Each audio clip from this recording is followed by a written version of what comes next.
Okay, thank you all of you come to the second day of the conference. So today we'll invite the first speaker is Dr. Eric Bragg. Okay, he is going to introduce the topic is about the impact of COVID on the American traditional Chinese medicine community, updates on their healthcare and health supply chain. Dr. Eric Bragg is a Chinese medicine practitioner with a passion for for the material medical.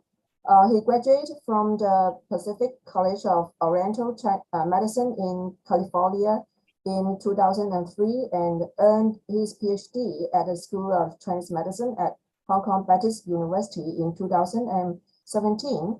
He currently serves as a traditional Chinese medicine advisor to the American Herbal Pharmacopoeia and is a guest professor at the Institute of Bencao Gamu of the Beijing University of Chinese Medicine, as well as an assistant professor at Taipei Medical University. Eric now serves as a chair of the United States delegation on the ISO Technical Committee for International Traditional Chinese Medicine Standard from 2014 and 2017. And he is the founder of the herbal company of Legendary Herbs. Okay, welcome. And now I pass to Eric now. Thank you. Okay, thank you very much. Thank you very much for having me. It's a great pleasure to have the chance to join you guys in Hong Kong. We've got we've had a huge impact on the, oops, sorry, I've got the wrong, let me change that. I need to share the screen.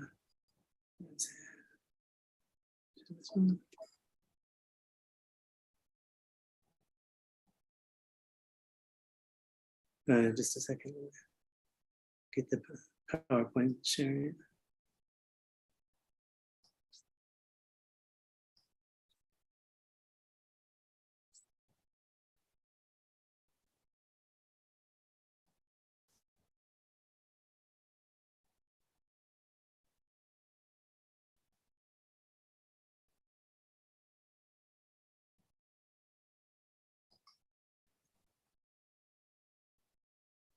You would think after all this time, everyone is a pro on Zoom. Okay. Now, do you see the impact of COVID-19 Chinese herbal supply chain? See the PPT now? Okay. So thank you very much for having me. It's a great pleasure to be here. In the US, as you all know, COVID-19 had a tremendous impact on the Chinese medicine community. It caused a large shift towards telehealth because at the beginning of the pandemic, essentially most of the clinics for acupuncture essentially closed down. So all of the practitioners that were using herbal medicine in conjunction with acupuncture started transitioning more to telehealth and using more herbal prescriptions that were prescribed and mailed to the patients. But we had before the impact of COVID, we kind of had a perfect storm of supply chain issues.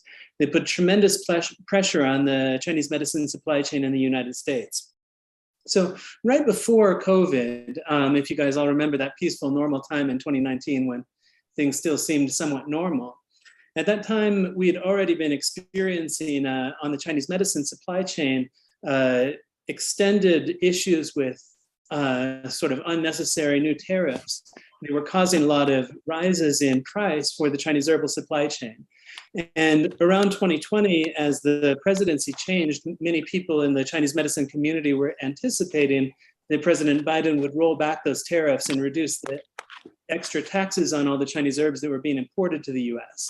That didn't end up happening, but because people were expecting it to happen, the American supply chain was very understocked with Chinese herbs right at the critical moment when COVID hit.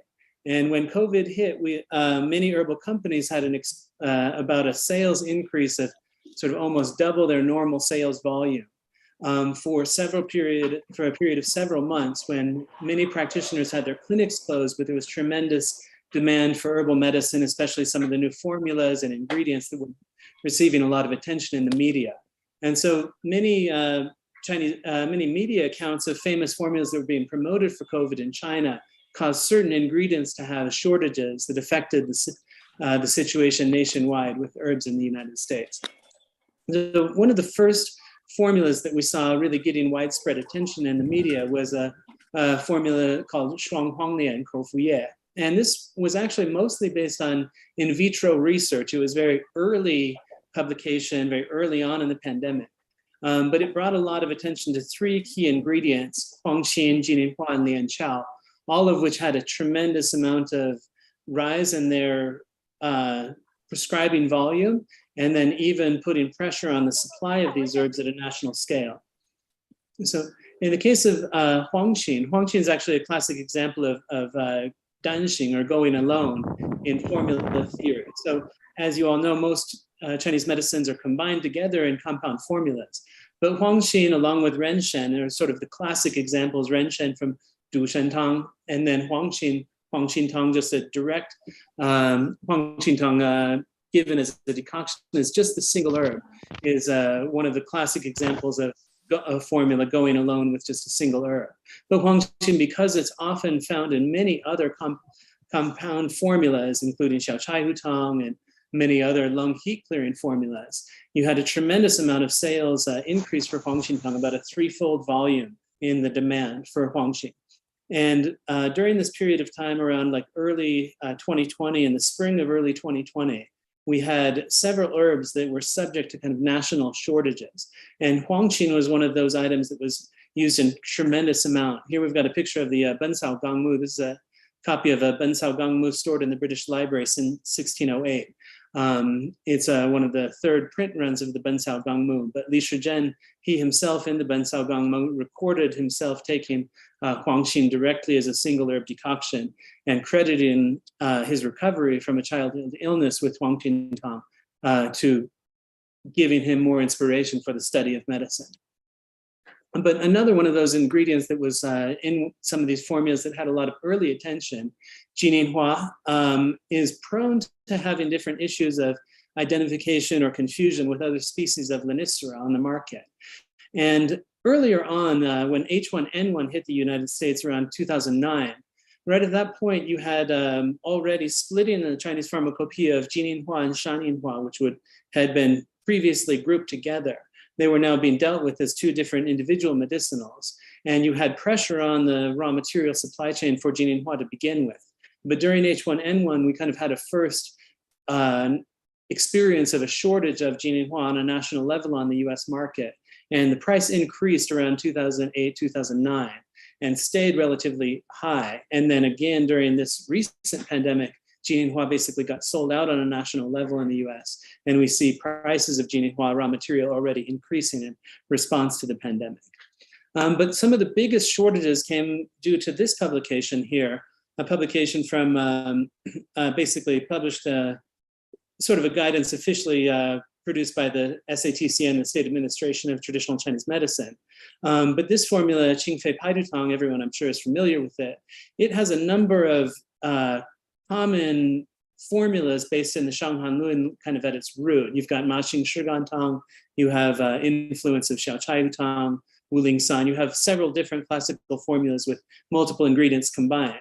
But certain of these items like Gansao, Xingren, they're normally stocked by Huangqin, they're commonly used and stocked by companies in a large scale. But some of these less common herbs that are often used for lung heat or treating cough, for example, Ziwan, Shigan, some of these items that are in this formula, Guangdonghua, Huoxiang, some of these items that were included in the formula that are not normally high sales volume herbs ended up basically selling out on a national scale. And so we already had some issues on the US market with certain items. For example, Ma Huang and Xixin have already been prone to issues of shortage or challenges with importing. But Xixin, we in particular had a lot of problems in the past decades of the US market where a lot of the Xixin material had the aerial part and the root and rhizome mixed together. Now most of the Xixin we see on the market is only root and rhizome material, but you had a tremendous demand for it and shortage of Xixin material in response to the recent pandemic. But some of these herbs like ziwan, guangdonghua, shugan, normally they're not stocked in large quantities. So they basically sold out from every herbal supplier. Now they're essentially restocked, but nobody really could estimate what their potential sales volume would have been because they sold so quickly. But things like huangqin, banxia that are commonly used in lung heat clearing formulas or formulas to treat phlegm in the lung, there we see that their sales volume basically doubled, tripled the time before the pandemic. Another formula, lianhua qingwen, this formula contains a few minor ingredients that were not previously widely used or widely consumed in the US, in particular guanzhong, and then hongjingtian. So hongjingtian itself has a limited natural resources, and some of the large suppliers are starting to no longer carry hongjingtian due to pressure on its wild resources. But guanzhong in particular, this herb is not only in that formula, but it's also found in one of the prevention formulas, yufang erhao, that was widely promoted in the media and widely available in the US market. And this material, guanzhong, we actually have a common confused substitute for it on the raw herbal market. Here's a picture from Professor Zhao Zhongzhen's book, Chinese Medicinal Identification, showing the two different decoction pieces in comparison. But this lower one that you see on the lower right, which is actually considered to be an easily confused herb or a substitute for the standard Chinese pharmacopoeia listed guanzhong, is actually the more common one that we see on the raw herbal market in the US. I know we've got a very limited amount of time, but just to wrap up some of the main trends that we saw certain herbs commonly used for phlegm or for cough, things like banxia, huangqin, chenpi, double and triple their normal sales volume. At the same time, some of the herbs that we would normally expect to see being used just in routine prescriptions, for example, in gynecology, fertility, various applications, herbs like tusitsa, during that same period of time in the spring, this is the spring of 2020, you have basically a double, tripling of certain commonly used ingredients for lung heat conditions, and then certain ingredients that are commonly used for internal long-term chronic conditions. Tusitsa, common formulas like suwutang, we see them dropping 40, 50%. This kind of signifies that many practitioners were focused on prevention and treatment or focused on COVID-specific formulas and probably had the chance to see some of their more regular patients for the long-term chronic management cases probably actually declined somewhat during that period. At this point now, most of the US acupuncture market is starting to recover. People are still seeing fewer patients at less volume and lower density, but most of the acupuncture clinics around the country are getting back to normalcy. People are doing inpatient visits, doing more prescriptions out of the clinic, and gradually doing a little bit less telehealth. But certain ingredients like yuping fengsan, which is of course a commonly used formula for strengthening the wei qi, we see that one going up, basically 7-fold, 10-fold its normal sales volume compared to prior to the pandemic. And then we do see certain herbs where there is commonly confused herbs in the US that are prone to substitution. We've done a little bit of research going around collecting samples at Chinese medicine universities throughout the country, as well as some of the other research looking at herbal markets around different cities around the country. And we generally find that certain herbs that are easily prone to confusion in the Hong Kong market are also frequently prone to confusion in the American market. In particular, Chuanbeimu, Banlangen, Guanzhong, Jinhua, Shihu, and Xixin, these items getting a little bit more use during the pandemic than they normally would have. And that can potentially give rise to more issues of substitution. And I know that we may be running a little bit short on time. So can you guys remind me, do I have any more time, or about it's 12 minutes or so? Yes, you still have time. Please go ahead. Okay, great. Okay, so looking at some of these items in a little bit more detail, several of the items that we see that are prone to confusion, especially in the COVID era, when you have more demand on the herbal supplies, you tend to have people searching harder. Their normal suppliers may run out of a given herb, and so they start seeking other suppliers on the market. And overall, what we find in the US is that a lot of the material that we use in granule form in the context of banlangen is sourced from ICTCMT, which people would sometimes call beibanlan, or the standard Chinese pharmacopoeia listed banlangen. And then we have another source of banlangen that's very common in the US that people often describe as non-banlangen, southern banlangen. And those of you in Hong Kong are probably very familiar with non-banlangen on the market. Non-banlangen is very widely prescribed, and historically, non-banlangen and beibanlangen were both extensively used in indigo production. So indigo, which originally was recorded in Chinese medicine by Li Shizhen and Bencao Gangmu. Indigo was a dye material that was very valued in the ancient world. It reached China through the trade with the Silk Road. And the plant that produces it, ICTCMT, was relatively famous in England at the time. They used a name, they called it woad. And it was a very common material for the production of indigo for making fabric dyes.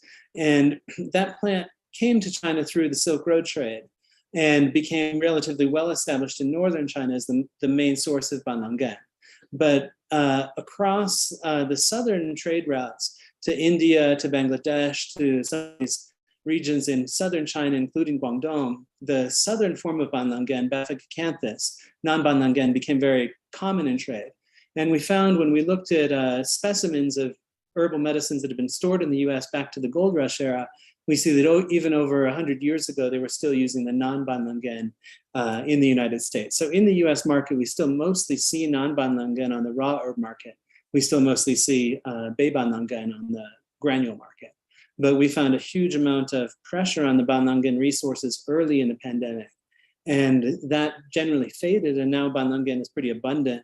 Every supplier has more banlangen than they are able to sell right now. They bought too much early on in the pandemic, had to wait a long period of time for everything to ship, because you had a tremendous amount of herbal material requirement for the Chinese domestic market. At the same time, you had different city lockdowns, closures causing delays in the factories and the ports. And so we generally had a lot of congested ports, slow supply chain, and a lot of herbal shortages over the past 2 years. And generally that's been gradually improving. This image of banlangen came from this beautiful treasure that we have in rural Oregon. It's a herbal medicine, it's essentially a museum that contains the entire possessions found in the home of Chinese herbalists who practiced in the gold rush era from around the 1860s to the 1920s in rural Oregon. So we see a kind of a perfect time capsule of a lot of the herbs that he had in use in prescriptions at the time. So we can see certain things like the shishin that he was using, or the banlangen that he was using. For example, at the time, the shishin from the 1920s in the United States is just root and rhizome, which is those of, with materia medica knowledge, the root and rhizome is very low in ricinoleic acid content relative to the area portion. So the root and rhizome is the official item used in the Chinese pharmacopoeia, but you had a lot of confusion with the aerial part and the root and rhizome on the market in the past. And we had the chance to look at a lot of these other historical specimens. We were able to see, in many cases, in the economic botany collection in the UK, we had the chance to look at all these specimens that were collected in peninsular Malaysia, collected in China, collected in Japan, going back to the 1800s, 1920s. And we see a lot of these shishin materials from the 1880s, from the early 1900s. At that time, they were root and rhizome material. And then over time, we tended to see more of the aerial portion of shishin on the market by the late 20th century. But most of these historic specimens just reflecting the root and rhizome material. The current US market also basically only using the root and rhizome properly now, but still some confusion. Similar things with Tranbeimu, we have some of the confusion between Pingbeimu and Tranbeimu. This is a specimen from 1924 in peninsular Malaysia. Basically, about 100 years ago, you can see the same confusion we have in the market between Pingbeimu and Tranbeimu, already established in trade, in international trade in the early 1920s. So this is a specimen of the Tranbeimu that the doctor had in his clinic from going back to the 1920s and the gold rush era in the US. You can see it's very nice quality, what we consider Songbeimu. And then you see a lot of these issues with Shihu substitution, easily confused herbs, some of the same items that we see confused on the market today, where we have Yogwashu, who substituted for a more standard Dendrobium species of Shihu. We see some of these same trends already clearly established in the market, even going back 100 years ago. So the same issues we're seeing with COVID on the market right now are generally reflecting market characteristics we've seen in the US for a long period of time. But you had a huge surge in order, slower down of supply chain, and certain ingredients that tended to be going into great shortages. Interestingly, these specimens that you're looking at here were collected around the time of the Spanish flu epidemic in 1918, 1919. We had a tremendous epidemic of Spanish flu that swept the United States at the time. And the practitioner who was using these herbs in rural Oregon at the time was actually using them to treat the Spanish flu. So it's kind of an interesting synchronicity that some of these same materials that we're looking at from 100 years ago were being used to treat these same respiratory pandemics that we're dealing with today. And then, how are we doing on the time? I recall that they said 12 minutes, but I wasn't sure if I've got a little bit more time. I don't want to be taking the next speaker's time. Okay, great. Of course, nowadays, Shihu, you've got it cultivated. It's cultivated in glass jars using cell culture, and then they transplant it into small planters, grow it out to maturity, and then grow it in the environment, and then harvest it. So we see a lot of these trends and changes going on over time. But one of the key things that we see in the US in response to the pandemic is that there's been a huge surge in telehealth. A lot of practitioners had never explored the option of doing remote patient treatments. We started to see a lot of practitioners who were getting calls from people that they knew in different places across the country, either when friends or family members succumbed to COVID, or people that were worried about COVID, trying to find ways that they could do prevention, or people that weren't seeing their normal healthcare practitioners, weren't taking care of their normal healthcare conditions, reaching out to Chinese medicine practitioners, trying to use more herbal prescriptions, using more prescriptions by distance. And we had a brief kind of moment where in the United States, acupuncture for so long has received the great majority of attention in the Chinese medicine community. And the fact that people couldn't easily go for these face-to-face acupuncture treatments caused a huge amount of attention to switch to herbal medicine. At the same time, a lot of the media attention on how COVID was being treated in China focused on herbal medicine treatments, which kind of helps to educate the consumers in America about the idea that Chinese medicine in China is not simply centered based on acupuncture. It actually uses herbal medicine at its core, with acupuncture as an adjuvant therapy. So this was kind of an interesting moment in time where the American TCM community had one of its hands tied, and one of the main tools that was a common draw to bring patients into the clinic for Chinese medicine treatment and introduce them to herbal medicine, that tool of acupuncture became temporarily inaccessible. But people promoted herbal medicine much more to their patients, reached out to their patients, tried to keep their practices active and essentially keep their livelihood intact by maintaining that connection with their patients and trying to do distance healthcare. So it's really a unique moment in time, and everyone has been speaking together and interacting on Zoom for so long. I miss you all in Hong Kong, and I wish I could be there in person to join you once again for a conference. Thank you, Dr. Grant. It's very good topics. It is very interesting that it's not only in Hong Kong in the pandemic, also in US there is a shortage of herbal medicines, right? So how about the price during this period? Is it very high because of the shortage and the supply in the US or other country? Well, in terms of the price, I think there's a tremendous amount of general pressure in the US related to inflation overall. So for the past many years, the US has been essentially printing a lot of money, and inflation has generally been rising, not only with Chinese herbs, but with the housing market, with everything. When you go to the grocery store, everything in America has gotten more expensive in the past few years.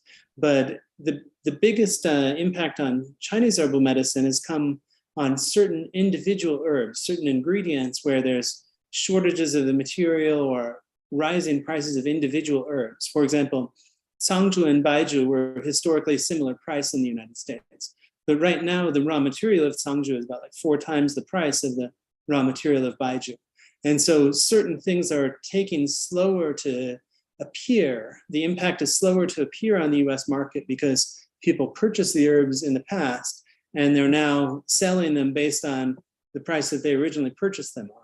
But we see certain raw herbs going up in price much more immediately and dramatically with the granules. The granule price tends to be slightly more stable over time, but all of the herbs in the US have basically been getting an additional 7.5 to 13.9% tariff ever since early on in Trump's presidency. So until we can get these tariffs removed and improve the trade relations between China and the US, that would be the best possible way to have impact on the Chinese herbal prices. But overall, certain individual herbs, the raw material prices is going up significantly. I would say herbs have gone up about, on average, maybe 15 to 20% in the US over the past few years.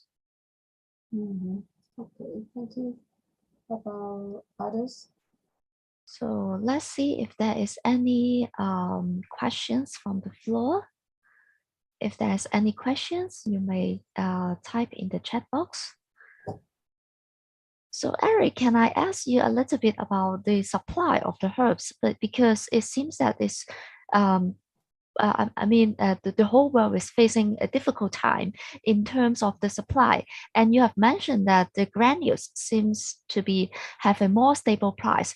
So will this affect the choice of the prescription, and also will more of the practitioner shift to use granules in the US side? I think the main driving force, whether a practitioner is tending to use the raw herbs or tending to use the granules, it probably has more to do with how they have their clinic set up and which form they prefer prescribing overall.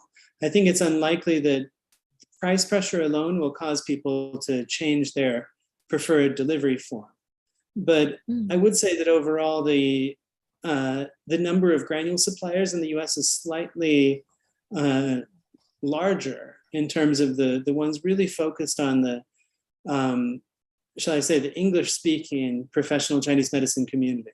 So the Chinese language-speaking professional community in the US tends to have relatively complicated supply chains that have many different companies of larger and smaller scale.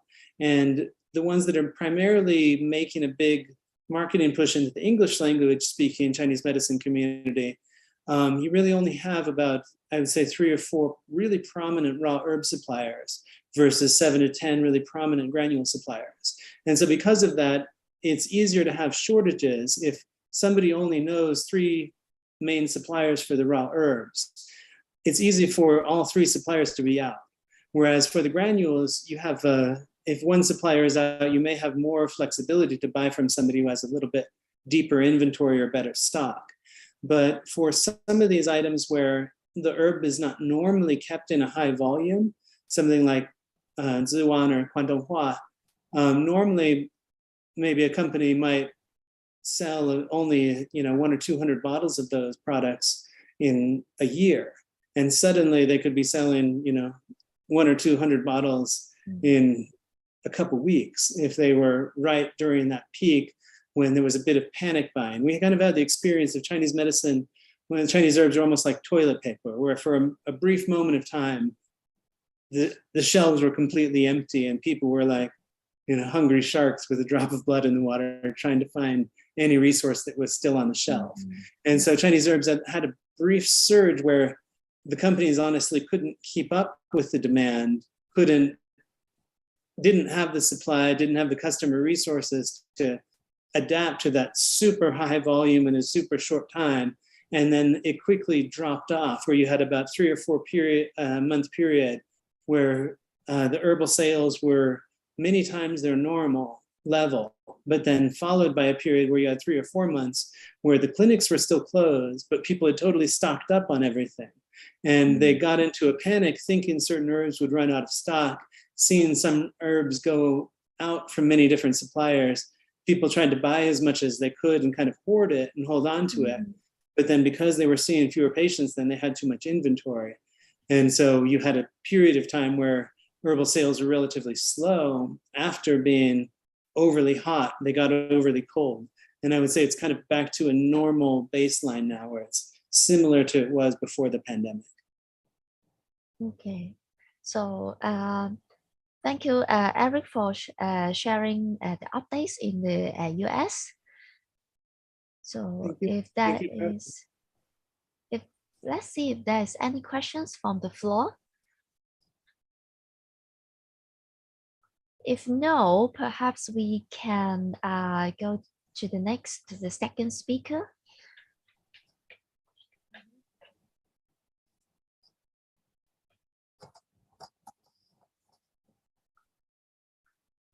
So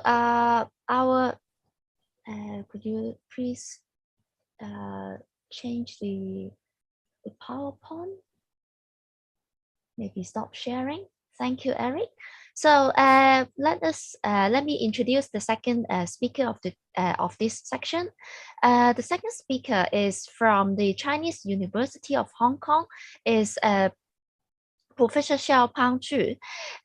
Professor Xiao is obtained his PhD degree from the Imperial College, University of London, and he's now the director of the Lida Sam Yip Yu Zhen R&D Center for Chinese Medicine. He is the professor and director of Biochemistry Program, School of Life Science, and Deputy Director of Institute of Chinese Medicine at the Chinese University of Hong Kong. So Professor Xiao has a lot of experience in research grant and also has published a lot of paper and obtained several patents. He is now going to share with us his experience in a blockchain-based informative platform for quality assurance and quality control of herbal products. Please start your presentation. Thank you. Okay, thank you. Can you hear me? Yes. Okay, thank you, Professor Ho, for the kind introductions. So today I'm talking about the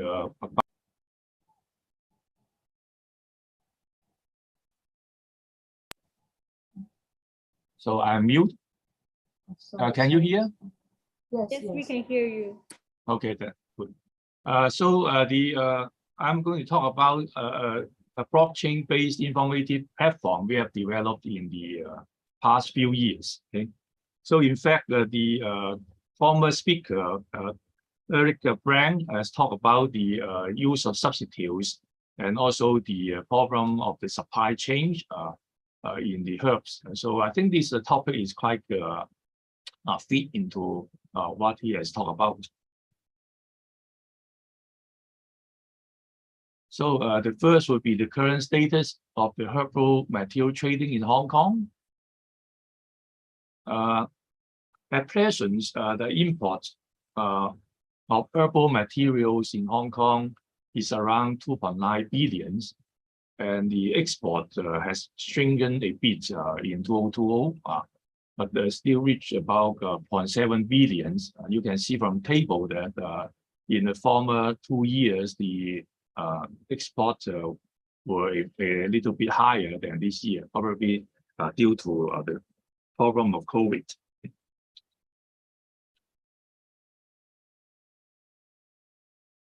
Okay, let's get down to the next one. But the total sales of the in the herbal industry of Hong Kong has been around 27 billion. So this included the manufacturing, wholesale, and retails. So this is the amount, the situation of Hong Kong we are in now.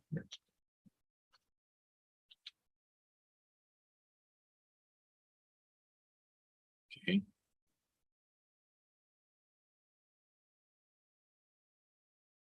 This is the problem of the button.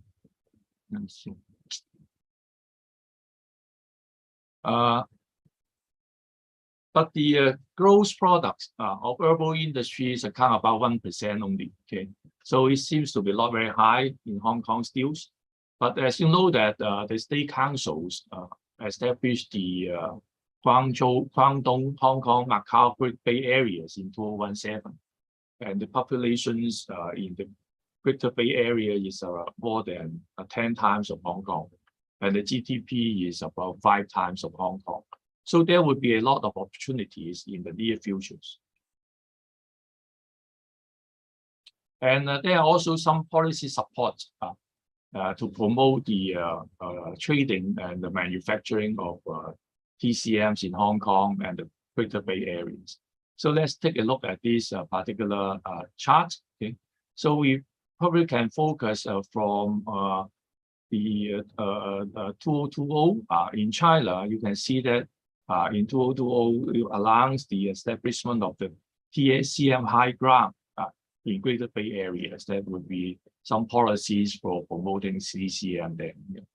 And also just in this year, we have the streamlining of the approval procedures in Hong Kong to register traditional CMs for external use. Okay, so this would gradually loosen or make the registrations of the TCM products from Hong Kong to China would be loosened bit by bit. Okay.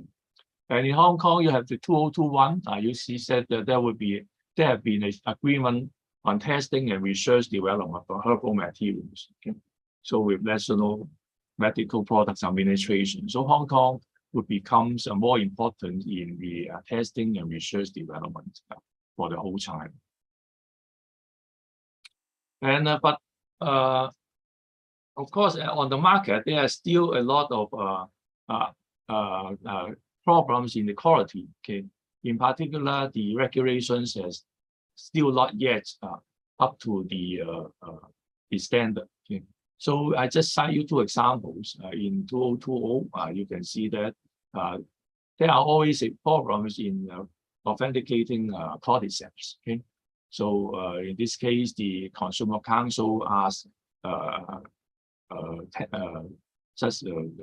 state how to differentiate the different the cordyceps and the substitutes. Okay.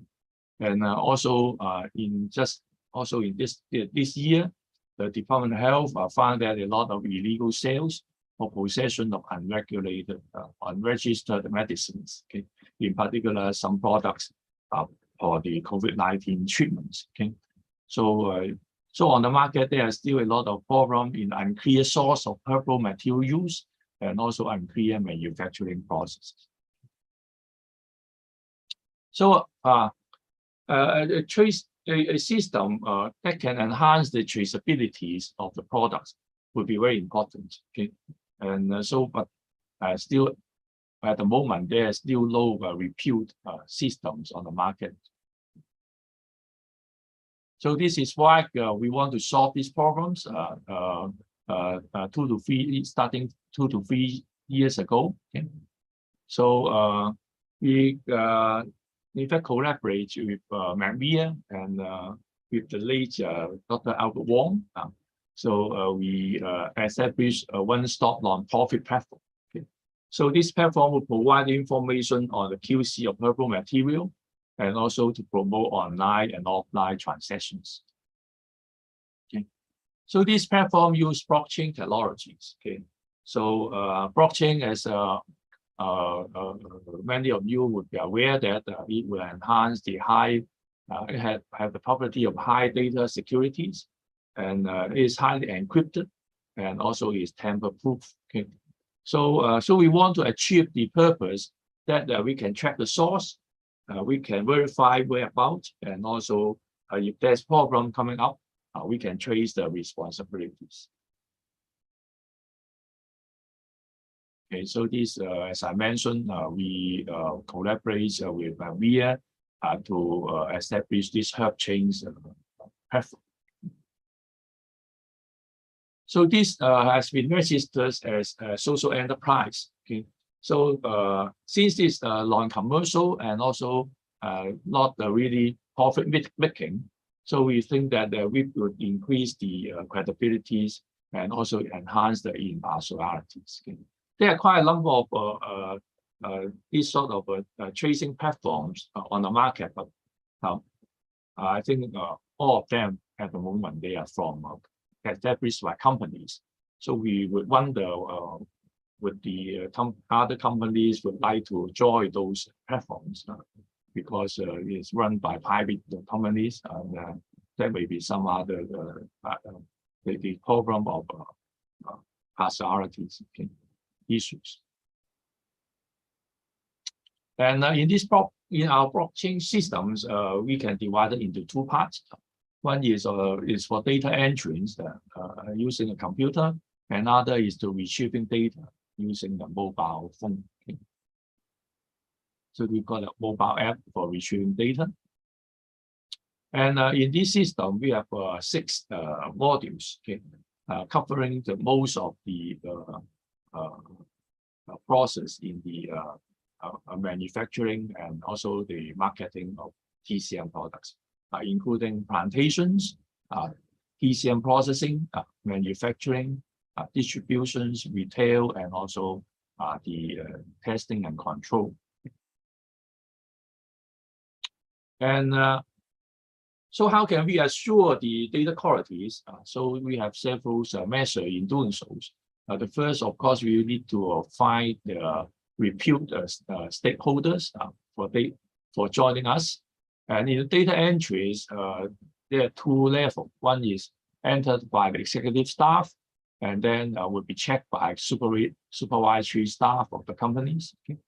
And then in the future, we would like to have also on-site auditing, but this step is still being developed.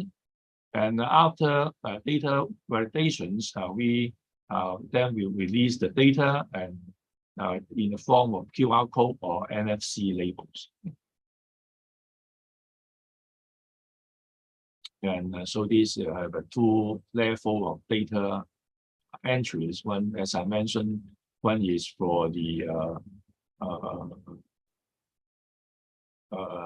executive staff for data enter, and other is supervisor for data validations. Okay. And so this is the page for the data entries. So you can see that there are 6 looks. Okay, the data can be entered in Chinese or in English. So this is the Chinese versions, and so this is the English versions. So for those manufacturer or companies overseas, they may use English for entering the data. So our platform is not just aiming for Hong Kong. We just also aim at the British, mainland China, and also overseas markets. And so this is an example. So you can enter the name of the herbs, and also where the herb is grown. So besides typing in all these data, there are also items that you can just select from the list, and there's no need to type to facilitate the data entry. And there are certain items that are mandatory, but there are also a number of items that can be that they are not mandatory. Okay. And so this is the English versions. You'll also get the corresponding sessions for data entry. And also to facilitate the companies for data entries, so we also prepared an Excel template that the companies can drag their information to this Excel and download to our systems. So this would save the time to type in the new information. So in fact, we can have some customized means for data entry. So if individual companies they are interested, they can just talk to us. We can facilitate this to save their times and efforts.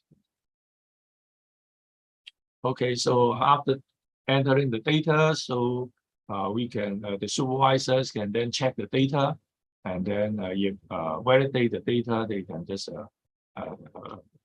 release the data, publish it for the public. Okay, so this is the English versions. The former page is the Chinese version. Okay, so then there would be a QR code generated, and this QR code can be put on the products for the consumers or other stakeholders to check. Okay, so we can also get the English interface. And so there's a case study. In this case study, as I mentioned, the customers can check for the information using our mobile app, either iPhone or Android. And so this is examples. We thank Purifarm for assisting us in building the systems and provide us some examples. So it's the Taizisen products from the Purifarm. So with the information supplied by Purifarm, we can get the information from the various modules. So, for example, the first module is about the plantations.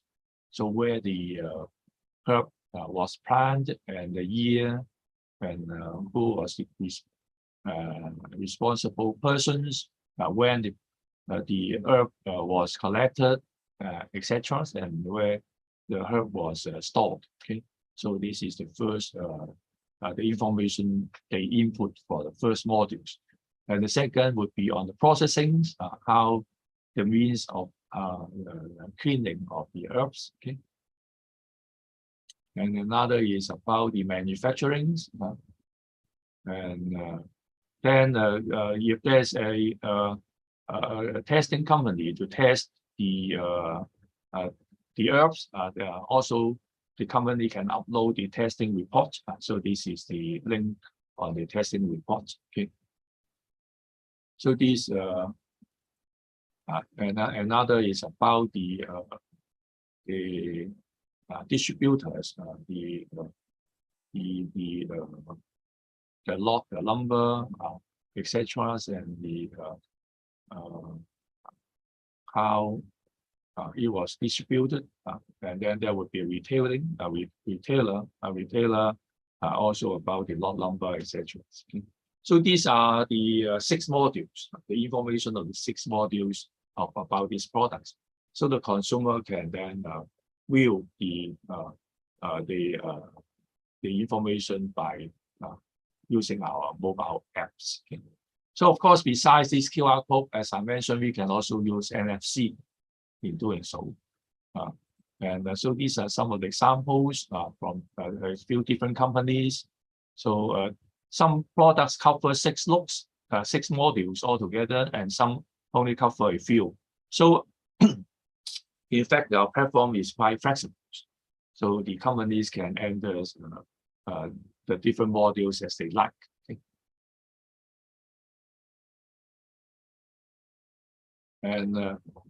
And then, as I mentioned, besides the QR code, we can also have the NFC label.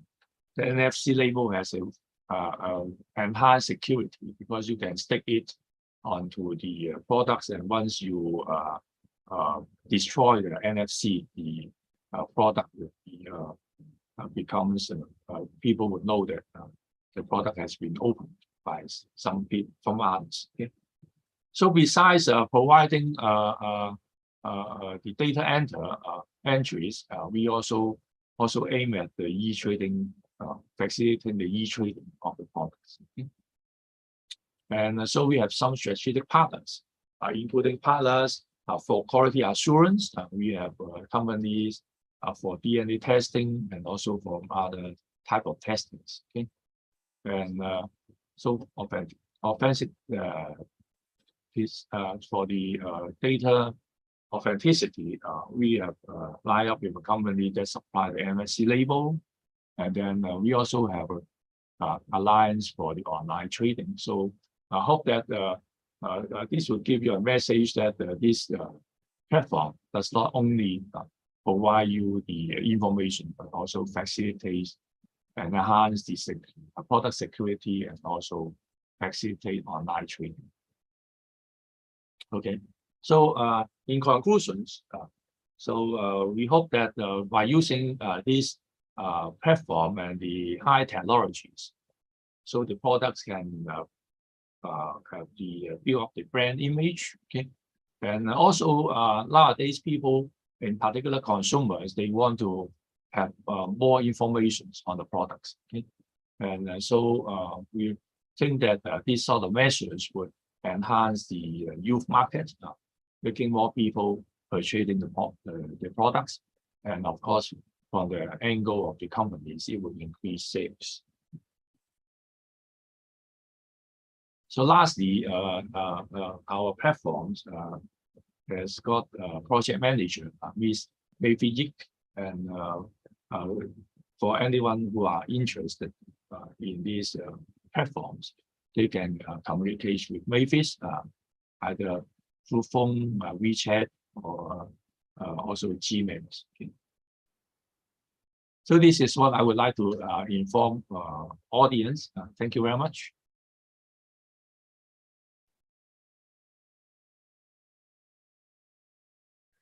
Oh, so thank you, Professor Shaw, for the interesting sharing on the new platform. So let's see if there is any questions from the floor. So perhaps let me ask the first questions. So it is new to me to all these quality assurance and also the platforms. I think it's a very good idea to establish a platform so that more manufacturers or more companies can consider to join it. So with the new establishment of the platform, are there any strategy or policy or anything that you think will that can encourage more users to join your campaign and join your projects, so that it will become really many companies can use it and distribute and make their products information more open to the public? Yes, this is good questions. A good platform, if there's no one to use, that is also useless. So we are trying our best to publicize this platform in different conference, for example, this one, and also in some trade exhibitions.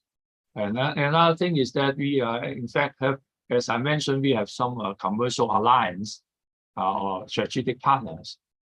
Where some of them are, in fact, they are in the trade of marketing and manufacturing of the herbal materials and products. So we are trying to ask them to promote our platforms and also use them themselves.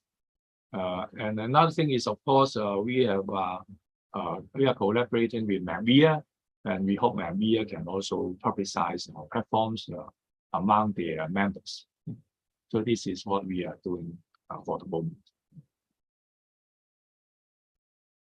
Yes, thank you, Professor Shaw. And it is very meaningful platform for the quality control of Chinese medicine, because it is traceable, right? And because the Chinese herbal medicine also have a lot of confused species, and adulteration is quite concerned, right? And for this platform, is it? I think in the future there should be the modernization of Chinese medicine, and Hong Kong is a important hub here. And I think it can be it should be a government level to lead this. Or to have some support for this platform in the future, so that also this is a a policy. You have mentioned that Hong Kong to be a testing and certification center in Hong Kong. I totally agree with you that we are in fact quite open, and we would also talking to the testing labs and also some government bureaus. But these take times, and also they have their own agenda. So we hope that we can have some collaborations, and so we will see what's going on. Yes, for that. But we are trying also in that direction. Thank you. Okay. Okay, let's check the chat room. Any questions from the chat room? No questions. Okay, if there is no questions here, thank you, Professor Shaw again. And we'll move to another presentation. Yeah. Okay, I will share the file. Thank you. Let's see.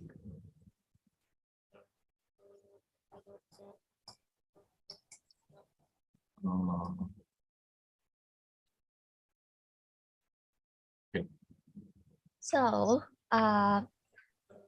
thank you, Professor Shaw again. So let me introduce our third speaker, who is our alumni and also the co-chair of this section. Dr. Au Zeng Chong is from the Hong Kong Baptist University. She obtained her bachelor degree in Chinese medicine pharmacies and also PhD degree from the HKBU. And she is actively in promoting the development of Chinese medicine pharmacists. And she has helped to establish the Hong Kong Chinese Medicine Pharmacists Association in 2015. And also she developed a new program of Bachelor of Science in Chinese Medicinal Pharmacy in Hong Kong to nurture the new Chinese pharmacists for the Chinese medicine industry. Dr. Au has a lot of research interest, and today she is going to share with us the establishment of a consultation service platform for the safe use of Chinese medicine products for COVID-19. So let us welcome Dr. Au. Thank you for your kind introduction. And yes, here is the maybe is the new platform.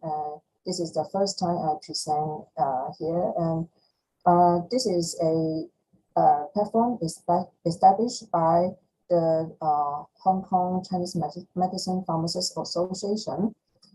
I will introduce the new platform to you briefly. It includes 5 elements: consultation service, professional training, public education, research, and publication. Firstly, let me introduce the association.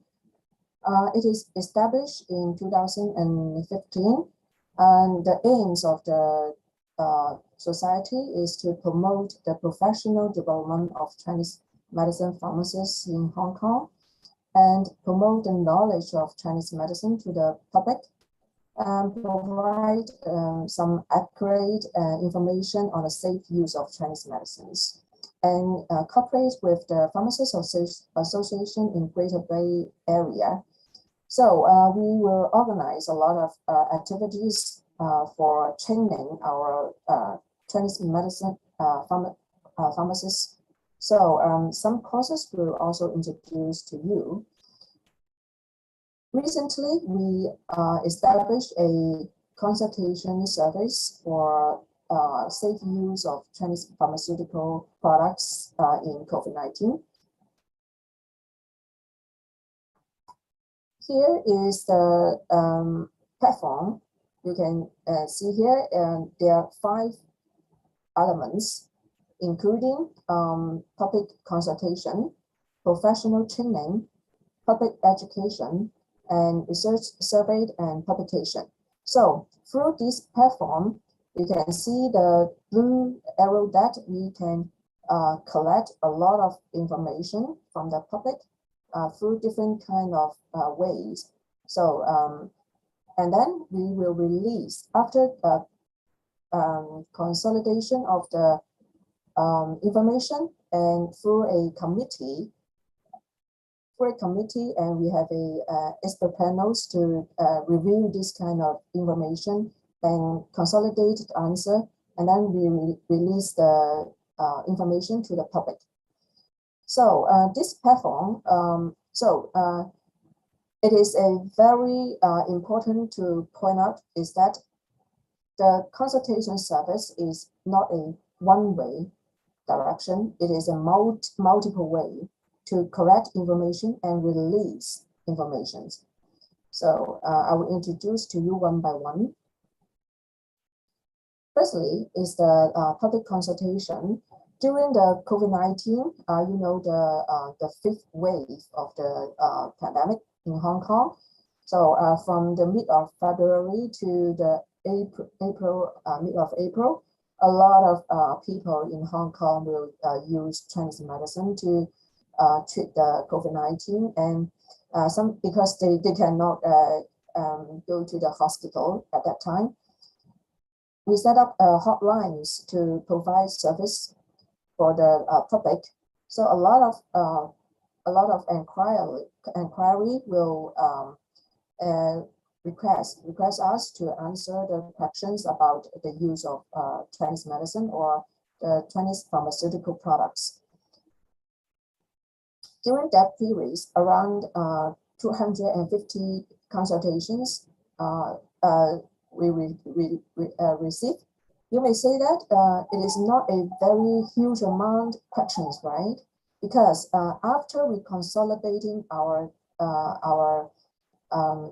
inquiry and reply to the public, we release a lot of information through WhatsApp groups and through the Facebook and different kind of multimedia platform. So the inquiry will not be will be a very large amount to increase after the first and second month works. So 15 frequently asked question we receive. So we introduce here is about can 莲花清瘟胶囊 and 精华清胆颗粒 taken together? So a lot of people ask this kind of questions.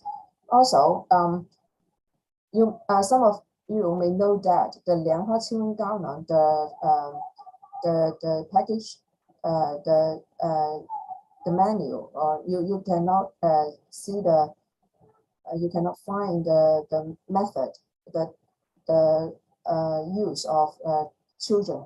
So a lot of people ask if the children can take 莲花清瘟胶囊 and the dosage. So how many capsules they use. So this is a common, very common questions. And then the 莲花清瘟胶囊 contains ephedra. So it raised concern about the safety of ephedra because some chronic disease patients and also some platforms have some rumors about the ephedras and then have a lot of toxic effects, side effects. So we also do some efforts on this area. And then some diabetes and hypertension patients will ask this kind of drugs. Also, the different proprietary Chinese medicine, such as 藿香正气散 and also the proprietary Chinese medicine together use of Western medicine, the safety problem. So this kind of problem we consolidate. We do a lot of literature review, and with a expert panel in our committee. So we release this professional knowledge to the public. Here is a refute they replied a social media rumor about the Chinese medicine, about the toxicity of every drug.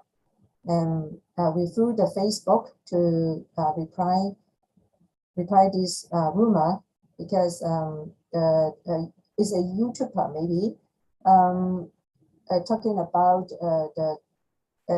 when used the 莲花清瘟胶囊is very dangerous because it contains the effigy. So we use different kind of platform to release the proper information and the correct information to the public. Then we have a team. Besides the committee, we also have a team. This team, we include a lot of Chinese medicine pharmacists. We have training to these pharmacists, and then to provide this kind of service and help to release the correct information to patients. Because some of our Chinese medicines pharmacists, they work in the pharmacy, in the clinic, so they will serve a lot of patients every day. So also the patient will ask a lot of questions. So in view of this, we have training to our professionals. Here is the upcoming training. Is supported by Professor Sour's center. Is laid up some Chinese Medicine Research Center, and we'll have a training to our professional about the clinical pharmacy.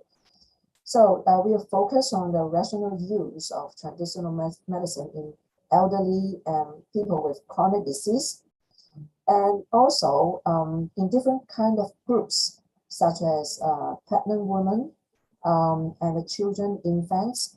So how they use proper use of Chinese medicine, and also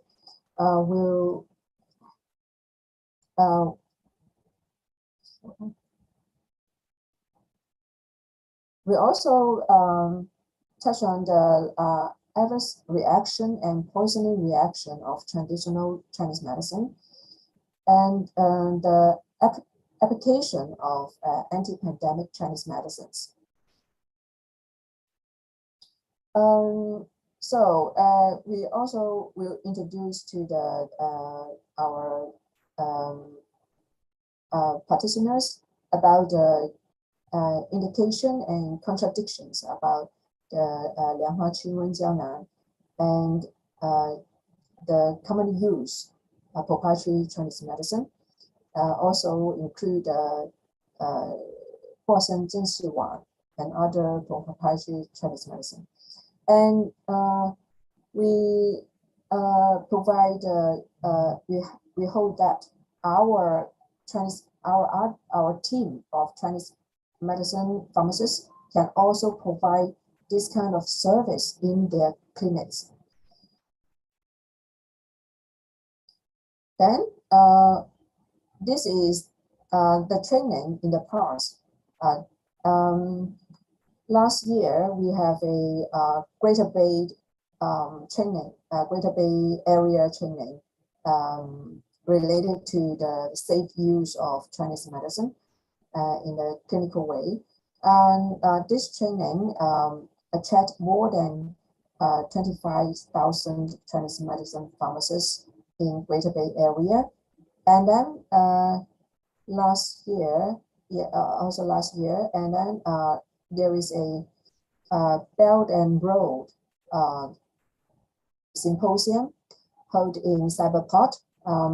So there are more than 300 pharmacists from Belt and Road country, and the video record attract more than 500 views from Facebook.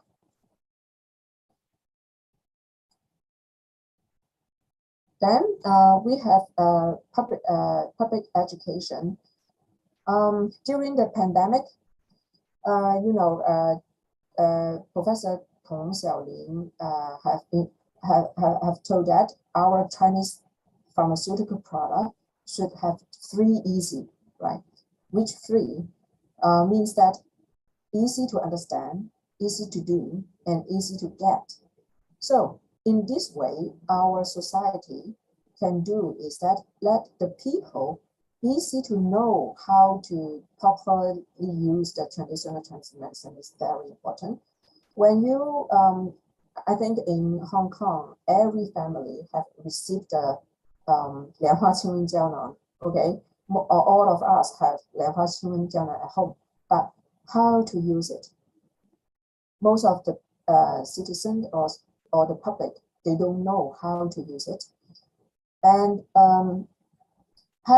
so we also need to give them some guidance and some basic knowledge to use the proprietary Chinese medicine. So we request from the public or some other society.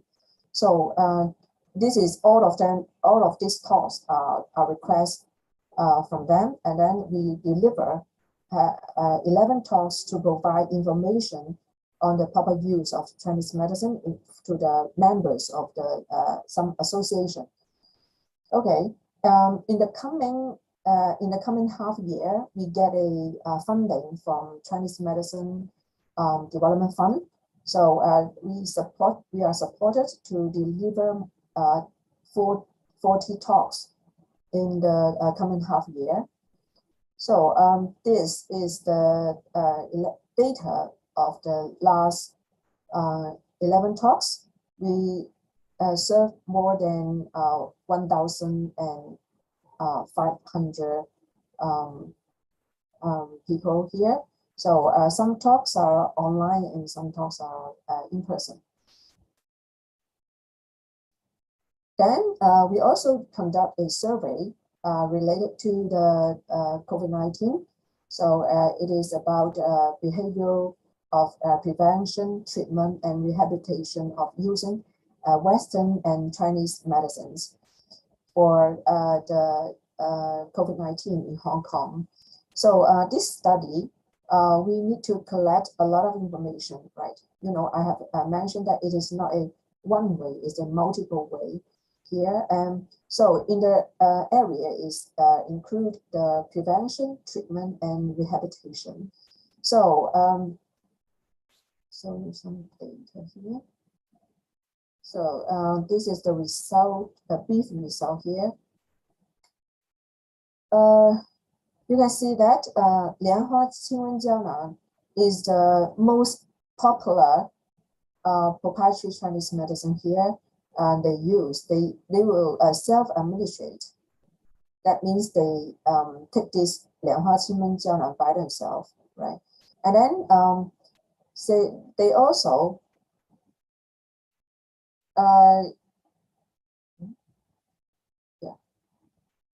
for the rehabilitation, they most of the people use Chinese medicine more than Western medicine.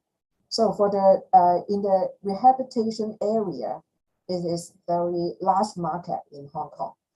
So because of the long COVID, a lot of people know that there will be a long COVID problem. So the rehabilitation, in fact, for Western medicine,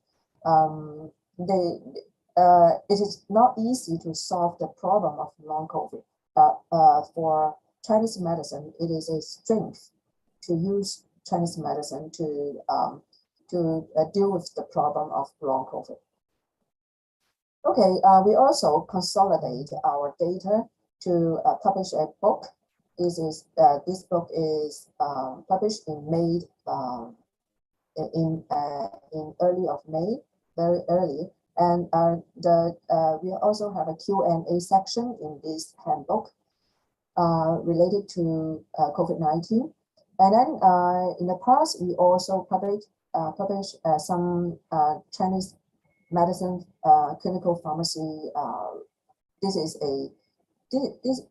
should be a series book from Taiwan, Hong Kong, Macau, and mainland China. So this is a training and material for our Chinese medicine pharmacists.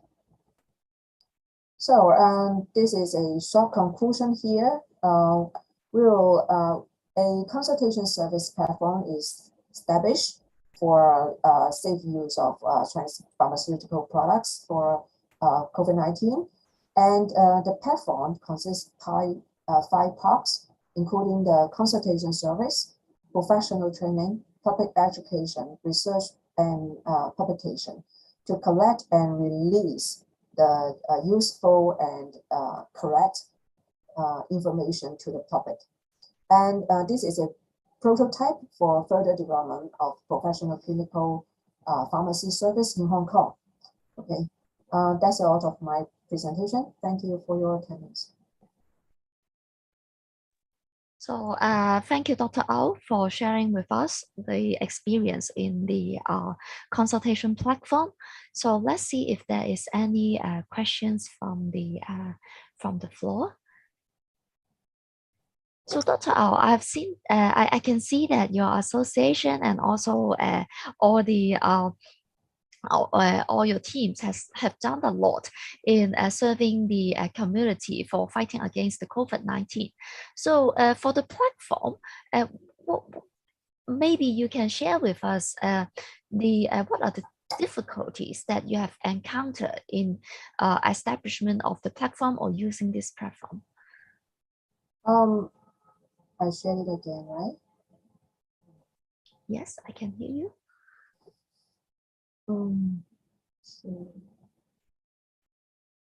So in fact, a lot of difficulties here.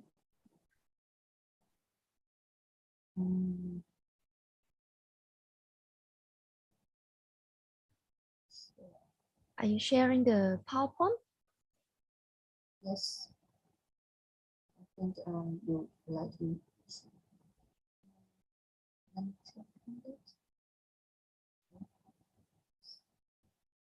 Because I close it. Anyway, I can talking about this. Because for the difficulties, we face a lot of difficulties during the service. Because firstly, the public will confuse we are the Chinese medicine practitioners. Mm-hmm. We are the pharmacists. Because when they ask the proprietary Chinese medicine, and then they will then follow up is they want to have some Chinese medicine consultation about the treatment. So when we touch on the treatment, we will refer to the Chinese medicinal pharmacy practitioner. So and then in this part we will only focus on the use of the proprietary Chinese medicine or the Chinese medicine related to COVID-19. So and then other challenging is that the platform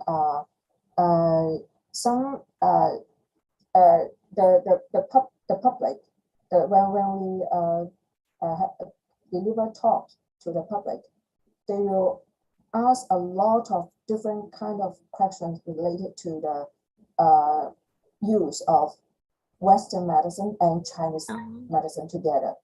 So a lot of people here, or a lot of Chinese medicinal practitioner or professionals will answer them that you use 2 hours, right? They don't take together. Yes. And then separate. Yeah, separate for 2 hours, and then you can take Western medicine or Chinese medicine. But in fact, it is not the correct answer here, because a lot of Western medicine is kind of long term. The period is quite long, so you cannot just say that this is a you can take it after 2 hours. So we need to check a lot of reference, also the literature to review the Western medicine. So in fact, in the future, I think our team should improve some knowledge about the Western medicine in the future.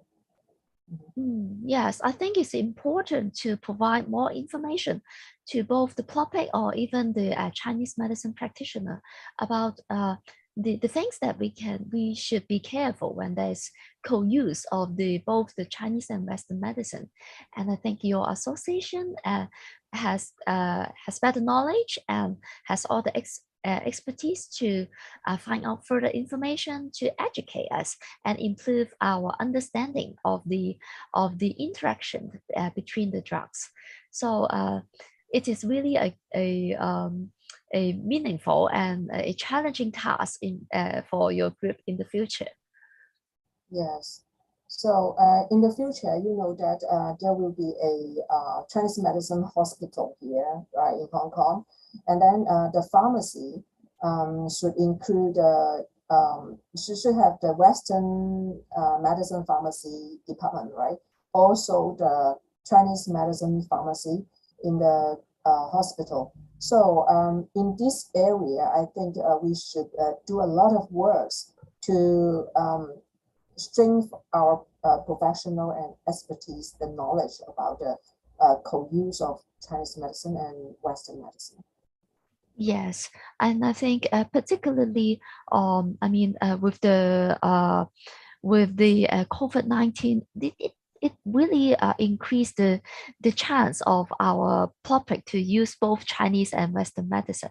So I think your association will I'm expecting you to do a lot of further jobs to educate the professional and also to the public. So are you seeking anyway? Are you seeking any funding or from the government or any support from other sources for you to further continue your work or promote the knowledge of the public? Yes, sure. This must because our society also a non-profit making, and all of our committee members are volunteer. So you know that in Hong Kong, all of the society is like that, right? So for the funding, firstly, we have got a funding by the Chinese Medicine Development Fund to have a investigation and survey about the registration of Chinese medicine pharmacists in Hong Kong. So the report will be released in the coming few months. And then I've mentioned before that we will have a public education, then the element 3. So we will deliver 40 talks to the public in the coming half years. This is also funded by the Chinese Medicine Development Fund. And professional training, element number 2. You can see the screen now, right? Yes. Okay. Number 2, this element we have funded by the Professor Sour's Center, Chinese Medicine Research Center. So train our teams. So for the professional knowledge, and also for the research and the publication. For the books, we publish this kind of books. We also fund by the publisher and some funding from the Greater Bay areas. So most of our works also funded by the different kind of fundings. So that's it. And then I saw a question from the chat room.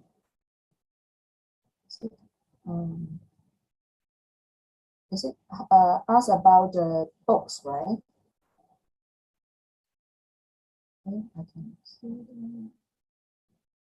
Yes, they would like to know whether the books are in English, and maybe they're very interested to know more. But the books that have shown is in Chinese.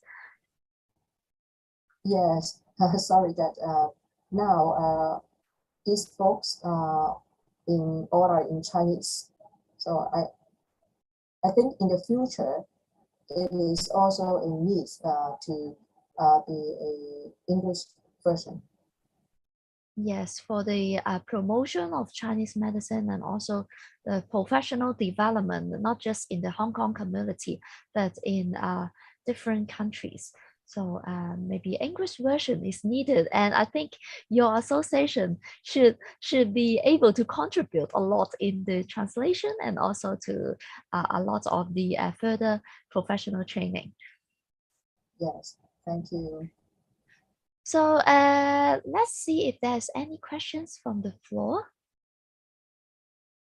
So if there is no more questions, then we thank you, Dr. Au, for sharing with us. So maybe Nice. Dr. Au can stop sharing and also introduce our next speaker. Okay, stop sharing now.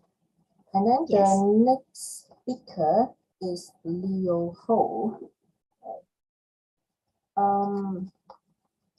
Leo Ho is a doctoral candidate in the Chinese University of Hong Kong with research interests covering clinical epidemiology and gastroenterology and integrated medicine. He has extensive experience in evidence emphasis and quantitative data analysis. Until today, he has published a lot of academic articles and journal in peer-reviewed journals. And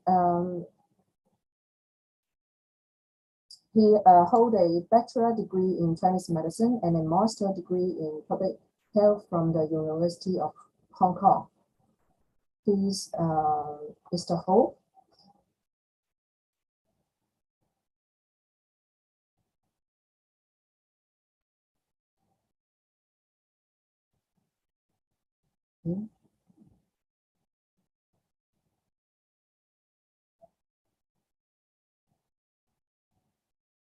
So it seems that there is some connection problem. Maybe we wait for a while to see if Mr. Ho can resume the connections. Yes. It is a very interesting topic here about data-driven identification and differentiation of traditional Chinese medicine diagnostic patterns among functional dysphagia patients. Use a lantern tree analysis. Okay, so Mr. Ho is back. So let us welcome Mr. Ho. Hello, everyone. Can you hear me? Yes. Yes. Okay, sure. Okay. Okay, so first of all, I'm Leo. Thank you for inviting me to this conference. It is my pleasure to share with you my one of my project during my PhD, and I will try to make short. It is data-driven identification and differentiation of traditional Chinese medicine diagnostic patterns among functional dyspepsia patients. It is a latent tree analysis, but I will supplement the results with my other research. This project is not directly related to telemedicine, but I think it will provide some insights into the topic. So, well, some of you may once ask, what exactly is evidence-based traditional Chinese medicine in clinical practice, and is it widely accepted? Well, if clinical practice guideline adherence is considered as an implementation outcome, then evidence-based traditional Chinese medicine practice is not well accepted, given the relatively low overall adherence rate of about 50%.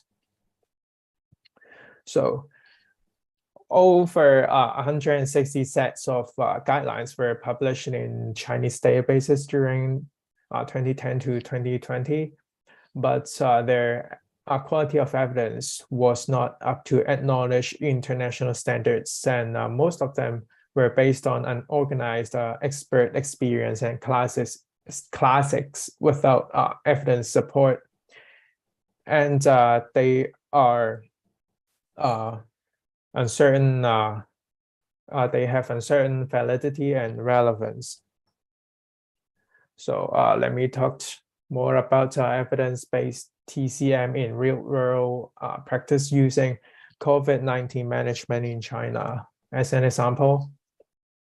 So Chinese herbal medicine is incorporated into Chinese national guidelines for COVID-19 management.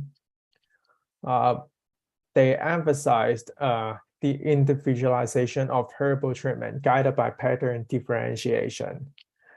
And but these national guidelines were not implemented by many provincial governments and hospitals. They chose to develop their own guidelines with the pattern differentiation and suggest the use of standardized herbal formula and herbal active ingredients. But these approaches may be based on evidence. So these three evidence-based approaches are very different, and I'm going to talk more about it. So the first one is pattern differentiation guided prescription. This is the most common approach that we encounter in clinical practice. So first, we have to confirm the COVID-19 diagnosis, and then we confirm the TCM diagnostic pattern of the patient, and then we design the treatment based on the diagnostic pattern of the patient. So the second one is standardized herbal formula. We still have to confirm the COVID-19 diagnosis, but here, instead of confirming the TCM diagnostic pattern, we offered some standardized formula right away. For example, the pneumonia prescription #1 in Guangdong. The third approach is herbal active ingredients.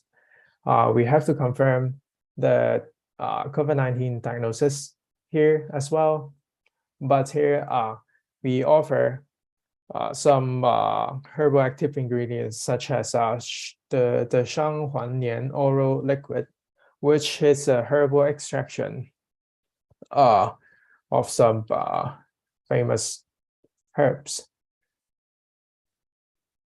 So, but I think a more acceptable evidence-based TCM may look like this. First, we confirm we have the evidence-based diagnosis, and then we have the evidence-based treatment, and followed by clinical practice guideline with local relevance. So to put these chain into the context of COVID-19, we first confirm the COVID-19 diagnosis of the patient, and then we confirm the TCM pattern, diagnostic pattern of the patient using some kind of evidence-based approach. And then we use the TCM pattern, the diagnosed TCM pattern to guide our treatment. And finally, we can, with this result, we can develop the local TCM clinical practice guideline. So using functional dyspepsia FD as an example, I'm going to share with you novel approaches to generate evidence base for TCM diagnosis and develop evidence base for TCM treatment.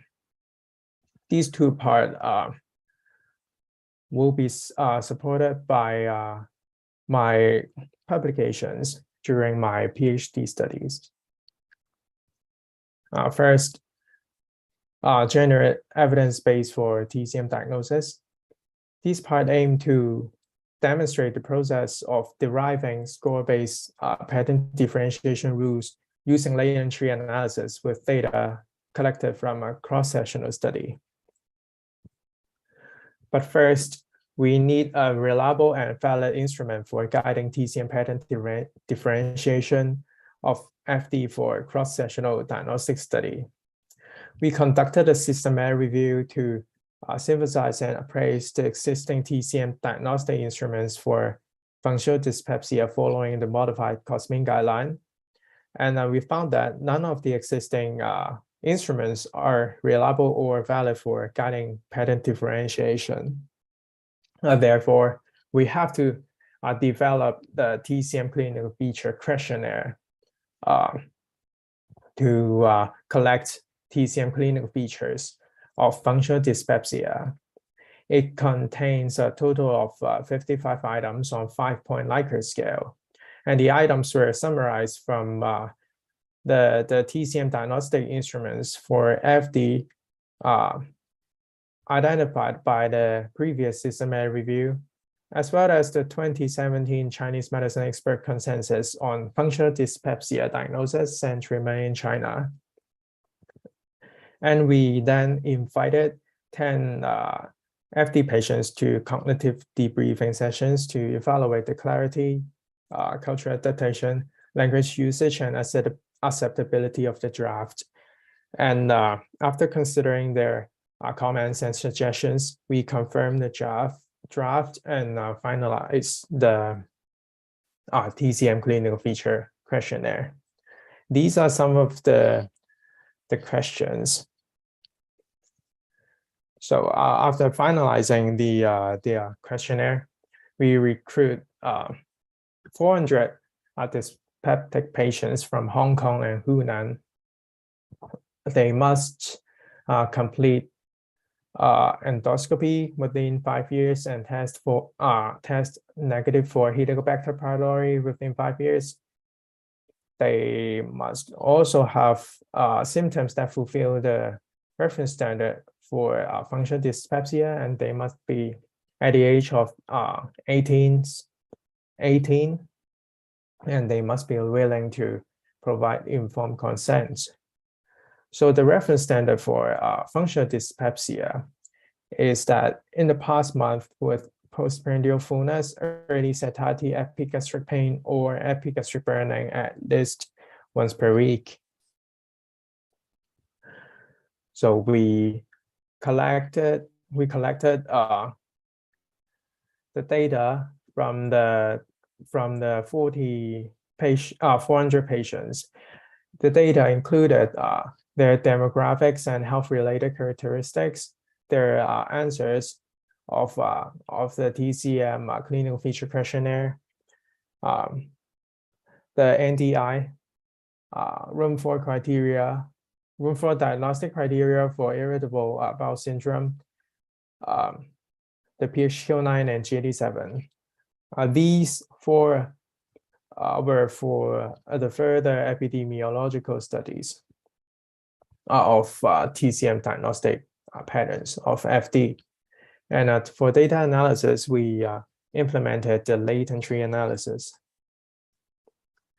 So the latent tree analysis is an advanced version of latent class analysis, which is used to categorize subgroups in a population. It is capable of identifying statistical patterns from categorical data, generating and quantifying clusters for statistical patterns, and deriving differentiation rules for clusters. It has been applied on developing TCM pattern differentiation rules. It combines computer capacity and TCM expertise. So this is the overview of latent tree analysis in TCM diagnostic research. It consists of 5 major steps that can be executed on the Lantern software developed by the HKUST. So here on your right-hand side, you may see a typical TCM pattern differentiation rule. This is the rule for spleen deficiency and qi stagnation, 脾虛氣滯症. There is a numerical score for each clinical feature, as well as a threshold for pattern differentiation. So if the total score of a patient exceeds that threshold, he or she will be classified into that TCM diagnostic pattern and vice versa. For example, if I have distension and fullness in the stomach, lack of strength, and formed stools, I would have the total score of 12.5. That means I would be classified as having a spleen deficiency and cheese stagnation. And in total, we derived 8 TCM diagnostic pattern differentiation rules for functional dyspepsia. So after identifying the 8 pattern differentiation rules, we conducted further epidemiological analyses of TCM diagnostic patterns and other clinical or geographical variables. We found that patients tend to have more than 1 TCM diagnostic patterns of FD, and around 30% of the patients with spleen stomach deficiency code may also have spleen stomach qi deficiency and or spleen deficiency and qi stagnation.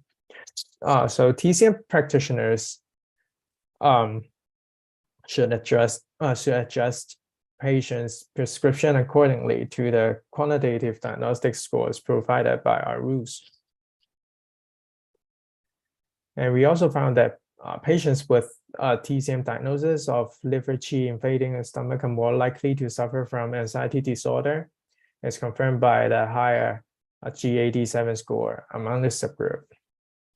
So this result confirms the classical TCM theory. Using modern quantitative method, it also shows that routine anxiety screening to FD patients with liver qi invading the stomach may facilitate case finding and appropriate referral to mental health professionals. So we also found that the most common TCM diagnostic pattern in Hong Kong is cold heat complex, and the most common TCM diagnostic pattern in Hunan is liver qi invading the stomach. These imply that it is necessary to develop localized treatment schemes in order to treat patients with functional dyspepsia more efficiently.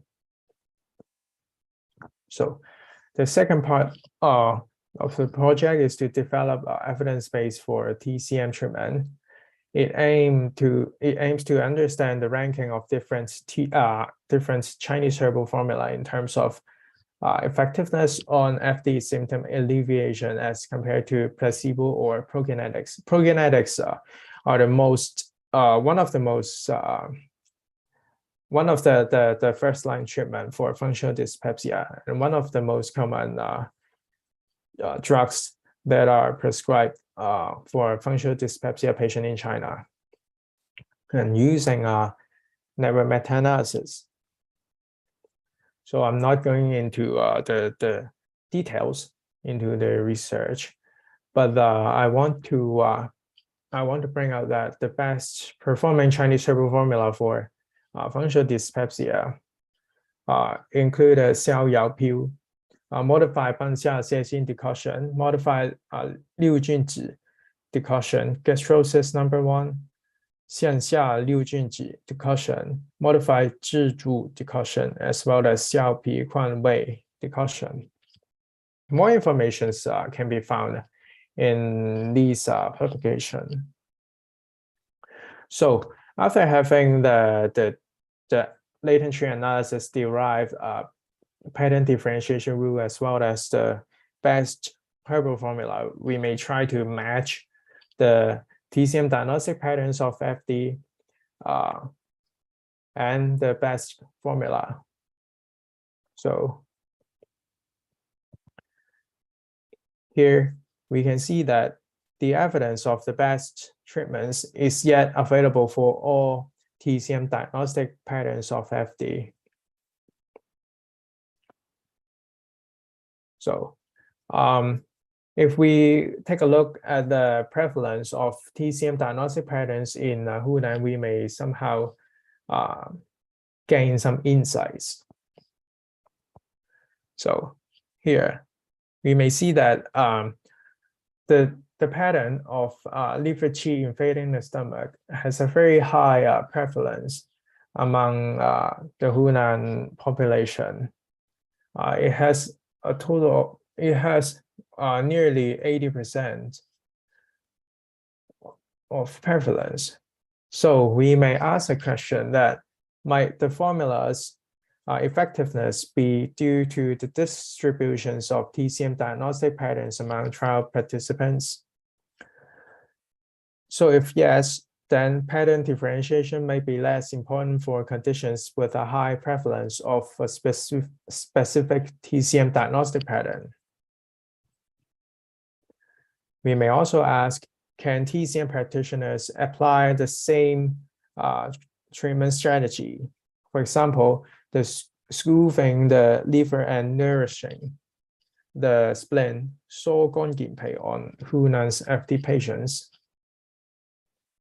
So, in order to prove the hypothesis, we may conduct trials to assess the potential of the most prevalent TCM diagnostic patterns in predicting treatment response.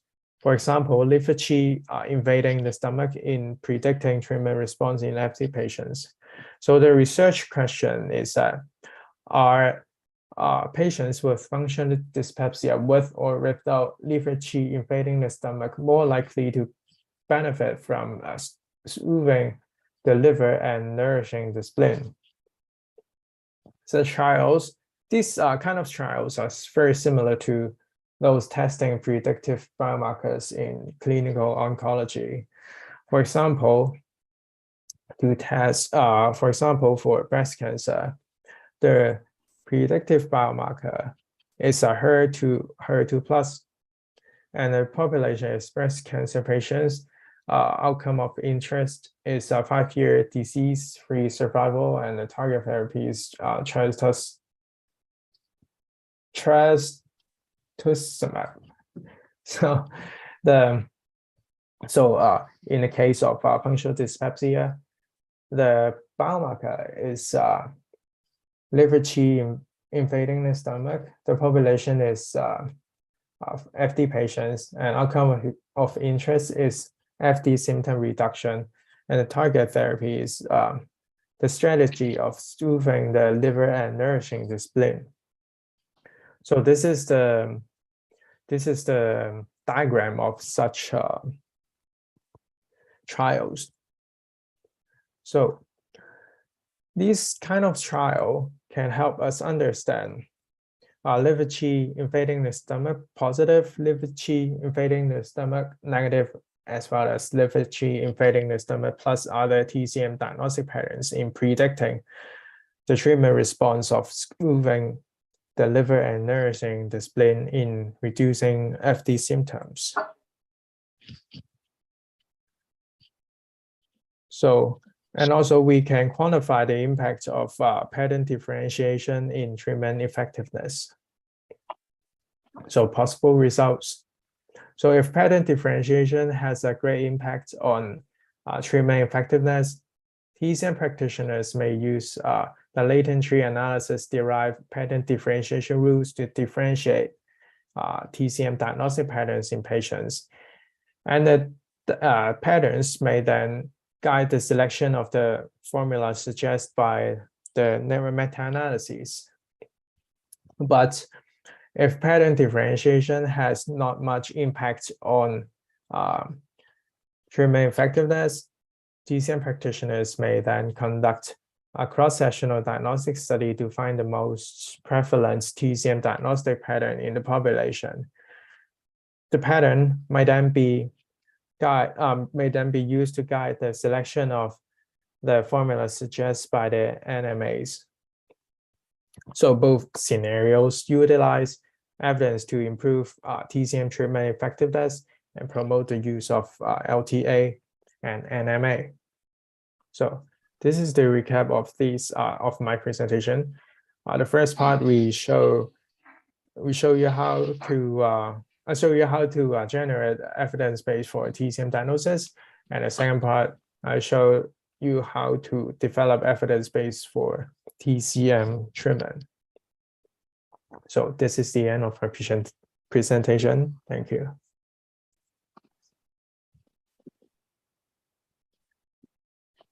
Okay, thank you, Mr. Ho's presentation, and it is very good platform or good model here. So at the beginning, why you choose this disease of dyspepsia? Because functional dyspepsia is very common in Asia or in Hong Kong. We have approximately 10% of FD patients in Hong Kong and around 30% patients in Asian countries, and we have around 50 in Western countries. So we think it is we think the impact of this research this research will pose a very huge impact to the world, we think. So after the model is established, so in the future, will you use this kind of method or the analysis method to apply in different kind of diseases for explaining the Chinese medicine diagnosis? Oh yes, apart from functional dyspepsia, another reason for us to choose functional dyspepsia is that the recent evidence show that Chinese medicine, including herbal medicine and acupuncture, is very effective in reducing the symptoms of functional dyspepsia as compared to Western medicine. So in the future, after we complete the studies on functional dyspepsia, we will try to implement this model to other functional gastrointestinal disorders such as IBS, the irritable bowel syndrome, because it is basically the functional dyspepsia in your intestines. Yeah. So Chinese medicine is very effective in managing IBS as well. Yeah. Thank you. How about Thank you. Professor Ho? So Mr. Ho, thank you for your nice presentation. It is very interesting. So I can see that you have really make a good effort to help us to provide more evidence to understand the importance of pattern differentiation. Now, I would like to ask you questions. Now, in fact, we know that pattern differentiation is the key point or key element in Chinese medicine. Whenever we do the prescription, we will do a pattern differentiation. So I know your study is still in progress. So one of the possible outcome that you have mentioned is that if the pattern differentiation is not having as much impact as we suppose, then it will be maybe our approach will be to conduct a survey to understand the most prevalent pattern, and then we make the diagnosis. But how are you going to convince our clinicians to do so? Because basically we do pattern differentiation all the time. Well, I guess we can simply show them the evidence that pattern differentiation is not that important in clinical practice, and if you insist on using pattern differentiation in clinical practice, you are likely to waste your time. Yes, that's why. Yeah. Because as you know, patients always want to talk. Patients always want to have more time to talk to their TCM practitioners. So if you can save some more time by not doing something that is not very effective, then they will, I think your patients will be appreciating you. So Yeah. interesting. So I also think that maybe pattern differentiation, if we know the impact of this, maybe it will help us to develop more more drugs, which are OTC drugs, maybe a second choice for the patients. Now I can see that there is questions in the chat box. So Yes. it's Yes. Hi, Leo. I did some work on identifying patterns of HCV many years ago. When I went back at a later stage, I found that the patterns different with gender. Have you also considered this? Yes, we also compare the distribution of TCM diagnostic patterns among males and females, but we could not find a very significant result. So basically, the distribution of TCM diagnostic patterns of functional dyspepsia does not vary among gender. So maybe whether the gender is a significant factor that affects the pattern depends on different disease. Yes, I think so. So let's see if there is further questions from the floor. So if there is no further questions, then we thank you, Mr. Ho, for his interesting and inspiring talk. I wish you all the success in your ongoing study. Thank you. So now let us welcome our last speaker. But I think she is very well known, and many of the audience is familiar with her. Professor Vivian Wong is a very keynote person in the Chinese medicine community in Hong Kong.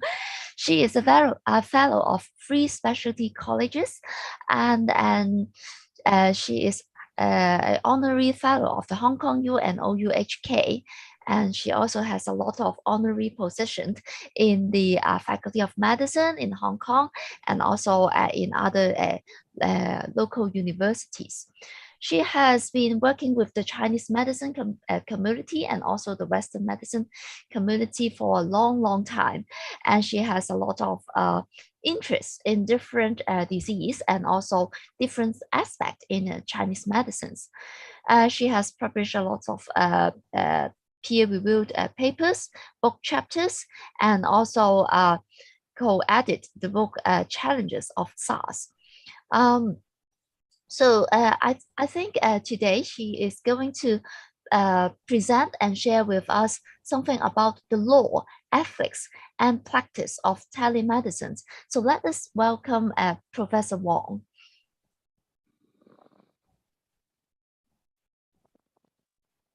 Professor Wong, are you?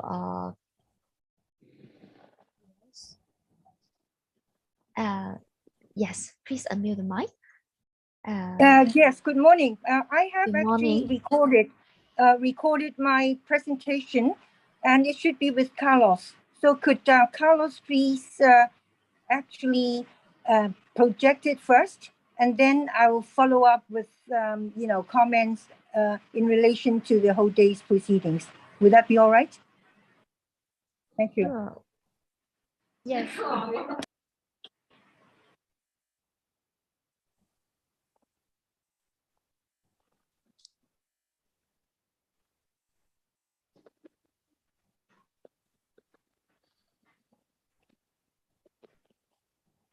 So our technical staff is helping to put the video. So while waiting, perhaps I could start by saying that I would like to thank Professor Peter Zhang for inviting me to this very, very interesting and exciting series of webinar speeches, especially the first one, our keynote from Professor Lau Boyan. Okay, so you're starting now. All right, please start. You're ready? So you start first and yeah.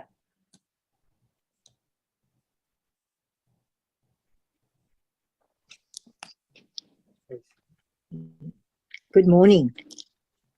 I'm going to talk to you about the law, ethics, and practice of telemedicine. It starts with the World Medical Association, which started to produce guidelines in 2007. The definition of telemedicine is the practice of medicine over a distance in which interventions, diagnosis, therapeutic decisions, and subsequent treatment recommendations are based on patient data, documents, and other information transmitted through telecommunication systems. Telemedicine can take place between a physician and a patient, or between two or more physicians, including other healthcare professionals. Now, the WMA statement has important points about the use of this telecommunication, as because of its inaccessibility have potential to improve healthcare. That is the original idea, that it want to improve healthcare for those inaccessible. But face-to-face consultation remains the gold standard, and it must be consistent with in-person service and supported by evidence and the principles of medical ethics. The ethical guidelines: the physicians cannot be physically present within a safe and acceptable time. Therefore, they use this method to manage chronic conditions or follow-up after initial treatment. Remember this. As we go along, we notice that this is actually the main purpose for telemedicine, according to WMA and other authorizations as well. Mutual trust and respect, identifying each other. Primary physician remains responsible for the care and the coordination. The patient confidentiality, privacy, and data integrity is important. Proper informed consent and explained fully to the patients. Prescribe policies and coordinating care without influencing the patient's choice. Certain telemedicine technologies could be unaffordable to patients and hence impede access. The legal and ethical framework of the country is very important, that it has the autonomy and privacy of the physician in mind.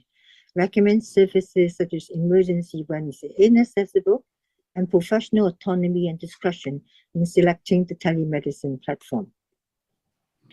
The responsibility of the physician keeps a detailed record to ensure traceability.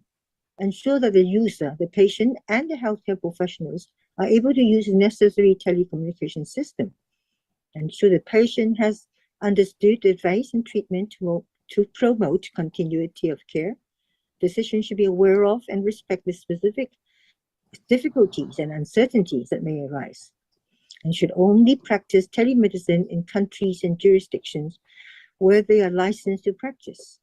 Cross-jurisdiction consultation should only be allowed between two physicians, but ensure that the medical indemnity cover includes cover for telemedicine. With regard to the quality of care, must follow the evidence-based practice guideline to ensure patient safety, quality of care, and positive health outcome. Telemedicine must be tested for its effectiveness, efficiency, safety, feasibility, and cost effectiveness. In an emergency situation, the advice and treatment influenced by competence of the persons who are with the patient must establish protocols for referrals for emergency services.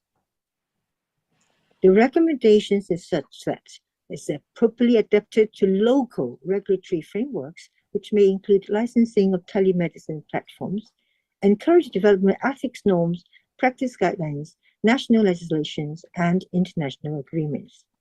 should not be viewed as equal to face-to-face and should not be introduced solely to cut costs. Profession is necessary to explicitly identify and manage adverse consequences on collegial relationships and referral patterns. New technologies may require new guidelines and standards. Lobby for ethical telemedicine practice in the best interest of patients. Now, after having read what the WMA have said, we would like to go to what the Medical Council of Hong Kong has done, right? This is the list of the contents, and we should go through them one by one. The definition is pretty much the same as that from the WMA, so I would not repeat it. It covers the wide spectrum of activities, all right? The tele-treatment of patients within the definition of WMA, but it has also collaboration between doctors or with other healthcare professionals through telecommunication systems. 3, monitoring of patients through telecommunication systems. 4, dissemination of service information and or health education to the public through telecommunication systems. For the purpose of these ethical guidelines, telecommunication systems include telephone, email, social media, and other means of electronic communication between 2 or more people in different locations. Dissemination of service information and or health education is also included. And under Part B of the Code of Professional Conduct, this is actually the Hong Kong Code of Professional Conduct, okay? And the medical practice outside of Hong Kong SAR must comply with the law governing the practice of medicine in that particular jurisdiction where the patient is receiving his medical service. It's not intended for regulations of overseas doctors who practice telemedicine on patients in Hong Kong. The WMA statement on ethics of telemedicine still applies. The principle of full responsibility for meeting all legal and ethical requirements and exercising with due diligence. The standard of care that protect patients during face-to-face apply equally to telemedicine. The Hong Kong Code of Practice, Part E, in relationship between doctors and other healthcare professionals should be followed. Principles and standards guiding the privacy and security of records, informed consent, and safe prescribing. Appropriate licensure in all jurisdictions where patient receive his medical service. With regard to doctor-patient relationship, only in cases in which a prior in-person relationship exists should this go on. Take appropriate steps to establish a credible doctor-patient relationship, a trust and mutual respect, must be able to identify each other reliably. That's very important.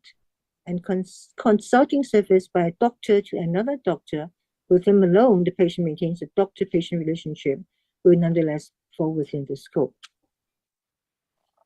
The evaluation and treatment of patients, clinical context and clinical goals, reasonably appropriate and compatible, patient suitable, and a standard of care is reasonable. The parts of a structured and well-organized system, that is very important. It is part of the whole system, and the standard must not be less than the non-telemedicine. So therefore, it requires proper training, and the device is fit for its purpose with high stability. And it may not be licensed to practice in the jurisdiction. So if you are not, then that is something that you must take care of. Acceptable to provide patients with general information. In case of emergency, may provide information of first aid. Patients should be advised to consult doctors in the vicinity. So this is just a warning that if you receive such and you realize the patient has something urgent, emergency, and yet is not within your jurisdiction, then this is what you could do. Now, all necessary information be explained fully to the patient in informed consent. Clear and understandable manner, how telemedicine works, limitations and adequacy, other suitable alternatives available, privacy, technological failure, including confidentiality breaches, protocols for contact during virtual visits, prescribing policies, and coordinating care with other healthcare professionals. If a physician examination is likely to add critical information, the doctor should not proceed. The doctor must consider the limitations, the need for physical examination or other assessments, and also, third, the access to the patient's medical records. For the first-time visit, it is advisable to have an in-person consultation with that patient. That is repeated, being emphasized. The instructions are understood by the patients and or the caregivers. Overseas patients should have regard to differences in a product's license name, indications, and recommended dosage regimen. We keep a detailed record of the device he had delivered, the information he has received on which the device is based in the patient's medical record. Over the same professional responsibilities, we own the same professional responsibilities in respect of medical record keeping and patient confidentiality, right? So therefore, it's no difference between telemedicine or in person. And the requirements are under Section 1 of Part A of the Hong Kong Code. The relationship with other healthcare professionals is also very important. It clarifies the respective role and responsibility in the duty of care. If a doctor asks for a second opinion, he remains responsible for the treatment. If a doctor receives a referral, he should request the relevant information. Working with or receiving reports should ensure that they require standards of care and notify the other healthcare professionals if he has concerns over them. The data obtained must be secured through encryption and other security precautions. Prevent access by unauthorized person, right? This again is a very important point that will be repeated. Doctor should check with the patient before sending sensitive information by electronic means to the patient. Limitations. It does not attempt to provide a service which puts the patient's safety at risk. The risk in providing treatment when a physical examination of the patient is not possible should advise the patient not to use email if urgent advice is required. If technical and environmental limitations affect the quality, the consultation must be terminated and alternatives must be considered. And that is the end of the first part on the preparations or the declarations from the Hong Kong Medical Council. And that was actually December 2019. And then with the progress of COVID, people were starting to use more telemedicine and including traditional Chinese medicine. Therefore, the Chinese Medicine Council also prepared guidelines, which was published in September 2021, just a year ago. And that is very useful. And this is just a summary of the content, which pretty much is the same as that in the medical council, the Western medicine one, all right, covering the definitions, the doctor-patient relationship, the informed consent, prescription. But they have added one important point is about certification for taking leaves. They also cover the patient confidentiality and also the patient records. Now, with the remaining time, I would try to rush through the important part about the China's legislation, because I understand that this conference has been organized with international participation and also Chinese participation. So mainland China is actually doing quite a lot of telemedicine, and they have started regulations in 2014. The NHS, okay, the National Health Commission issued the initial opinion regarding promoting telemedicine. And then by September 2018, the Chinese National Health Commission and the National Administration of Traditional Chinese Medicine released 3 trial measures. The 3 measures are telemedicine specification, internet diagnosis and measurement, and internet hospital measures.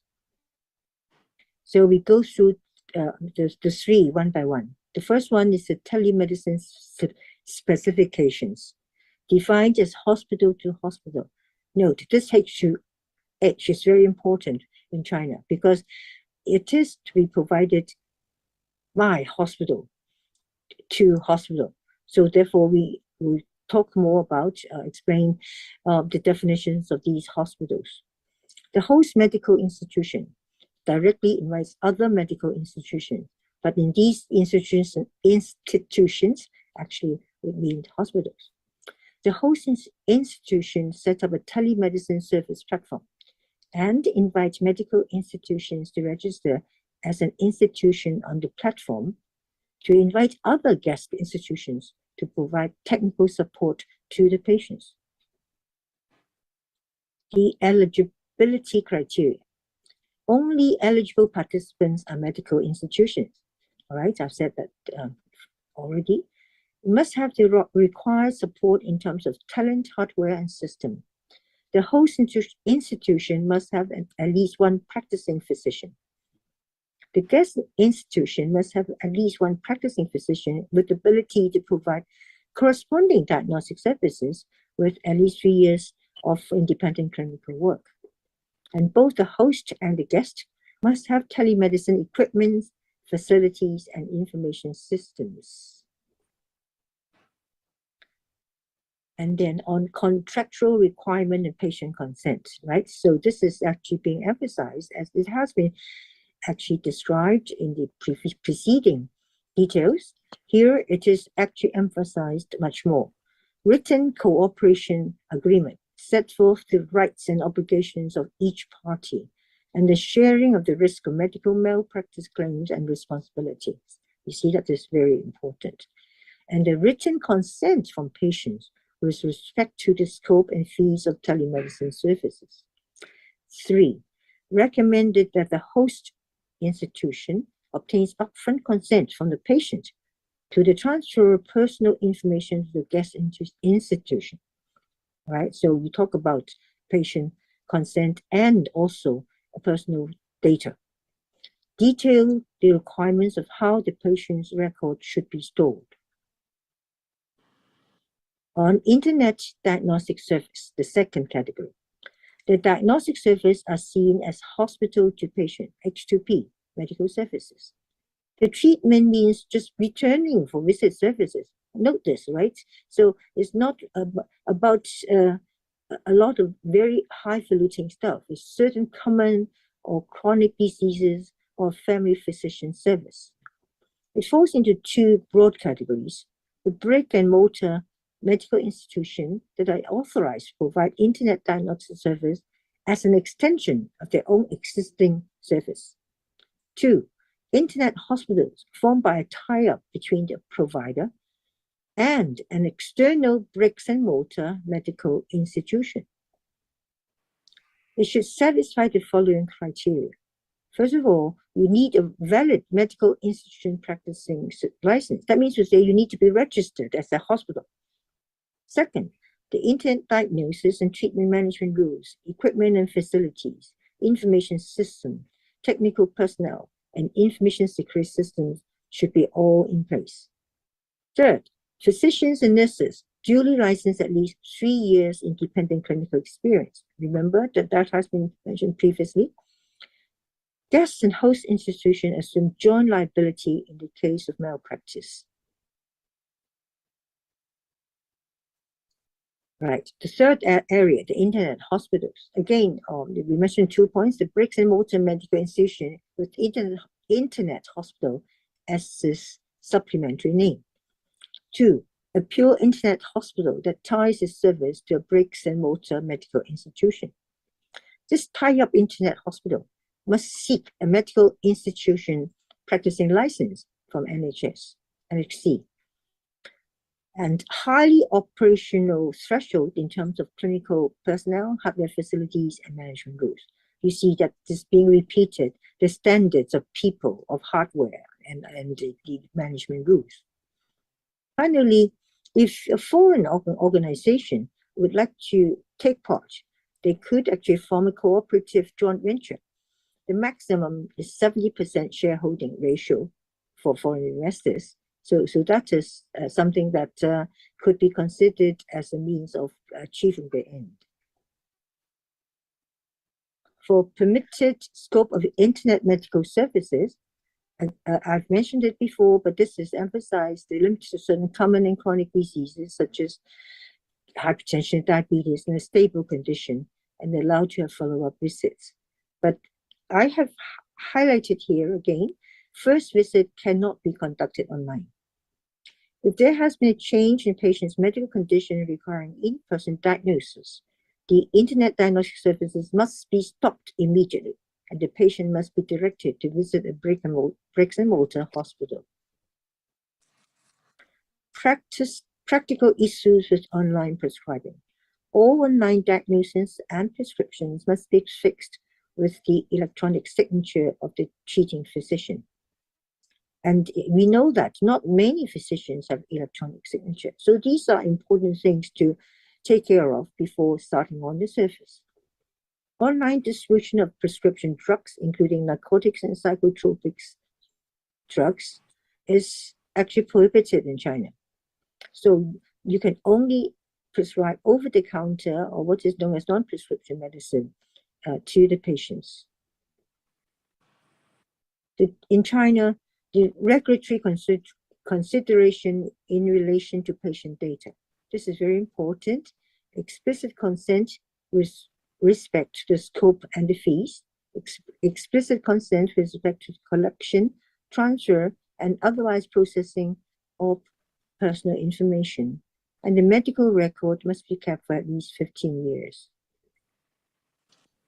For data protection requirement, the information system or platform are capable of protecting patients' privacy and preventing patients' personal data from loss, modification, damage, or unauthorized transmission. The cybersecurity law of the People's Republic of China and its implementing rules apply.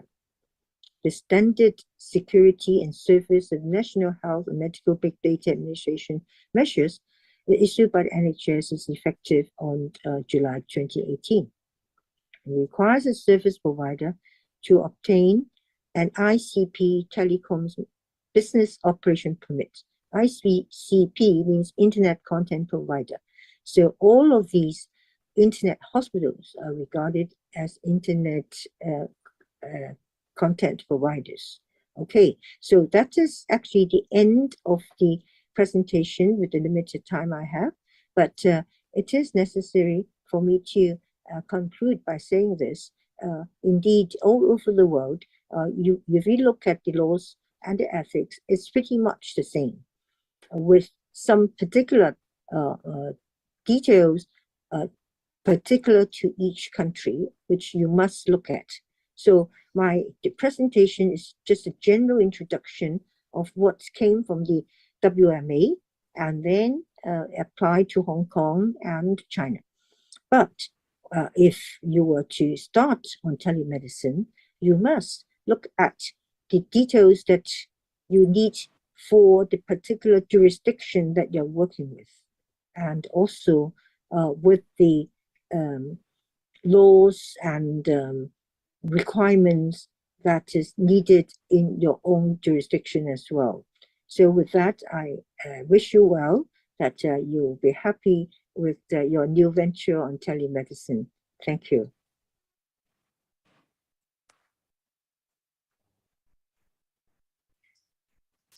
So thank you, Professor Wong, for the inspiring talk, and then share with us a lot of the information on the ethics and law. I think telemedicine has been growing rapidly in recent years due to the pandemic, and then perhaps many of our professionals is actually not that clear about the law and all the regulations. So it is good to have you to review some of the important key points and remind us that what we should be careful when we are practicing the telemedicine. So perhaps we can see if there is any questions from the floor. Perhaps you may allow me to finish my introduction. Sure. No? Yes. Okay. Yes, please. So just now, I was thanking Peter for actually providing this opportunity for all of us to work together. That's really very, very exciting. And I would like to actually give you the background of our starting on this journey with Professor Liu Baoyan, our keynote speaker yesterday. I met him almost 20 years ago, after SARS. He was representing China to the WHO meeting in Geneva, and I was representing Hong Kong. So we met. And that was the start of our communication on digitalization of Chinese medicine. And then you may notice that in Hong Kong, you started the Consortium for Globalization of Chinese Medicine 20 years ago. So there was a committee on digital Chinese medicine. And so Professor Liu and I co-chaired the committee. All right. And during this period of time, he was working on the, what you heard about yesterday. But then there were others in other aspects of digitalization. One is actually something that the outcome of is in terms of network pharmacology. At that time, you haven't heard of network pharmacology. And it was actually from the Jiao Tong University in Shanghai that they started putting data together. So then you have the big data for the AI for network pharmacology. So you can see that it takes quite a long time for things to develop in these innovative ways, right? So therefore, another very important point that, just serendipity, Professor Zhang invited Professor Tong Xiaolin to talk. And all of you know that Professor Tong Xiaolin is our expert in diabetes mellitus. And again, more than 10 years ago, I attempted to induce him to do a translation of his books on diabetes, and in fact, from the Hong Kong University Press. Unfortunately, we could not find a good translator. It's very difficult to translate Chinese medicine to English. And that is why just now, there was a question whether, Donald's book could be translated. It could be, but, it is really takes a lot of skill, a lot of knowledge about the subject. And no one had enough knowledge about diabetes in Chinese medicine enough to translate. So we didn't do that. But more importantly, as you see, as you read, what I presented about telemedicine, you'll see that repeatedly they were talking about follow-up of simple conditions, recurring conditions, chronic conditions, such as diabetes. Diabetes actually occurs in 10% of our population. Yesterday, Dr. Mack also mentioned that in the HA system, they are focused on diabetes as well for telemedicine. Calvin Mack. Yes. So that is indeed the important thing. And again, Hong Kong U has worked on the use of individualized therapy using Chinese medicine syndromic diagnosis for diabetes. And that is indeed a very big area where I think, all of us should be working on. And indeed, if we do that, your telemedicine, development, innovation could follow specific disease conditions, which would make life easier. And then that would be using, say, for example, Peter, your tongue diagnosis, which is very important. Okay, and the other missing bit is actually the pulse, and that is another challenge that we need. But just now, this talk from Leo about the evidence base is an interesting thing. The latent tree analysis from UST is indeed a method we could use. So I could see that using different technology, different methodology, we could put together something that would be really exciting for the future. Thank you. I have one question for you, Professor Wong. It's interesting that you point out the fact that in China, it's the institution is bearing the responsibility, and they have to sign a contractual agreement with another institution to do this telemedicine. Now, could we bring it down to a individual level? While a practitioner in one country, I suppose mostly would be acupuncturist for Chinese medicine, can have an agreement with another qualified practitioner in another country, so that the telemedicine can be carried out by the two practitioners together. What do you think about this idea? Now, if you do it for China, you cannot. So it's like the Hong Kong Chinese medicine practitioner. It's for people in China doing it for the rest of the world, I guess. Okay, so that would mean you have to look at the laws of, say, you go to the United States, for example, right? So you need to look at their laws and see whether they allow, what are the regulations governing such practice. So it would be very individualized. Yes.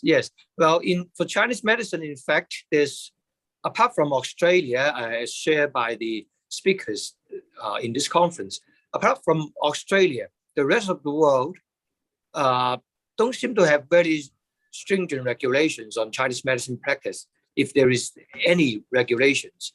But within the spirit of WMA, which allows for consultation by two qualified practitioners in each region. So maybe perhaps this is the way to go for Chinese medicine. That's what I'm proposing. Yes, I think, WMA did mention a situation where you are actually giving advice, to the other physician in the other country. Then you don't have the medical liability, because they did emphasize the importance of medical, liability, which are shared by the two. So therefore, and your medical insurance would not cover your treatment of a patient in Australia. So therefore, you cannot do it. So all you need to do is, say, if you, like Professor Chai Yishe, if you work with him, so you talk to him and then discuss about a certain patient with diabetes, that's fine. And then, but afterwards, it's not your responsibility. It is the doctor on the other side that would decide on whether to follow your advice or otherwise, and then take his sole responsibility for the management of the patient. So the patient would still be under his name and not yours. Exactly. Yeah. Yeah, that would be like a sort of a side door for us to operate, at this point in time. Right. Okay, thank you. Thank you. I noticed just now there was a message about litigation. I think I've answered that in the chat. Yes, in the chat room. Well, there are several questions or some situations.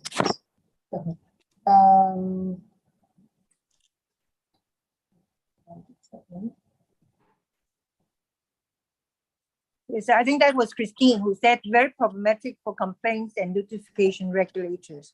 So this is, a temporary way of getting around it. So it's not the perfect way.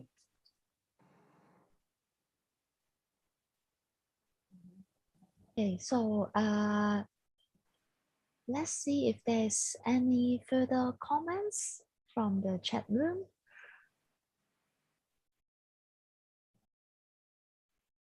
So, so if there is no further chat room message from the chat room and no further comments, let us end today's sections. I would like to give thank you to all of the speakers again. So for giving us a very informative sections and presentation that I think all of us enjoyed very much about the presentations. Thank you very much, and we hope to see you in the afternoon sections again. So I think we can end today's morning sections. Thank you. Thank you all. Thank you. See you guys afternoon.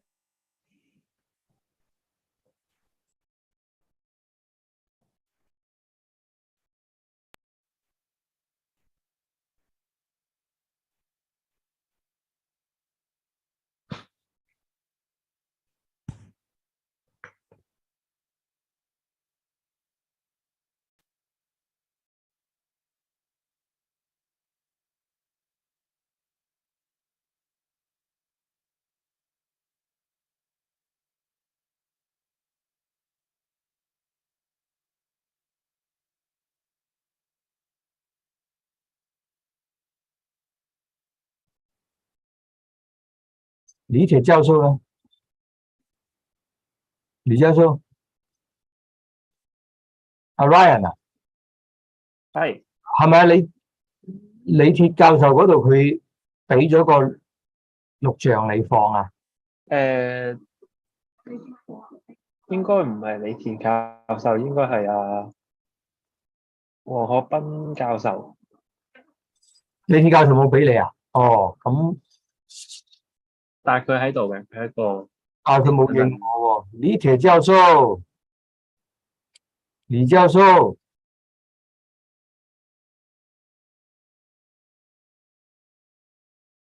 奇怪喎。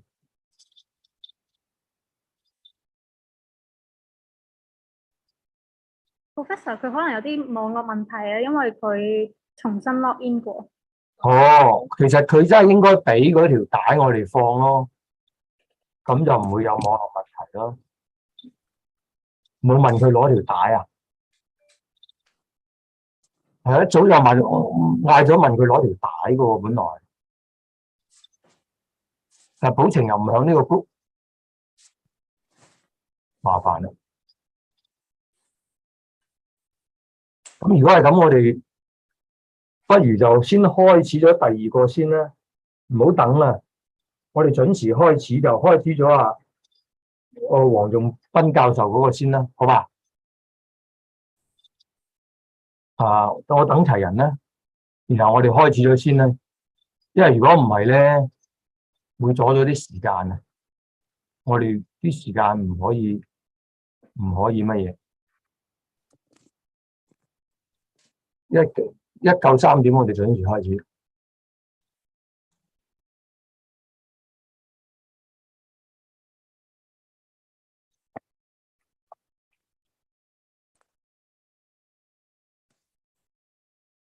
Hello, good afternoon from Hong Kong, and good morning to Europe, and it's probably early morning in the US. We are coming to the last afternoon of the conference, and in this section, which is section 8, meeting room 1, we will have a number of speakers. Professor Li Tie from Changchun University, Professor Wang Zhongbin from Belgium, and Dr. Andy Zhang from Canada, and I believe he's playing a video because it's early morning in Canada. And then Professor Zhang Xuebin and Ms. Wang Zichun and Dr. Marcus Gadao. This will be a roundtable discussion, so the presentation will be relatively short. And then after that, I will give a workshop, and then it will be a Q&A section with TCM product suppliers representative from both Australia and the Netherlands. Now, we're supposed to be starting with Professor Lite's presentation, but it seems that he's still having some technical difficulties. Hello, Professor Lite, are you there? If not, then we will move to the next presenter, Professor Wang Zhongbin. 王教授，你现在可以吗？因为前一位讲者他可能有些技术上的问题。可以啊。好，那请您现在开始present吧。我先给一个介绍啊。我看到了吧？大家看到我的 PPT 吧？看到了您的那个介绍So Professor Wang Zhongbin graduated from Jiangxi University of Chinese Medicine in 1984, so he's a few years ahead of me, and he's studied with different professors for his master degrees, and then served as professor and doctoral supervisors in Zhongjing and advocate Zhongjing doctrines. In 2005, Dr. Wang set up Renji Clinical, China Chiro Medical Center in Belgium. I hope I pronounced it right. And being proficient in acupuncture and cupping, Dr. Wang has rich experience in treating diversified common diseases and some rare diseases, and published more than 40 reference articles in 3 books. In March 2020, Dr. Wang innovated WeChat online clinic to fight against COVID-19 and have seen hundreds of patients. And now let's welcome Professor Wang to share his experience. Please start. Dear colleagues, dear Professor Zhang, my presentation is the WeChat online clinic and on the pandemic with the Chinese medicine, my experience in Europe. For more than 2 years, and the framework of the new on the epidemic model, WeChat online clinic, I have used the traditional Chinese medicine to treat the hundreds of patients with COVID-19 remotely. All of them achieve satisfactory results. Most of them are of the moderate severity, and there are also some severe patients with no underlying disease.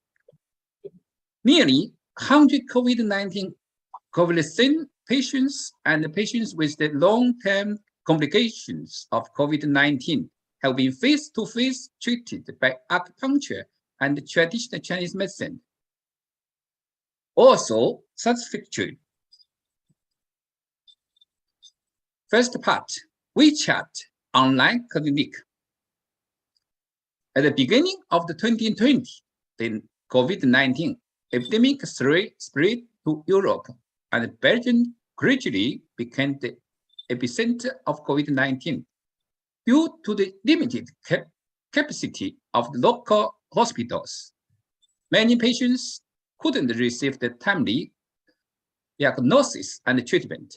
They had to undergo home quarantine to deal with this virus.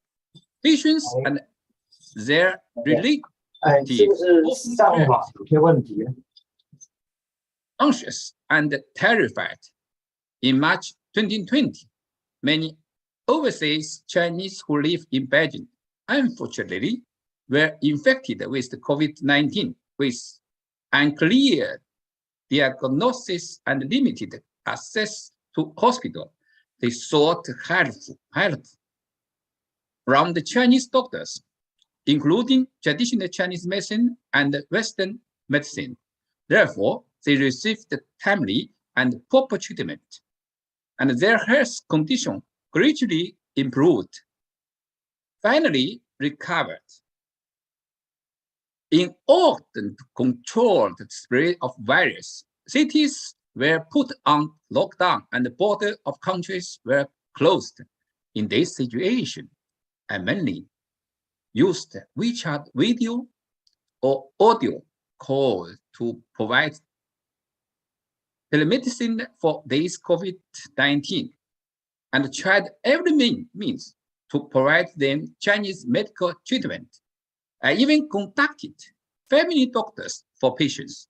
In the end, traditional Chinese medicine, medical doctor and Western medical doctors provide telemedicine to patients, which effectively saved these patients.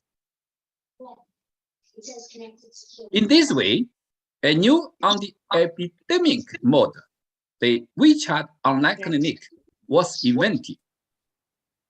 The article WeChat copying a new model of fighting the epidemic that can save lives was also officially published on May 2nd in Foods Medicine and became a hot topic.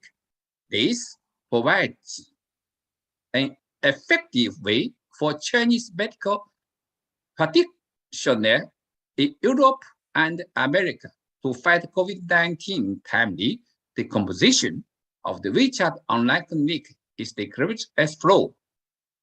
One team, one traditional Chinese medical practitioner, one Western doctor, patients and their relatives, and one volunteer can form an online clinic team.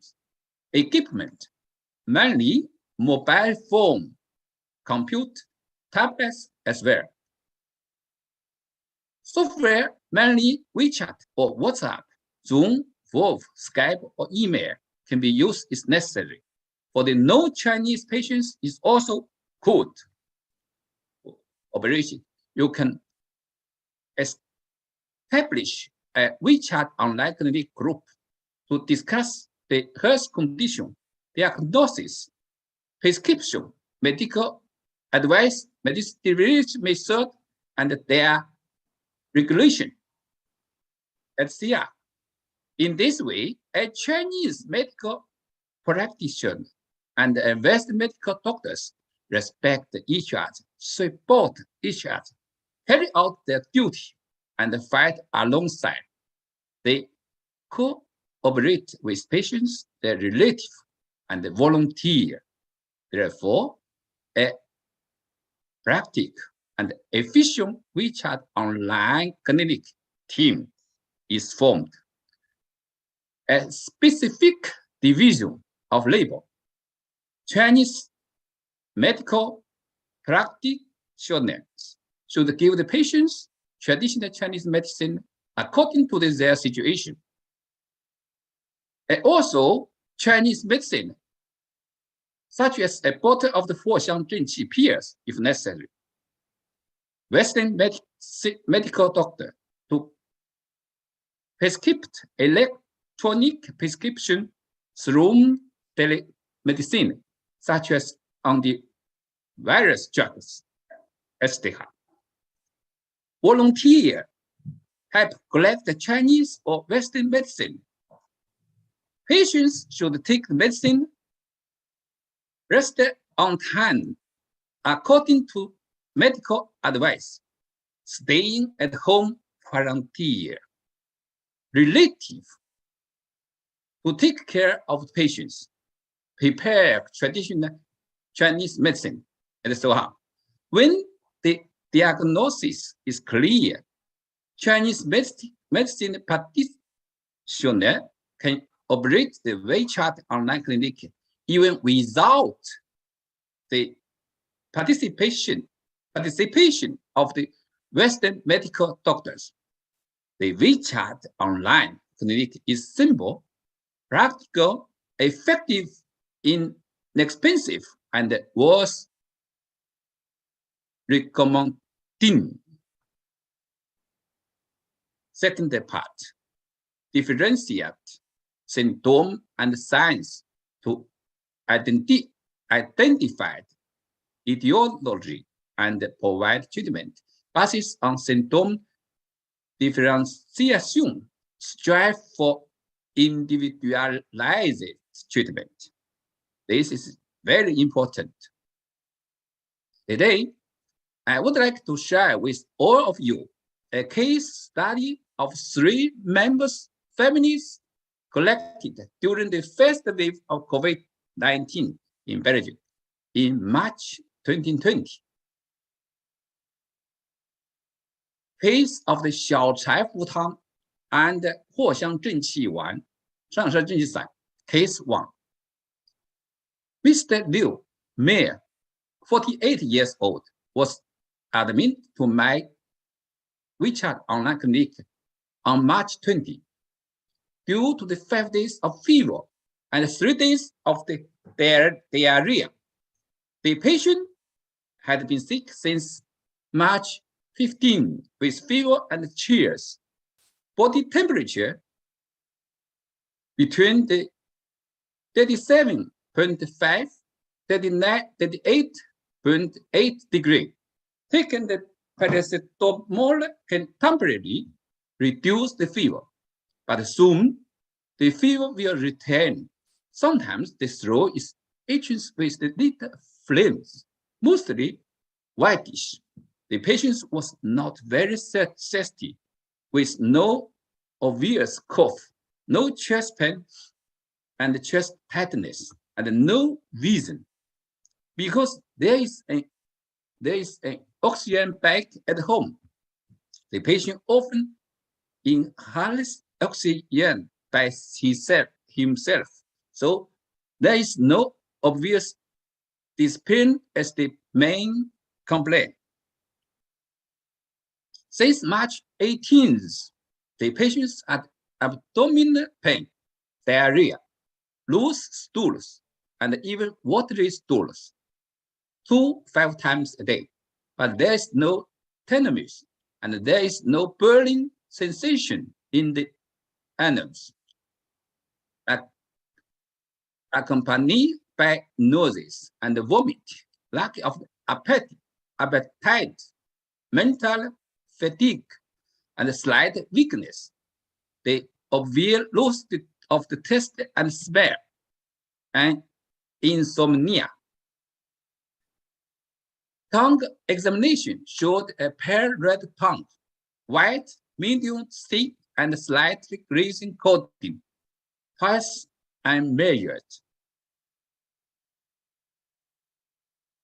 The patients repeatedly said that he didn't feel any obvious discomfort in his chest and didn't have obvious coughing and shortness of breath.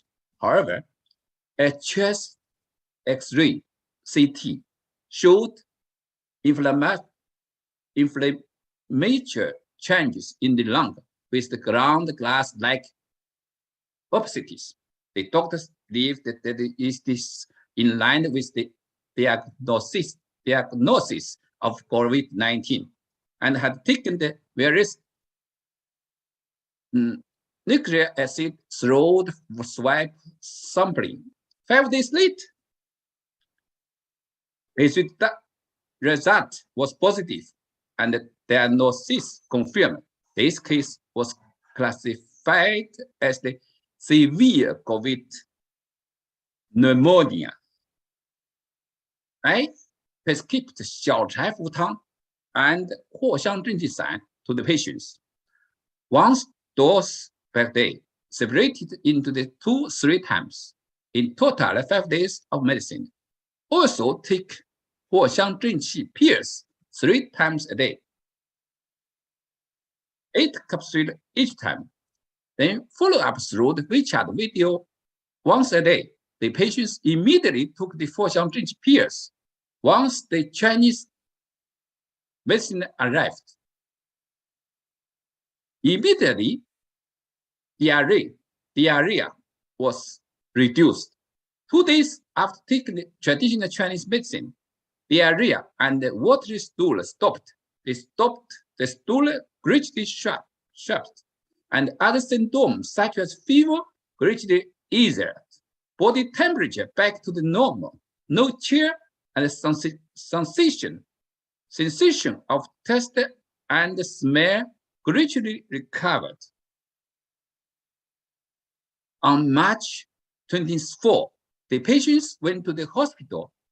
His signs and symptoms had improved, but the only problem is shortness of breath and low fever. So that he was admitted to the hospital for further treatment, oxygen therapy.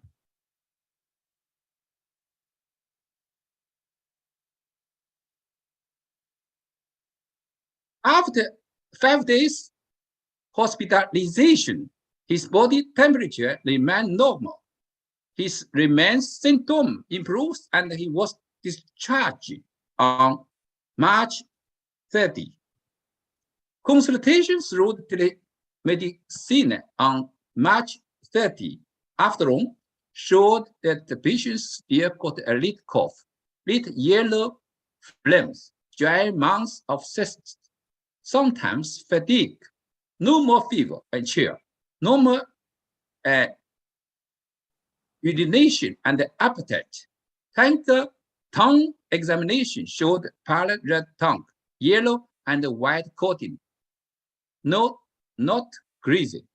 I prescribed 如叶石膏汤 5 doses more, step by step. The patient fully recovered.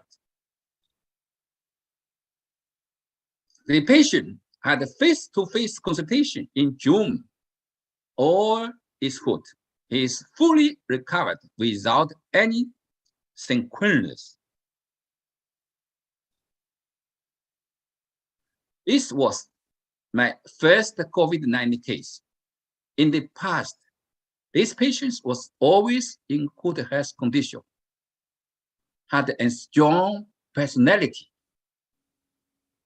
seldom shed tears, but this time he was feared and cried bitterly many times.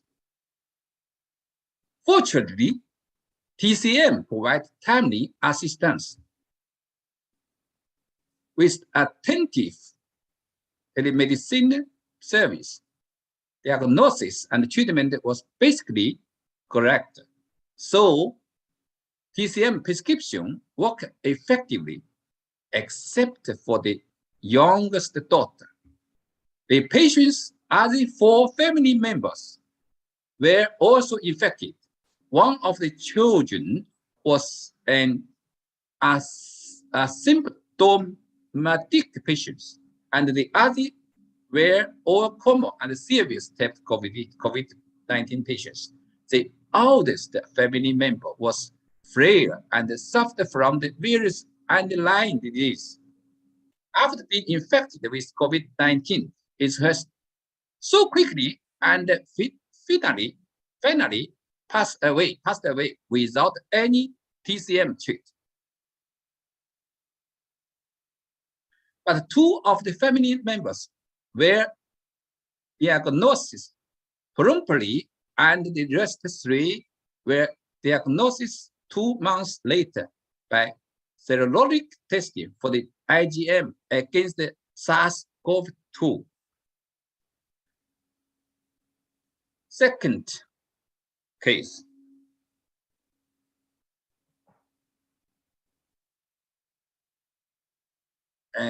Of 麻杏石甘汤 and 银翘散. Mrs. Moore. She is the wife of the Mr. Liu in the first case. He received the telemedicine service on March 24. His main complaint was fever and cough for 2 days, accompanied by chest tightening, shortness of breath, and slight fatigue.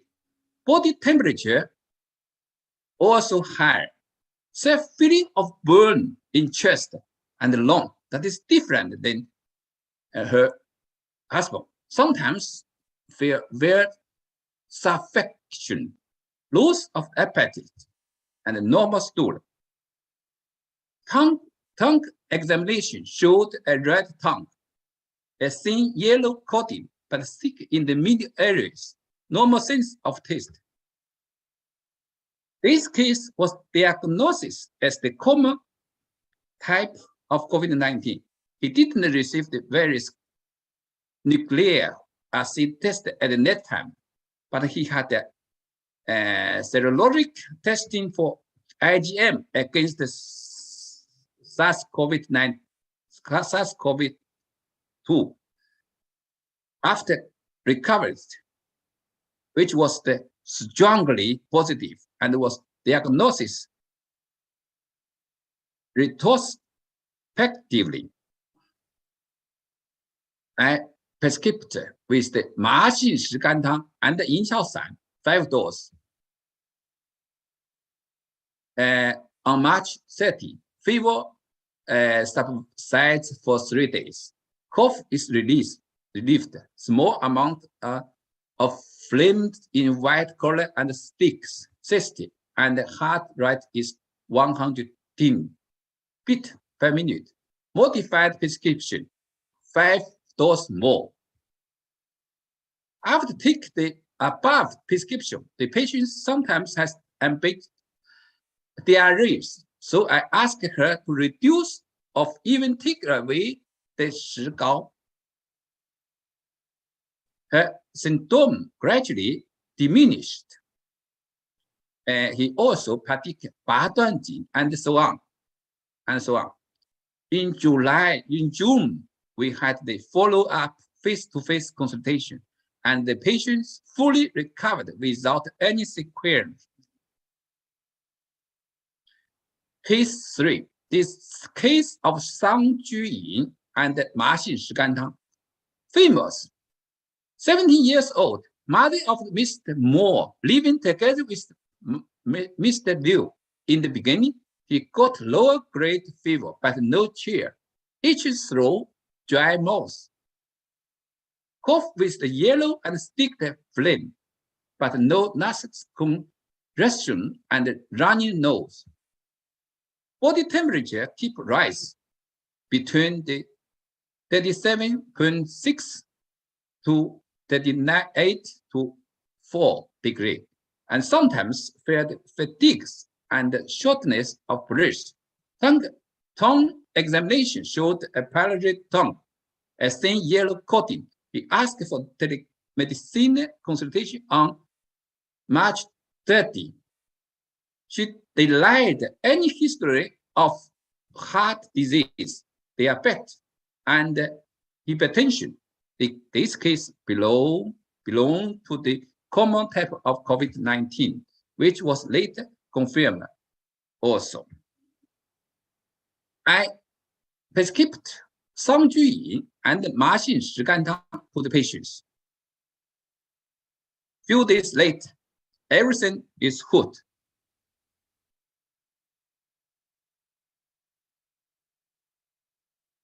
Notice, this patient is old, and fortunately, he had no serious underlying disease, and he received Chinese medicine treatment in time, so he could recover after COVID-19 without any problem. Her husband, who suffered from severe heart and kidney disease and diabetes, developed critically severe COVID-19 once infected. She passed away after 3 days of hospitalization without TCM treatment. Summary. As we all know, in TCM, COVID-19 is caused by pestilentious qi. It is like the wind, but not wind. Like cold, but not cold. Like summer heat, but not summer heat. Like damp, but not damp. Like dryness, but not dryness. Like fire, but not fire. It's a kind of the mixed stability and poisoning of various no seasonless qi in the environment. An epidemic pathogenic factor is the COVID-19 virus.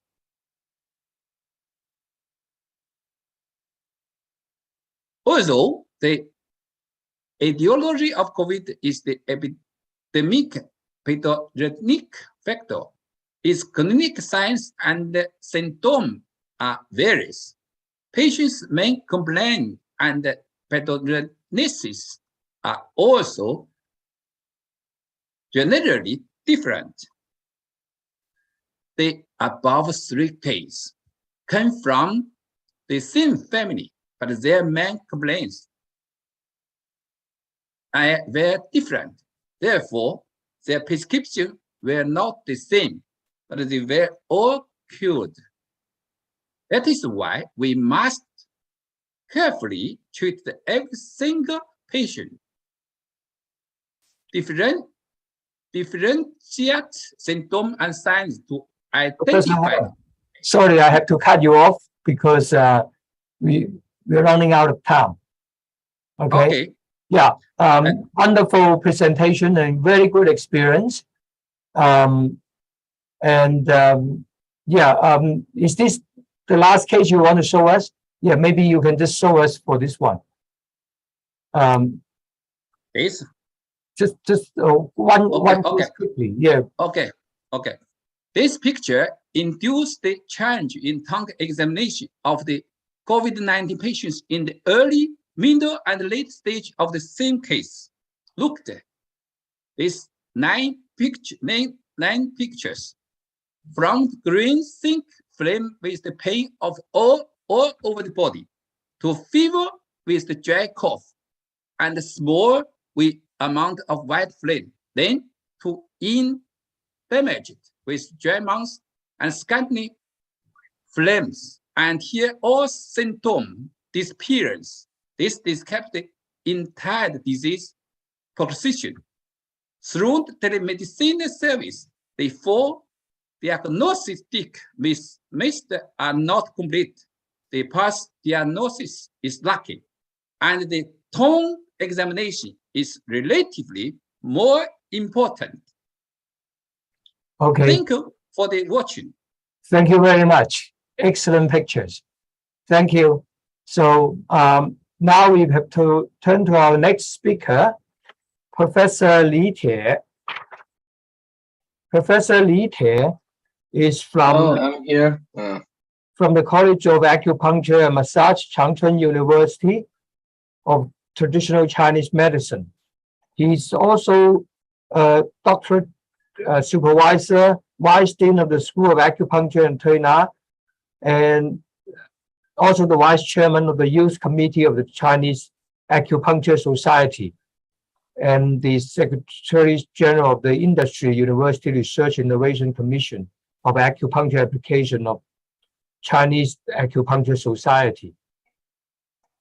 He has been engaged in clinical, teaching, and scientific research of acupuncture for a long time, and have participated in over 10 projects, including National Natural Science Foundation projects, with more than 60 papers published in Science Citation Index, and edited 6 academic books, including Classical Needling Method, Research, and Modern Application.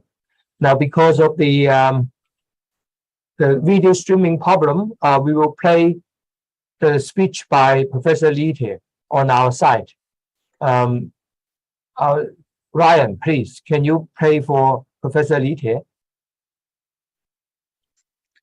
Good morning, ladies and gentlemen.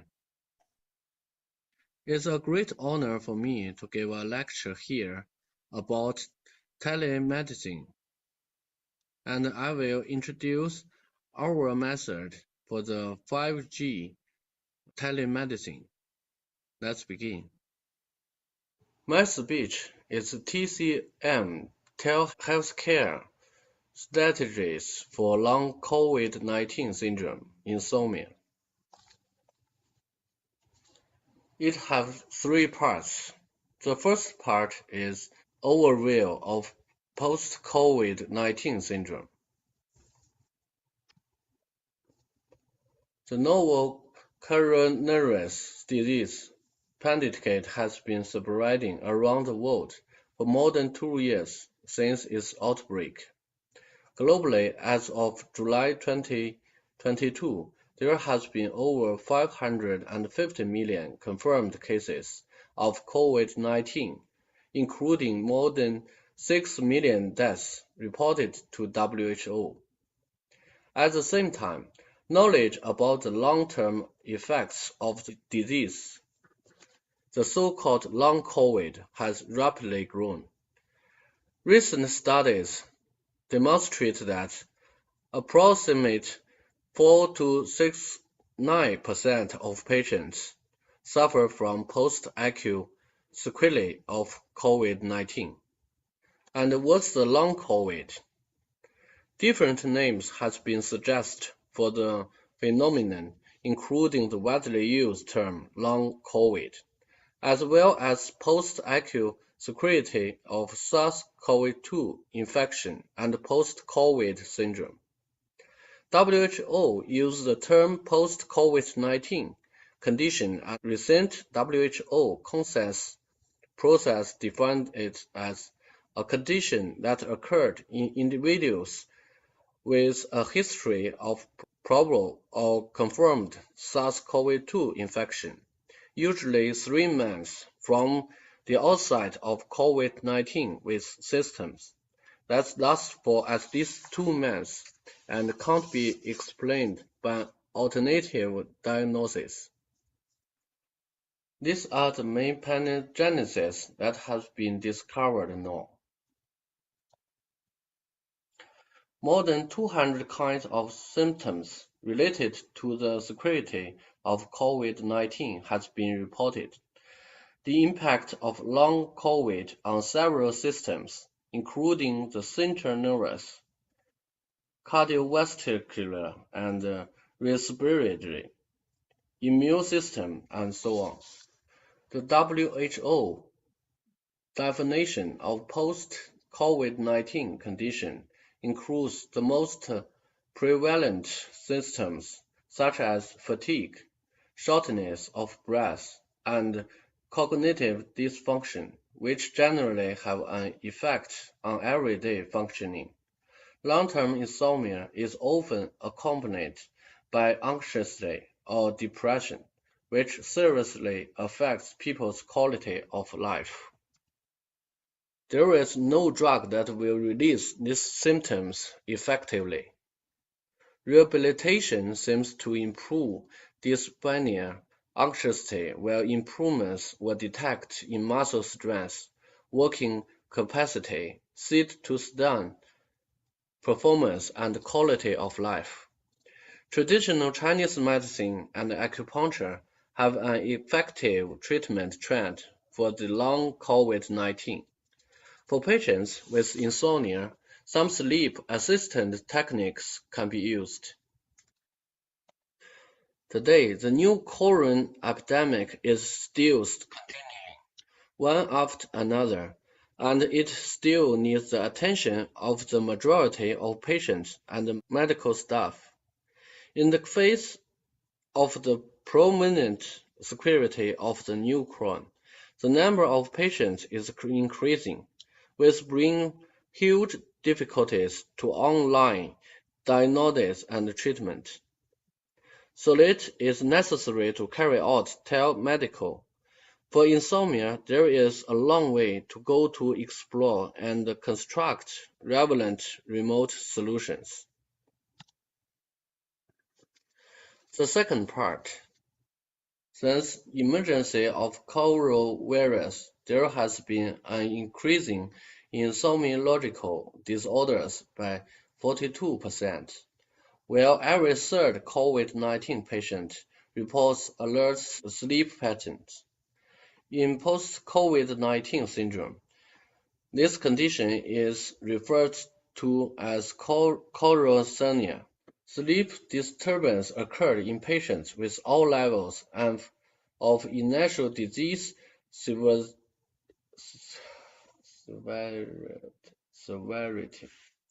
Sleep disturbance occurs in patients with all levels of initial disease severity. We still call insomnia. The symptoms of insomnia contain three aspects: falling asleep difficulty, or poor sleep quality, always wake up or cannot sleep after waking up, even sleeplessness all night. 镇静安神 method has been studied for 23 years by Wang Fuchun's team in many Chinese medicine colleges and affiliated hospitals, has achieved innovative results, has been recognized at home and abroad. It emphasizes that taking tranquility mind as principle and keeping lean and regulating qi as auxiliary, as qi and spirit harmony. 镇静安神 acupuncture, 镇静安神 acupoint sticker, and 镇静安神 granules, a series of treatment systems has been formed in the long-term clinical practice. Let's study 镇静安神 acupuncture method. The descendants of Changbai Mountain genera sent a three-course series on pathogenesis of insomnia, in spirit by the method of Sancai acupoint selection in Biuyufu, combined with years of clinical experience. 镇静安神 acupuncture method was established. It emphasizes that taking tranquilized minds as a principle and keeping lean and regulating qi as auxiliary, as qi and spirit harmony. 镇静安神 acupuncture, 镇静安神 acupoint sticker, and 镇静安神 granules. A series of treatment systems has been formed in the long-term clinical practice. This is the 镇静安神 acupuncture method. Let's study 镇静安神 acupuncture method. The descendants of Changbai Mountain genera sent a three-course series on pathogenesis of insomnia, in spirit by the method of Sancai acupoint selection in Biuyufu, combined with years of clinical experience. 镇静安神 acupuncture method was established. This is the technical characteristics.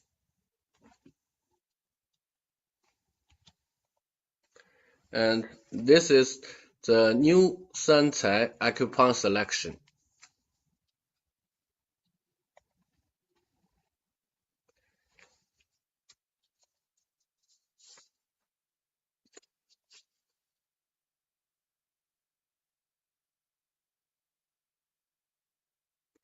This is the main point of the technical characteristics, including the acupoint selection and the manipulation and the time of treatment. And this is the new Sancai acupoint selection.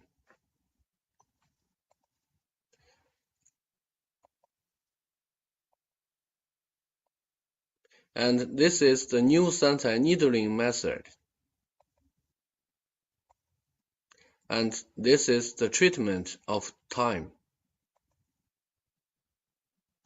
Sedative acupoint stickers adopt the ultrafine pulverization technology to extract the effective components of Chinese herb, so as to improve the utilization rate and penetration rate of the drug. The acupuncture transdermal technology of TCM greatly shortens the onset time of the drug, and the acupuncture stickers can be applied to acupoints for a long time to achieve long-term and slow release effects. 镇静安神 granules have the functions of calming the nerves, nourishing qi and blood. It is suitable for insomnia and fatigue. It has a sweet taste and can be taken orally to regulate the qi and blood of the viscera, so that the yin and yang are in harmony. The third part is what we have done on the telemedical insomnia. Telehealth or telemedicine service refers to a realization of long-distance medical service that are not limited by space. It is a new type of medical service that closely integrates signal transmission, communication technology, and medical professional technology. Through remote collection, transmission, processing storage, and query of medical information, we can make treatment, diagnosis, healthcare, consultation, and follow-up for remote patients, complete continuing education, consultation, taking and other training for remote medical personnel. And the 5G system can join the people who participate the course of the telemedical. On the basis of the great achievements made by the national and provincial scientific research platforms, such as 973 projects, National Natural Fund projects, and extensive 5G networks, the affiliated hospital of ICTCMT, coupled with 5 other institutions, have built a medical big data center and a provincial TCM healthcare platform to develop 5G telehealth care.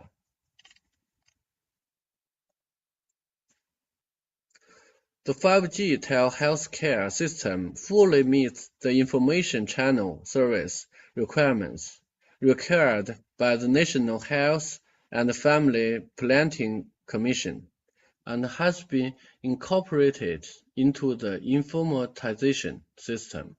The core equipment with exclusive and independent property rights provides inclusiveness for the platform, have a strong scientific research team and alternative experts to provide technical support and academic guidance.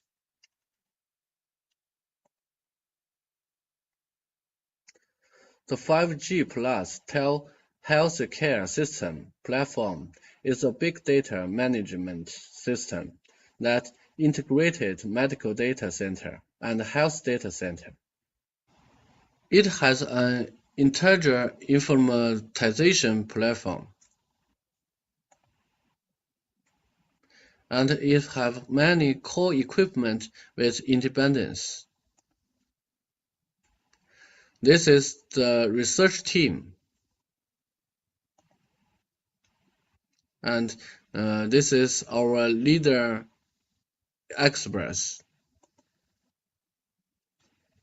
Taking insomnia as an example, to explore 5G plus medical model, patients can collect health information through intelligent medical equipment, such as tone and pulse conditions, various interactive software to fill in their personal health status, or communication software to directly contact doctors.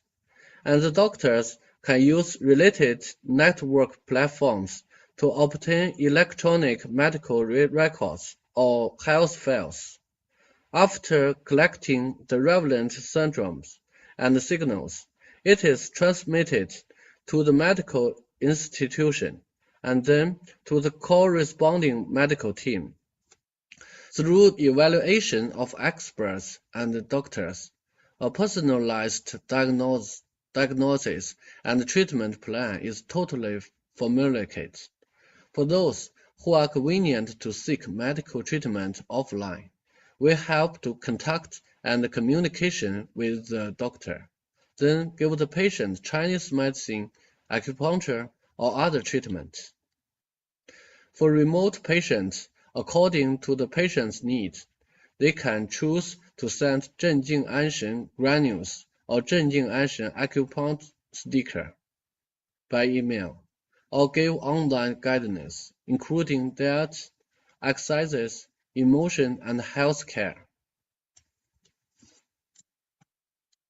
There are specific doctors in the medical team to follow up the patients, to adjust the diagnosis and the treatment plan, and give further guidance until the patient recovers or the symptoms are relieved.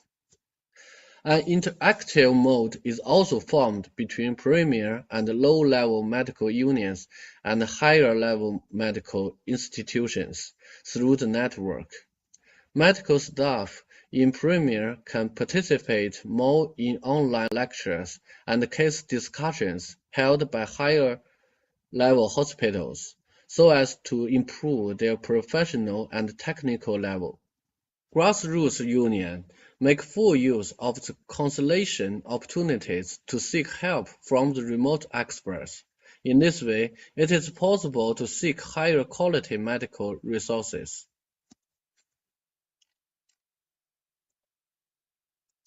The 5G telehealthcare model based on insomnia has been promoted and applied in over 20 countries and regions, and more than 100 institutions, and the diagnosis and treatment of other common diseases has been actively carried out.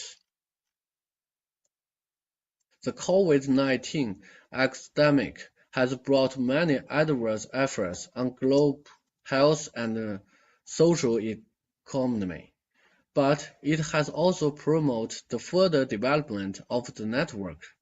With the support of 5G technology, telehealth care has attracted more attention and helped solve the problem that many patients could not seek medical treatment offline,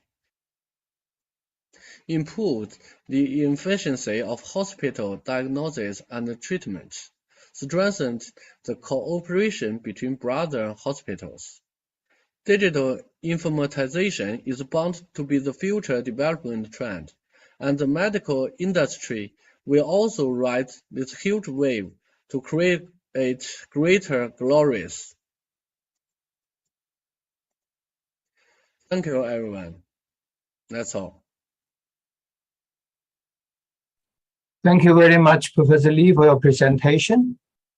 Now this presentation is open for question.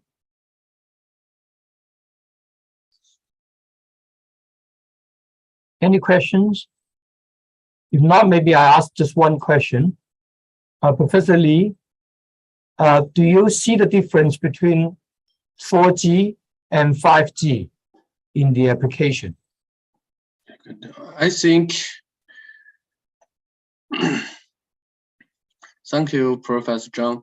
I think 5G is more rapidly and contain more information. So you should have better experience. Better yes. Experience. Okay. Yes. Yeah. Thank you. Thank you. Thank you. Any other question? If not, then we move to our next speaker. Dr. Andy Jiang. Is Dr. Andy Jiang here? Yes, I'm here. Thank you. Dr. Andy Jiang. I know it's 4 o'clock in Canada in the morning here, right? Yes. Yeah. Good morning. Thank you so much for your presenting your talk at this time of the day in Canada. So please go ahead. Okay. Oh, sorry, I need to introduce you.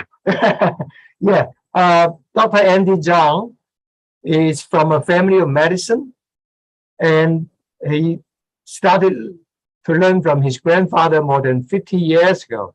But then he received formal education from the Guangzhou Medical University and also from the Canadian Institute of Health Research. So he is now both a TCM doctor and an osteopathic doctor.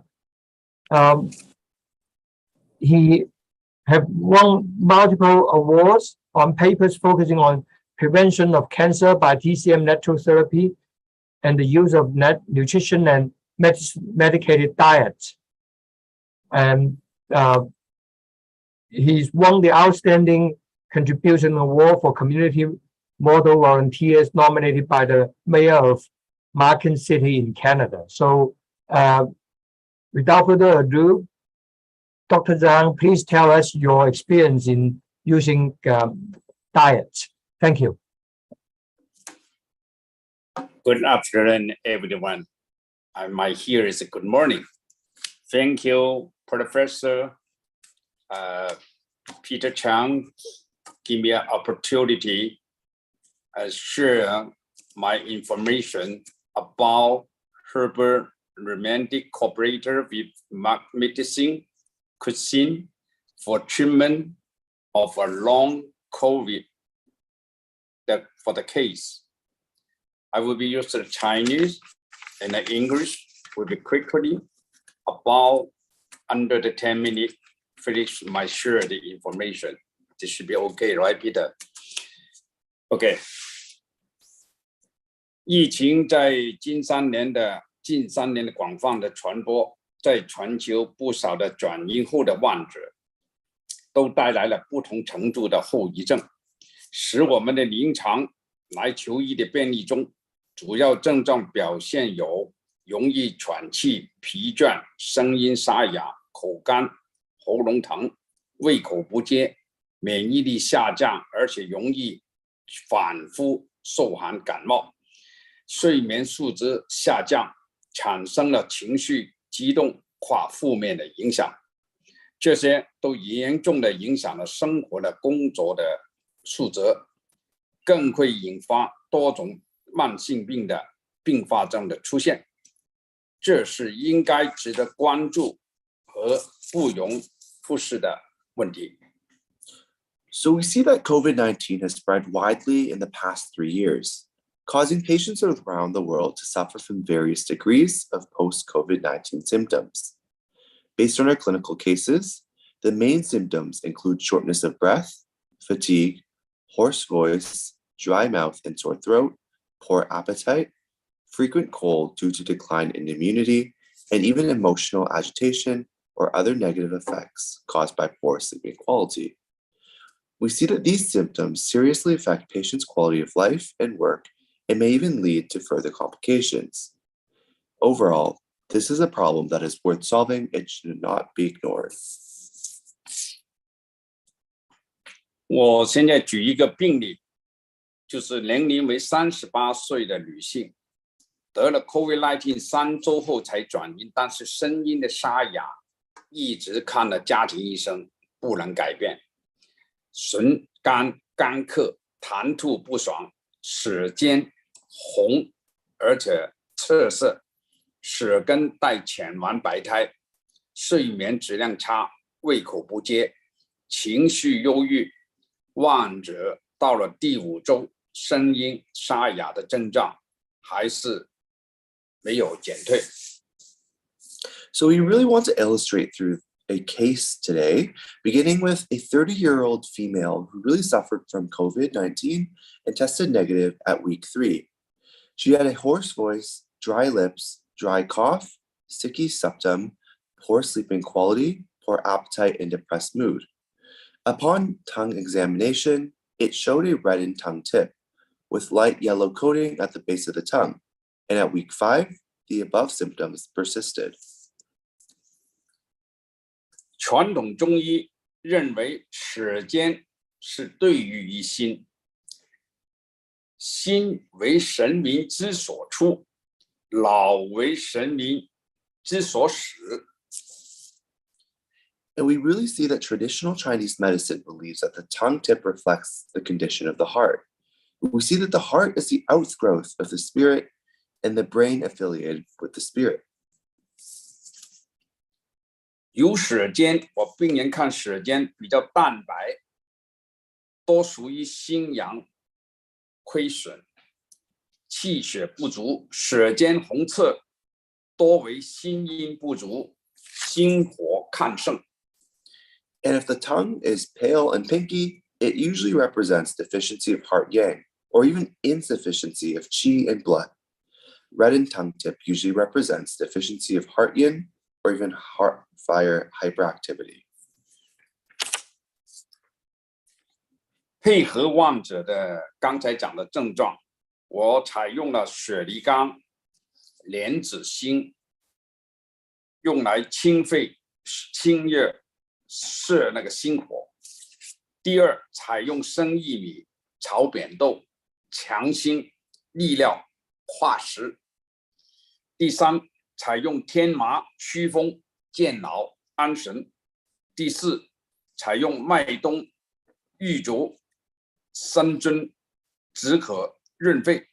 第五，加了川贝、陈皮，以散结、化痰、止咳。那么配合鹧鸪瘦肉，则以养阴化痰、止咳为主要的功效。如果配用火鸡腿，加上排骨，再加北芪，则有温中补虚的作用。So, considering the symptoms on the patient, we were prescribed overall the following ingredients that were mentioned. And essentially, we see that the purposes of those ingredients included to really to clear the lung heat and purge heart fire. It was also ensured to really boost the heart, promote urination, and even leach out some dampness. Additionally, other purposes include to dispel wind, invigorate the brain, and calm the spirit. As well, it was important to engender fluid, moisten lung, and quench thirst. As well as that, we also wanted to make sure that we were able to disperse binds, transform phlegm, and relieve cough. And we see that based on the herbal remedy, we further add partridge and lean meat to reinforce the action of nourishing yin, transforming the phlegm, and overall relieving cough using turkey leg and astrally radix to warm the center, and overall supplement the deficiency. 患者的家人看到1周后服用这个1周以后呢，这个病状明显得到改善，胃口大增，睡眠可以6个小时，痰可减少90%，身体的数则、神经各方面都得到恢复正常工作。So after 1 week of applying Chinese medicine, cuisine, and even herbal remedy, the symptoms improved significantly. The patient had a recovery of appetite and was able to sleep for at least 6 hours, and cough was reduced by 90%. Everything was most definitely getting back into the swing of things. 那么患者的家人看到他健康得到明显的改善很多，就一家决定就开车到外边去旅游7天，身体健康都没有受到任何的影响。这证明患者的体质免疫力配合了这个药膳的治疗，得到了很好的提升。脏腑的功能处于正常的工作中，也正是体验了中医5000年文化，医食同源，在治疗患者中应该充分发挥其独特的功效，使到更多的患者减少疫情后遗症的影响。So we see that the patient's family members were grateful for her improvement in health and even decided to have a 7-day joyride to New Brunswick, a province in Canada.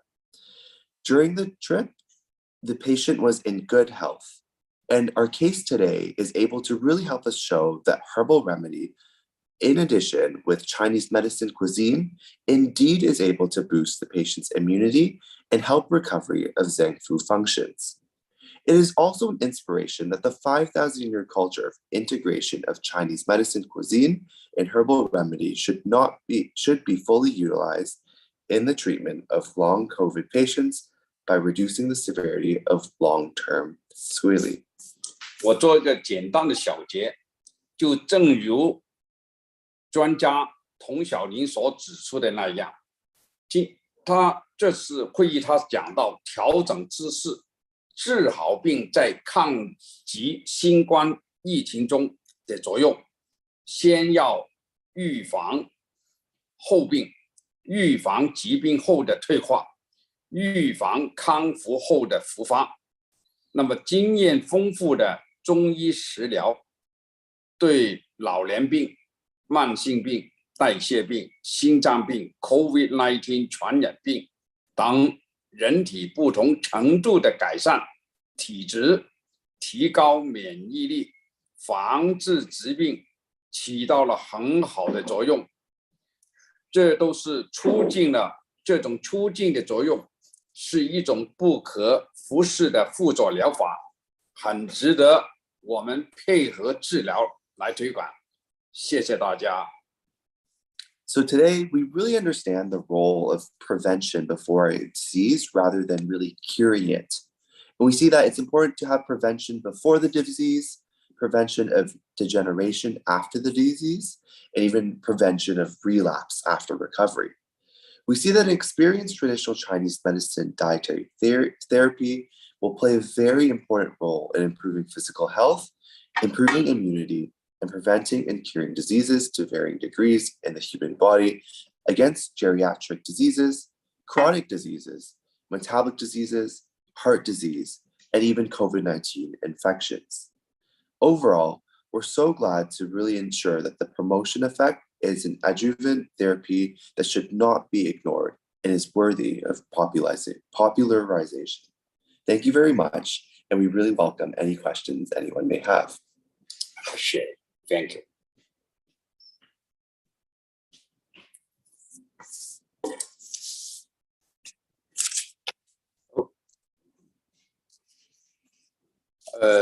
Thank you very much, Dr. Andy Jiang. Sorry, I didn't open my mic. Now, any question from the floor for Dr. Jiang?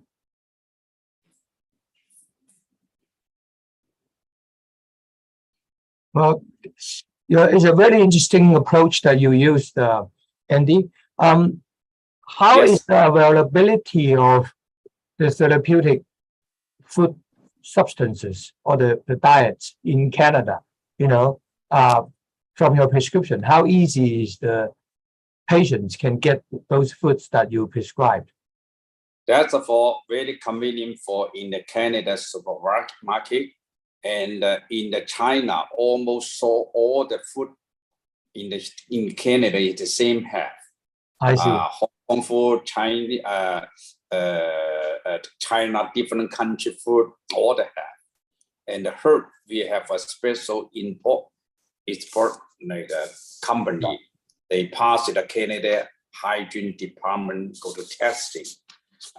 That's a very, very convenient. And now most of the people, not only Chinese, like Japanese, Italians, Germany, the people, they will have a patient follow my direction, go to use the herbal remedy and with the meat, like the cooking,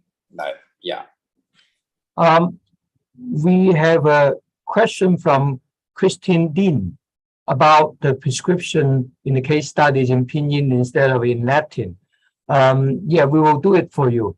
And then Christine, we will add the Pinyin into the abstract or into the proceeding book so that you can have the information. So do come back later onto the website so you can get all those information. Thank you, Christine.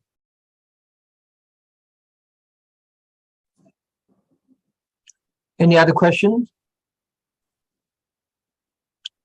If no more, then we move on to our next speaker. Our next speaker is Professor Zhang Xuebin. Professor Zhang is a practice in clinical division of the Hong Kong Baptist University, and has been engaged in clinical practice, teaching and research of internal and pediatrics of Chinese medicine, previously in Guangdong Provincial Hospital for over 21 years, and then moved to Hong Kong. And she has now mainly focus on the treatment of gastrointestinal diseases, especially reflux esophagitis, which is pretty common when people are under stress. So Professor Zhang, now the speaker is yours. The mic is yours, sorry. Okay, good afternoon and good morning, everybody, ladies and gentlemen. I am Zhang Xuebing. Now, I'm glad to share my topic, some thoughts about TCM telehealthcare practice. As everyone knows, as everyone knows, the fifth wave of the COVID-19 epidemic is rapid and fast. Hong Kong went through a turbulent epidemic phase posed by the highly transmissible Omicron in March 2022. And the fifth wave of the epidemic in Hong Kong is the period was from later February to early the March. Now we can see the track. And the fifth wave of the epidemic in Hong Kong,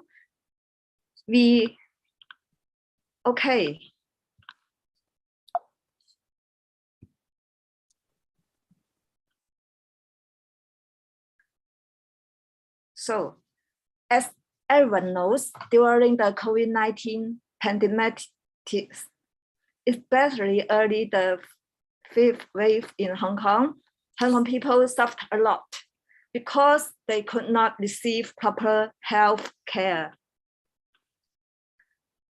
And the TCM in Hong Kong, how about we act? And the Chinese medicine community in Hong Kong responded promptly by providing telemedicine service to help those infected people who were of mild to moderate symptoms, so that they can recover from COVID without hospitalization. And this is two pictures. And this two picture is the action. This picture is HKBU, Hong Kong Baptist University Clinical Colonies Notice. It is for the telemedicine. It is posted on about later the March, so it's too early. And this picture is the Hong Kong TCM community is acting the telemedicine.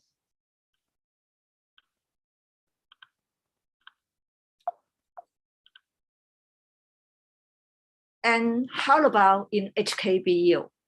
In HKBU Chinese medicine clinics, we invested a lot of resources in beating coronavirus, such as telemedicine. As I was one of the professors of practice, I have seen over 100 patients using telemedicine methods. These patients included those suffered from COVID-19 or other diseases such as chronic esophagitis and gastritis with intestinal metaplasia and other diseases, whom will not coming back to follow up face-to-face consultation. And what struck me was that on early the fifth wave, an elderly couple, the husband is an Alzheimer's patient, infected COVID both, and they were being anxious for without medical help when I phoned to them with what said. As I completing the consultation and filling their prescription, they come down. So I want to share some thoughts about telemedicine. The first, I think the traditional Chinese medicine telemedicine practice was safe and helpful to the patient whose medical history is clarity. The second, the patients responded to the human almost as those provided through face-to-face consultation. The third, it is worth for further promotion and improvement for telemedicine. That's all. Is today's my sharing. And thank you for your attention. This photo is our HKBU's team that aside the telemedicine, Hong Kong Baptist University still have, this is our university, Hong Kong Baptist University Kai Tak Holding Center. That this is our team led by Professor Ben Zhao Xiang, and we have take care more and more the COVID-19 patients. Okay, thank you. Thank you. Thank you very much, Professor Zhang. And you certainly share a wonderful story about not only treating COVID-19, but also other diseases during the pandemic. So very good experience. Thank you very much. Our next speaker is Ms. Wang Zichun.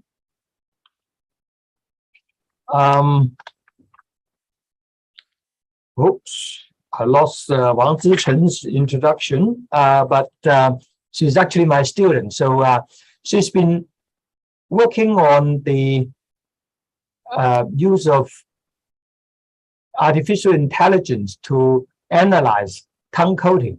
But as the pandemic comes, she actually started working on COVID-19 tongues. And today, she's going to tell us about her finding briefly on what a COVID-19 tongue looks like. Thank you. Zichun, you may start. Okay, thank you, Professor Zhang. I need to share my poster.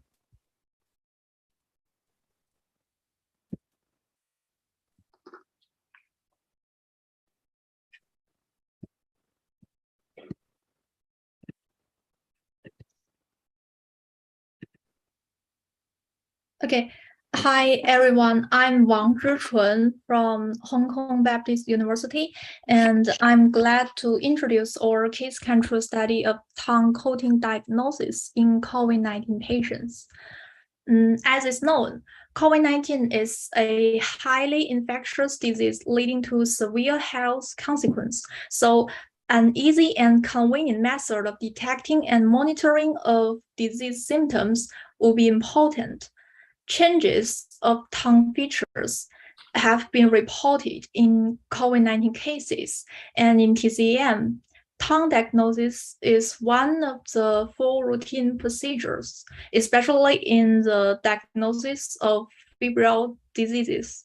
So the aim of our study is to determine the characteristic of tongue coating features in COVID-19 subjects compared with control. In this study, tongue images taken by smartphones from 3 groups using imaging, namely COVID group, normal group, and non-COVID febrile group, were analyzed by 2 blinded raters according to a tongue coating scoring scheme, which assessed the levels of thick fur, greasy fur, discolored fur, and composite index of tongue coating. Changes in tongue coating of COVID subjects were also analyzed against inflammatory biomarkers. According to a result, compared with control, significant increases in all coating indexes were found in the COVID group, and no difference were observed between COVID and non-COVID febrile groups for all coating indexes measured. In COVID-19 subjects, their scores of coating indexes had weak but significant correlations with certain inflammatory biomarkers, including WBC, neutrophil, and neutrophil lymphocyte ratio. Therefore, the conclusion of our study is that COVID-19 subjects have pathological tongue coating patterns associated with acute inflammatory responses, and the coating patterns may help to indicate the onset and resolution of the inflammatory responses. Thank you for your attention. Thank you, Jishun, for the brief and precise presentation. So I guess your work is, your main contribution is to use a quantifying method to measure tongue coating and then correlate it with inflammatory biomarkers and find some correlation. Right. Yes. Any questions from the floor?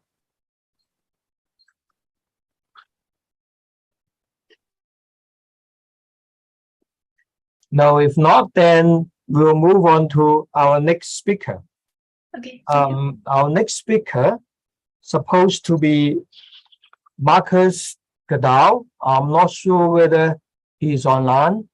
Again, he's in the United States, and although he's German, but he's in the United States and might have difficulties in getting up. I'm here. You are great, Marcus. Your turn. Let me give a brief introduction of you. Dr. Gadal, Marcus Gadal, completed a 5-year undergraduate program at Beijing University of Chinese Medicine. As I already said, that he's originally from Germany, so it's very special cases.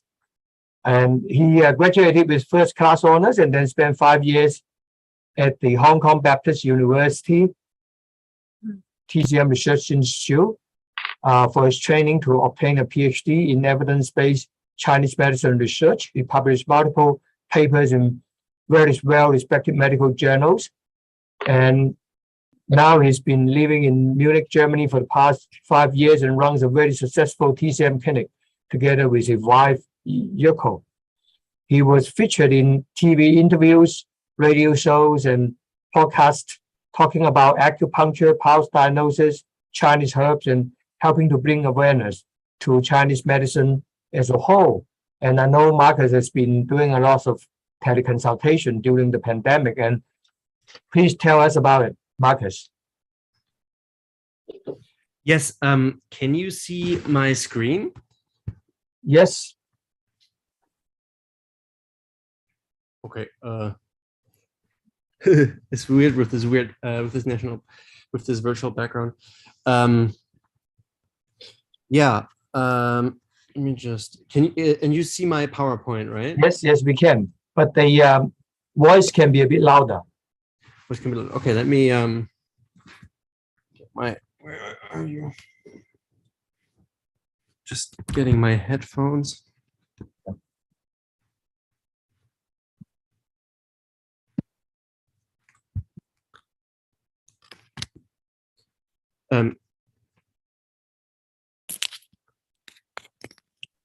Is my voice better like this, or? Yeah, it's getting better. It's getting better. Okay. Go ahead. Okay. Well, thank you very much for this opportunity to be here today.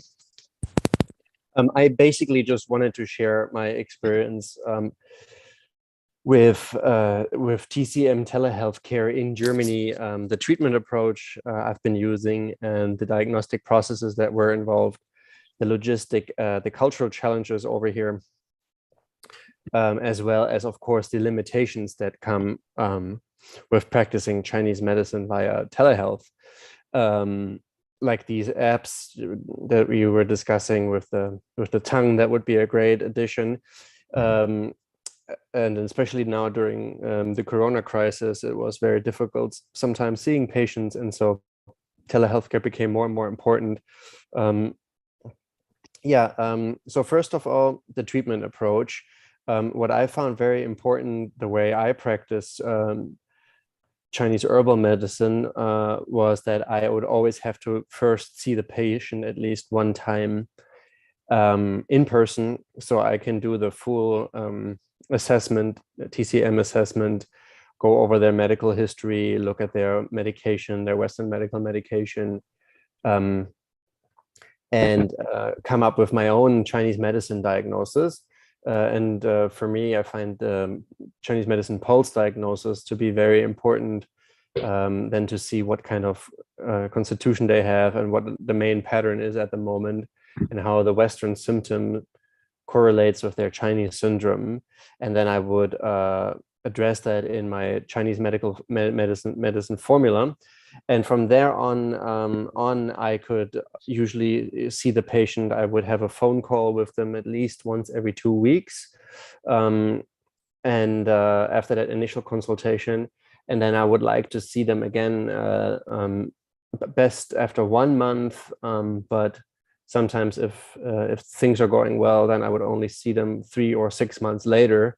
And in the meantime, every 2 weeks, we would just meet basically via the phone. And we would go over their symptoms and how they've improved or not, and then adjust the Chinese medical formula accordingly. And so that has been my treatment approach, and I've been doing this over 6 years, more and more in Germany, since more and more patients come from further away. So it was difficult for them to see me frequently, but they would, maybe drive down, because I'm based in Munich, so they could drive down to Munich once, and then from there on, sometimes some patients I would only see twice a year. And if we kind of got stuck at some plateau in their treatment approach, for example, their whatever symptom, insomnia or something, wouldn't further improve, then I would tell them that they should jump in the train so I can actually see them again, and then do the whole diagnostic process of looking mainly at their pulse, but also looking at their tongue, and so forth, in order to overcome these obstacles. And it worked really, really well. But yeah, the main thing for me was always that I needed to see them once so I can actually get a full initial assessment. Like I said, the diagnostic process would usually involve having a phone call if things are going well once a month, or if things are difficult once every week. We would also work on their diet, and then especially weekly calls would be better. Because then you can check in with them if they adhere to their diet protocol. But yeah, the main diagnostic intervention then, of course, was interrogation. And usually I would let the patient report to me, for example, if they had one major complaint, let's say it's insomnia, and then there is 3, usually, patients have between 1 and 10 complaints that they come to see a Chinese medicine doctor, typically in Germany, for, let's say, anxiety, insomnia, depression, fatigue, digestive complaints such as constipation, and then irritability, frequent urination.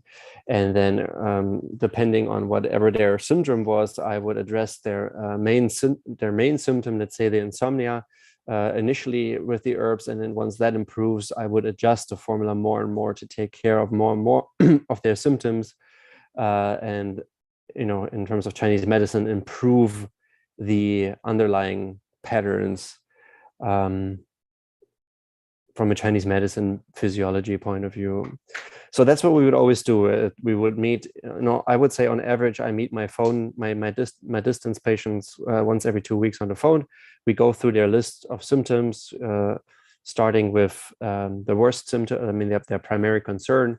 And then I would always let them give me percentages. I know these percentages are not accurate, but they tell me how far, if we are making progress or not. So I always let them tell me on a scale or on a from 0 to 100% improvement, 0 meaning there's no improvement in your symptom, to 100 meaning there is, you no longer have that symptom, there is 100% improvement, always compared to the original condition. I always found that very important to, when they come in and they could only sleep 2 hours a night, that's 0%, that's where we started. And then compared to that original condition, 2-3 weeks ago, how is your insomnia today? Is it 10% better, 50% better, 100% better, or no better. And I would go through these lists of symptoms, through every symptom with them, and I would always kind of force the patient to give me a percentage. And with this kind of method, I could get a very good picture of where we're at in that treatment and where I need to focus the formula at. And if the formula failed, then if I would need to double down on my approach, for example, they had blood stasis or they had blood deficiency or liver cheese stagnation or something, or if I would need to flip my treatment approach. So for example, once we cleared away all the excess heat, then we would then slowly move over of tonifying them if there was some underlying deficiency. And that's sometimes not that easy to do over the phone, but I've been over the years, I got quite good at it. And with most patients, I can treat them for most complaints quite well over the phone with this kind of approach once I've seen them, as I said initially. And then in terms of logistics, in Germany, it's illegal to sell the herbs to the patient themselves, and most patients don't want to cook raw herbs. So there is a few big players in TCM granules, TCM pharmacies that service the German population. There's a bunch of pharmacies, online pharmacies that are based within Germany, but the big players are usually within the European Union outside of Germany. For example, in the Netherlands or in Luxembourg, Belgium, there are these big wholesalers and TCM online pharmacies with these mixing robot systems, and it's very easy. You just simply punch in the formula, the herbs that you want to give the patient. You can make combinations, kind of this Taiwanese style, where you can combine formulas with single herbs in granules, and pharmacy can even press these the granules into a pill or put a capsule around it, and then they ship it with DHL. Usually it arrives between the call and when the patient will have the herbs in the mail, is usually between 48 and 72 hours. So it's pretty good. They get their herbs really quick, and then they take their herbs. And that's how the logistics work. And then the pharmacy sends them a bill, and they pay that bill. Usually a lot of patients over here in Germany have private health insurance that cover for these herbs. And so, yeah, most of my patients are with private insurance. So they cover these herbs. So it's a no-brainer for them. And then they become long-term TCM patients. I've been seeing patients, some of my patients for the last 6 years. And as we slowly improve their main complaints, we're now just working on keeping them healthy and working on little complaints. Like they sometimes just call me when they catch a cold or when they have a hemorrhoid or whatever, and then we'll ship them some herbs. And on to the next slide. I'm sorry, I'm a bit over my time, right, Professor Zhang? I should wrap it up.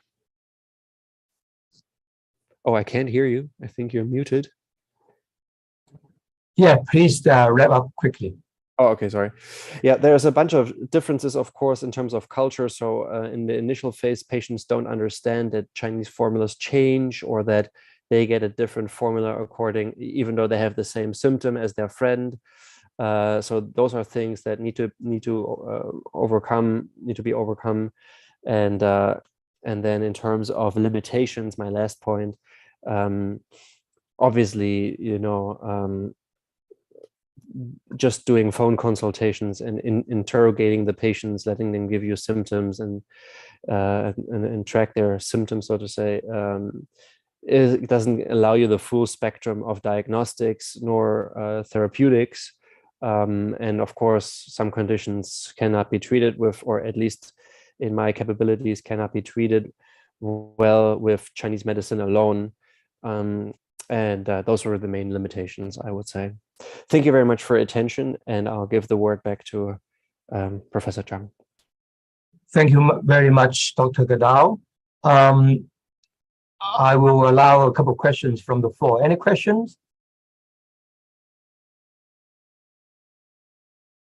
Now, I'll start the first question. It's very interesting that you say insurance companies cover the herbs. Does it cover the herbs because they cover the consultation for Chinese medicine, and therefore because you prescribe the herbs, so they are covered under your service, or because? Yeah, that's correct. Yeah, so they only cover the herbs as long as a doctor or an alternative medicine practitioner, quote unquote, acupuncturist, the rest of the Western world.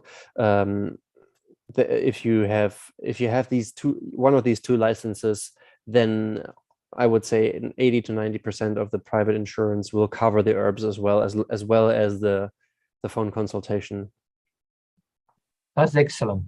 And another point that you've mentioned about the availability of these herbs in different regions. You mentioned about the Netherlands and the Luxembourg and etc.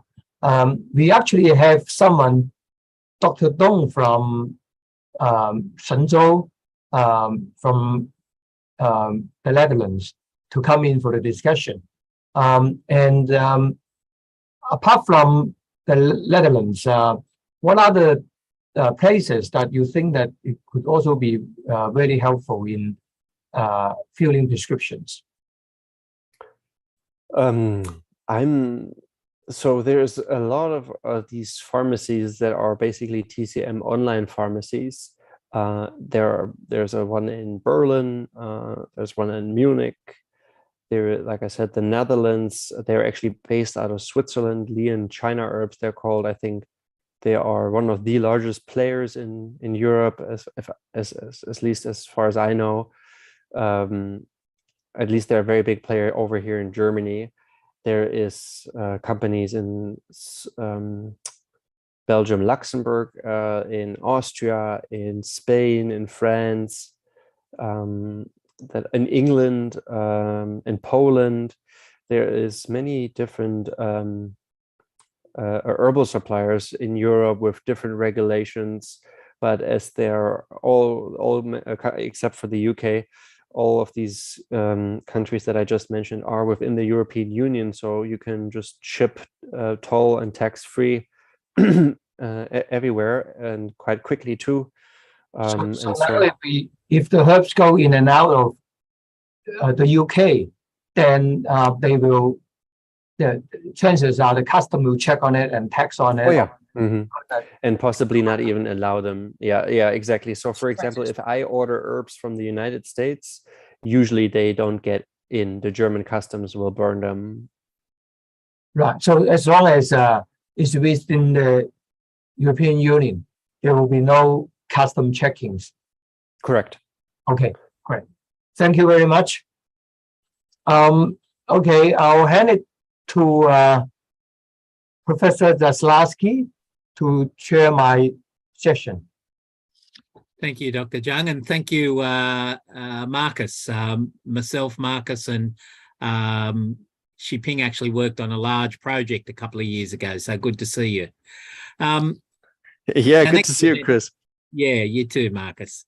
Our next presenter needs no introduction because it is the convener of this this conference today, Professor Zhang, but I'm going to go ahead and give you a little bit of a bio anyway. Dr. Zhang received his bachelor degree in or from the Guangzhou University of Traditional Chinese Medicine back in 1987. He then went to Australia and studied at the University of Sydney to obtain his PhD in neuroscience in 1993. In 1998, he moved to the Hong Kong Baptist University and took part in establishing the first Chinese medicine undergraduate program in the Hong Kong Baptist University. His current research interests include clinical trial studies of acupuncture, TCM cybernetics, and telehealth. And he's published over 100 scientific papers, many in SCI journals. He's the co-editor of a comprehensive clinical acupuncture manual, Essentials of Clinical Acupuncture, and he holds 2 invention patents in tongue diagnosis. He is currently the principal investigator for 3 research projects with funding of over 4 million Hong Kong dollars. So these projects are, the first is funded by the ITC in the Ministry of Science and Technology. And it's titled Research and Development of Warm Palace Analgesic Point Stickers based on the modern technology of traditional Chinese medicine. The second project is funded by the Health and Medical Research Fund. It's a diabetes screening and monitoring using tongue images and self-reported symptoms, a machine learning project. And the third project is funded by the Chinese Medicine Development Fund, and is titled Traditional Chinese Medicine in the Treatment of Novel Coronavirus Infection, a retrospective study. And in June this year, he applied for and received funding from Hong Kong Baptist University Research Committee's International Activities Program to host this first international conference on traditional Chinese medicine telehealth. So today, Professor Zhang is going to do a workshop, actually, and it's in his area of research, obviously, a smartphone tongue diagnosis and quantitative questionnaires for TCM telehealthcare. So please make him welcome. Thanks, Dr. Zhang. Thank you very much, Chris, for your kind introduction. For the benefit of the audience, the book that we co-edited that Chris just mentioned will be made available by the publisher to all the conference attendees or the registered attendees free of charge. We'll send out the PDF file of the book to everybody, but the book is in Chinese, unfortunately, and if you want the book, you need to register on our website so that we can send a notification for you to download through the email. Okay, without further ado, I should start the topic of the workshop. So because it's a workshop, please feel free to interrupt me anytime you like through the Zoom question or the chat function, okay? So I'll be brief in introducing about the role of smartphone tongue imaging, and then introduce the standardized photographic protocol for smartphone tongue imaging. Part of it has been described by my student Wang Zhishen in her poster. And then I will point out the advantage and limitations of smartphone tongue imaging. And then finally, I will quickly discuss about the quantitative questionnaires in TCM. You probably just heard about quantitative questionnaires by Dr. Gadal. He used percentages, and here we introducing a different approach. First, role of smartphone tongue imaging. What is the benefit of it? First is an objective assessment, and it is easily applicable in telemedicine. It can also be used as a teaching tool, and also it may generate new information for TCM diagnosis. However, it has many limitations. First, there's no standardized protocol. You know, different people do it different way based on their experience.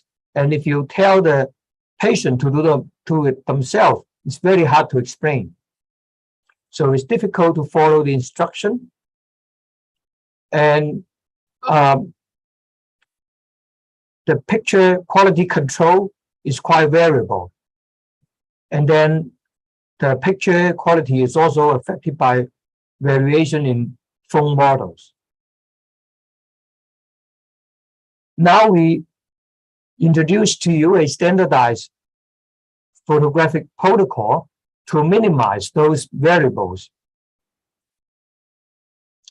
The procedure is as follows, and you can actually do it while I'm introducing it and try it on yourself. It's no different from taking a good picture. So if you want to take a picture, you turn on the light to standardize the lighting. You know that the professional photographers, when they take a human portrait, even there are enough natural lights, they will still probably turn on the flash to make sure there's enough light. So remember, turn on the flash. And then turn off any beautifying features. Right, these days, we have camera filters to get rid of our creases on the skin. So you turn that off. And then you measure the distance between the phone and the target area on the tongue or on the tip of the lip. So it's about 1/5 length, not touching, but roughly. And remember, not touching is a good thing. So with the COVID-19, your phone is not too close to the mouth of the subject. So it's about 15 to 20 centimeters, roughly. And when I say roughly, because some phones have a minimum focusing distance. If you are too close, you cannot focus. And then position the screen parallel to the expected tongue surface. So it's about 60 degrees with an angle. And then tap on the lip to focus. This is the first time to focus. And then after that, you have the subject to protrude the tongue. We know that when we examine the tongue, we don't want the subject have the tongue sticking out all the time, because then it will change in color because of the blood congestion and so forth. So you ask the subject to protrude the tongue and then hold it for just about 1 or 2 seconds. And at this time, you tap on the tongue image quickly and then take your picture. Okay, so you need a little bit of practice to do it well. And once you taken the picture, you have to check the quality of the picture. And it needs quite a number of practice initially to get a good tongue picture. But after you've mastered it, then it's pretty straightforward. You instruct the patient using the same kind of technique. Now, what is a good picture? You can see here with our method, you should be able to see all the papillae on the tongue surface. This white dot is enlarged in here, are what we call the filiform papillae that give the color of the tongue coating. When we say it's a white tongue coating, is the appearance of this filiform papillae looking white. And then the body of the tongue looks red. And this is the taste buds. See these circles? They are the taste buds. Okay, these are another types of tongue papillae. And so in a good picture, you should be able to see this very clearly. And even with a face-to-face inspection, most of the time we don't see a clear image like this. So this is the advantage of a smartphone tongue image. And for most people, they take a tongue image like this when they use a non-standardized method. And if you enlarge it, you see that the picture is not in focus on the tongue papillae. So you don't get the same level of details as for using the standardized method. Now, people will say, why do you use the normal camera of the tongue or of the phone instead of the selfie? Because with the selfie, it's easier for a patient to take the picture. But the limitation of the selfie camera is that it is a fixed focus camera. So you don't have the ability to adjust the focus of the image. So in other words, it always focuses indefinitely. So it's a very long focus, or it's always out focus on the tongue. So you never will get a good focus. We've tested all the phone. No phone will give you a good focus. But there may be 1 or 2 that have a front camera, a selfie camera that you can adjust the focus, but most of them do not have this function. Okay, then you may ask, what happened to the different brand of the camera, and what if we don't turn on the flash? Now this is the result from 3 different phones. A is without flash, and you can see they come out with different colors. B is with flash, and you can see they look pretty much the same. And we have blended evaluations on the photos, and on the various indexes on the clarity of the tongue texture, on the naturalness of tongue color, and on the reflection and shadow and overall quality. With all this, pictures taken with flash scores much better than pictures taken without flash. So that's why always turn your flash on. And what I've told you is from a study of over 2,000 smartphone tongue images. And this result's been published in year 2020 in the Journal of mHealth and uHealth, mHealth and uHealth, mobile health and ubiquitous health. This is one of the tables taken from that publication. Here we are comparing direct image inspection versus inspection on the here we're comparing the direct observation on the tongue image versus inspection through the screen taken immediately from the patient. So we can see that on the color of tongue fur, there's a very high correlation. The K value here indicates correlation. One is like 100%. So for the thickness of the fur, the correlation is even higher, 0.94%. For slippery fur, that is the watery image, the correlation is a little bit poor, only 70%.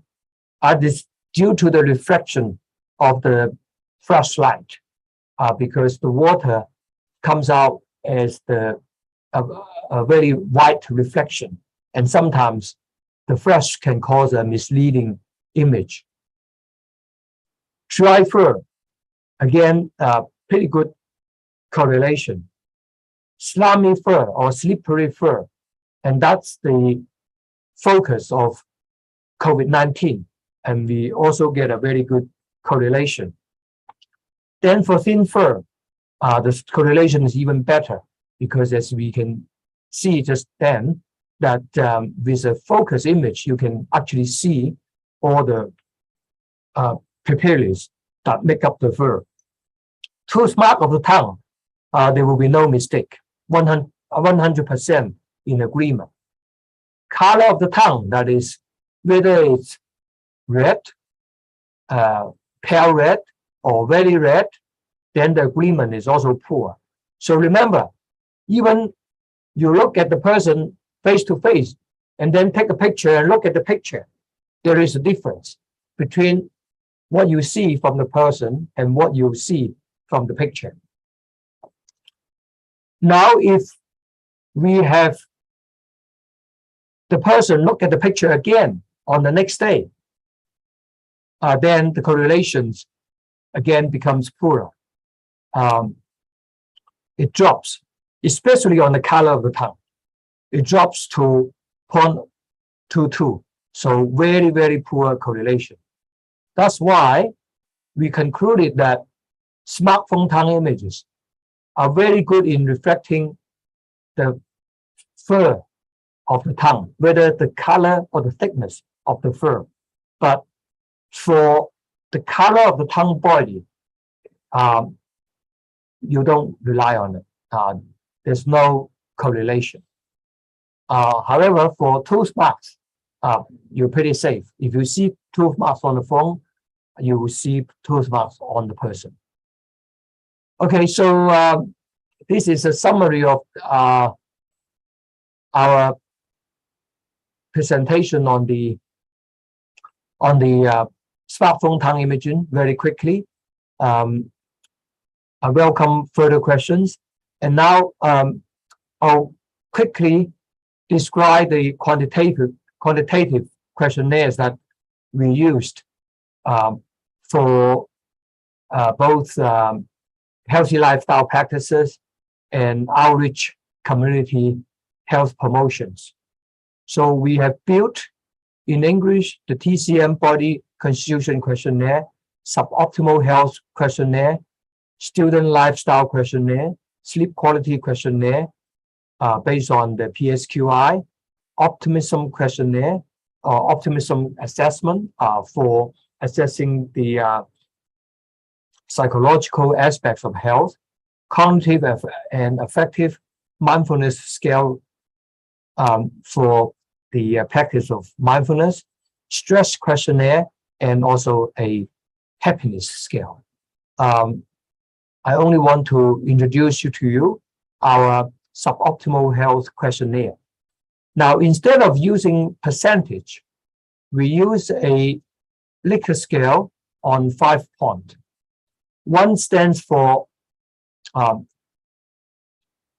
not present. The symptom is simply not present. And 1 stands for very light and almost negligible. And then 2 stands for yes, but is not severe enough to affect normal life. And 3 stands for serious and affecting daily life. And 4 stands for very serious and affecting daily life severely. We found that these kind of questions can really relate to the person's day-to-day life and to their day-to-day experience. And it's quite a reliable way in assessing their symptoms. Although it is very difficult to validate all the symptoms that is used for this kind of scale, but we found that more or less they do reflect the condition of the person, and we use this for many symptoms, and this we found that it's useful for some emergent symptoms in COVID as well as for the post-COVID symptoms. Remember, one of the speakers yesterday was talking about a validated COVID questionnaire, but on that questionnaire alone, it takes 15 minutes to answer.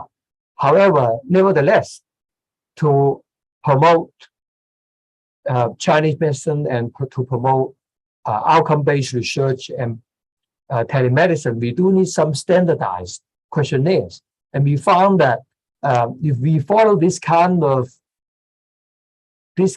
logic in asking questions, it's very easy to construct your own questionnaire depending on the patient's need, and we will still get a relevant and valid questionnaire or valid answer from the patient. So, for example, in the suboptimal health questionnaire, we ask whether they get tired easily or feel lack of energy, and if they only have a little bit and not affecting their daily life, it will fall into 2, or if it's negligible, it will fall into 1. But if it gets worse, it may be 3 or 4.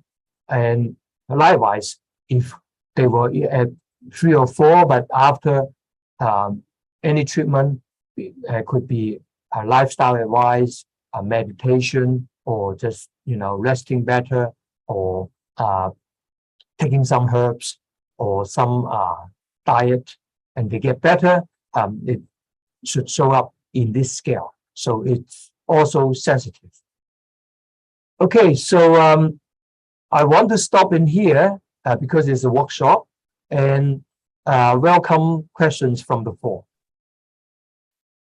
Hi, Shiping. We've got a few questions here, so I might just read them out, if that's okay. The first one relates to the sample size for the numbers of tongues viewed in the table you put up.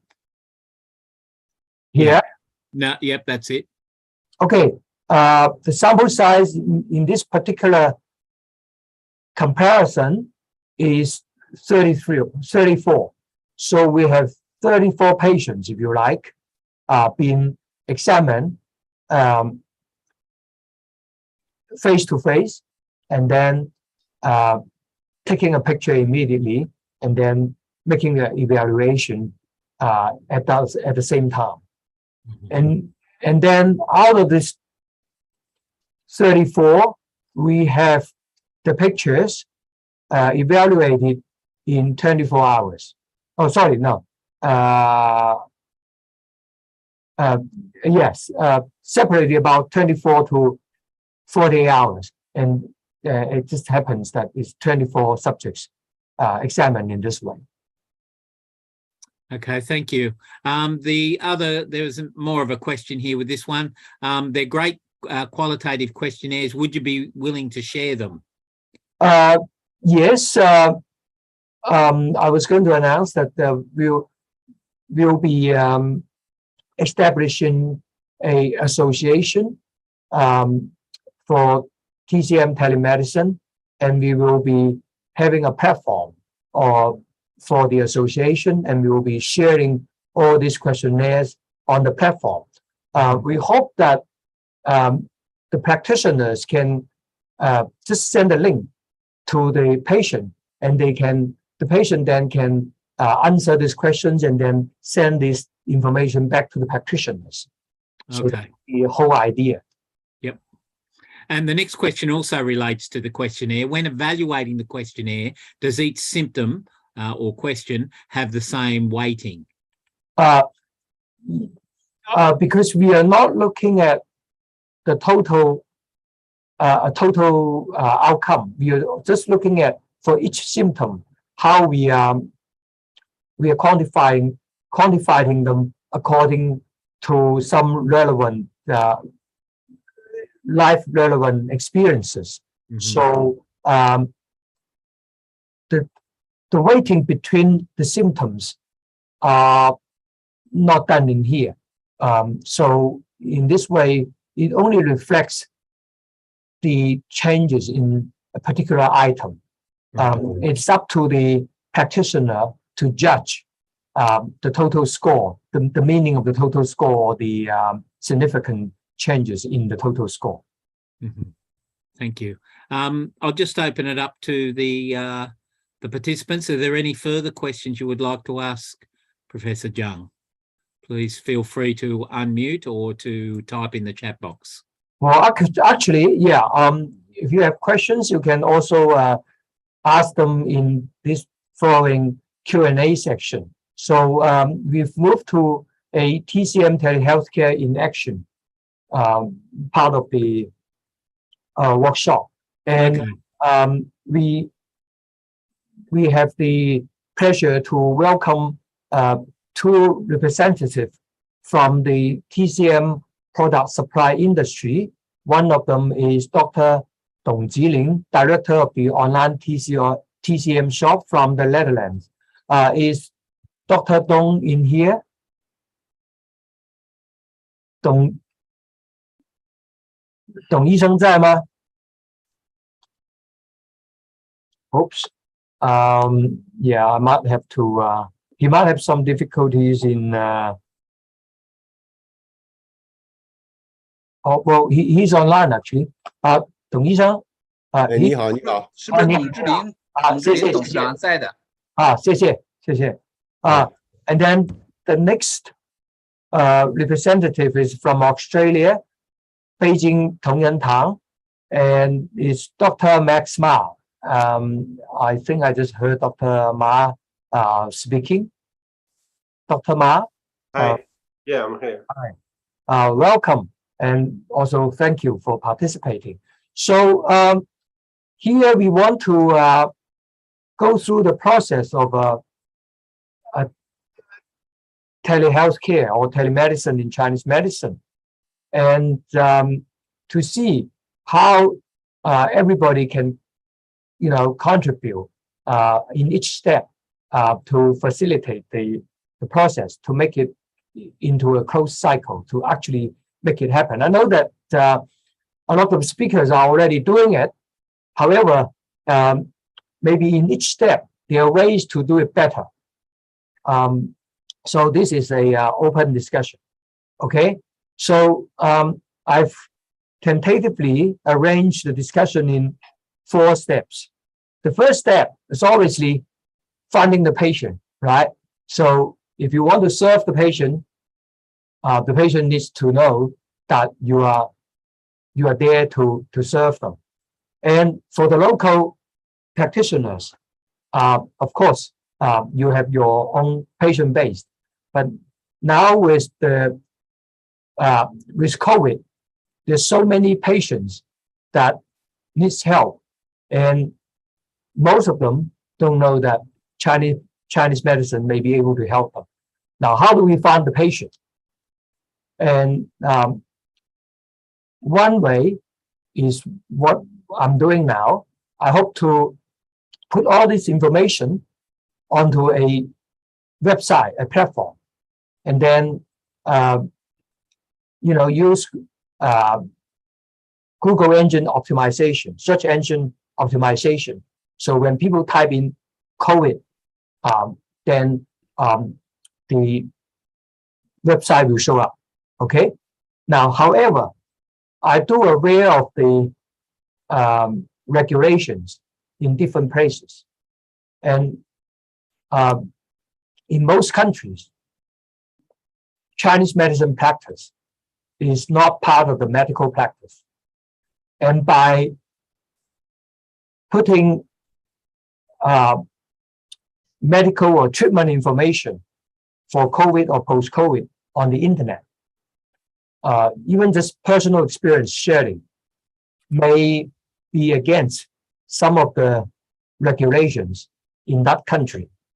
So the way around it is to put most of the information under a password protection. So they have to join a membership as an affiliated member to get into the website to look at the information.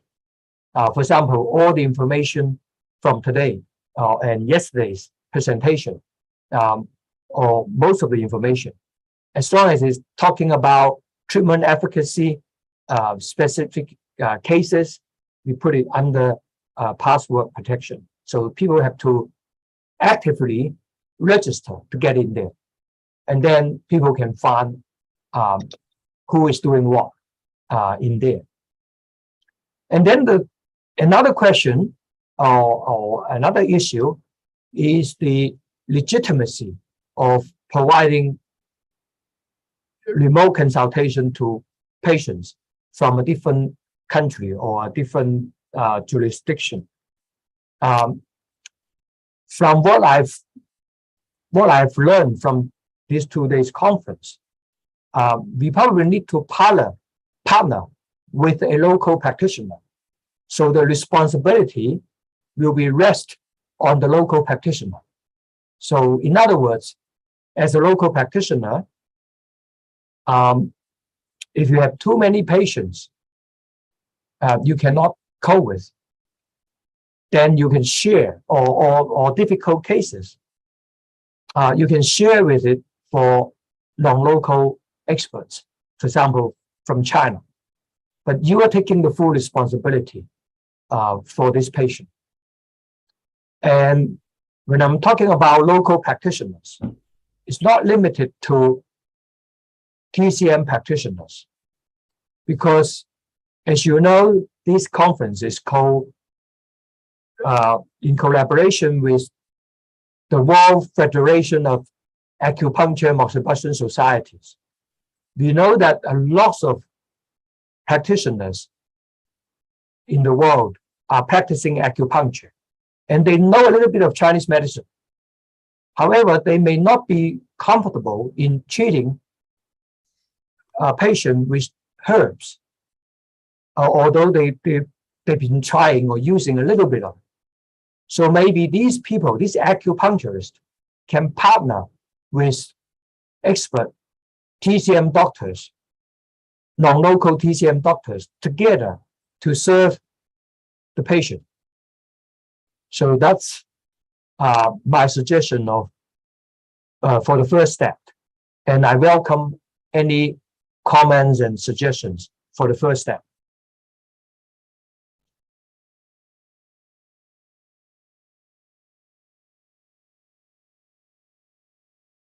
Any comments for the approach? Or maybe I should repeat this in Chinese.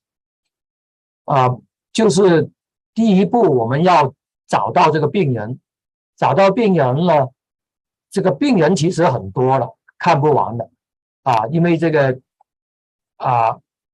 长新冠世界上有几百万人，但是这些病人怎么样知道中医可能会帮到他们呢？那我们就通过成立一个学会，然后通过这个网上摆很多关于我们这个中医治疗的资讯上去，特别是我们这个会议拿到的这些资讯放到这个网上去，然后通过这个Google 的这个搜索器，让病人找到我们这些资料。当然，不同的国家有它的这个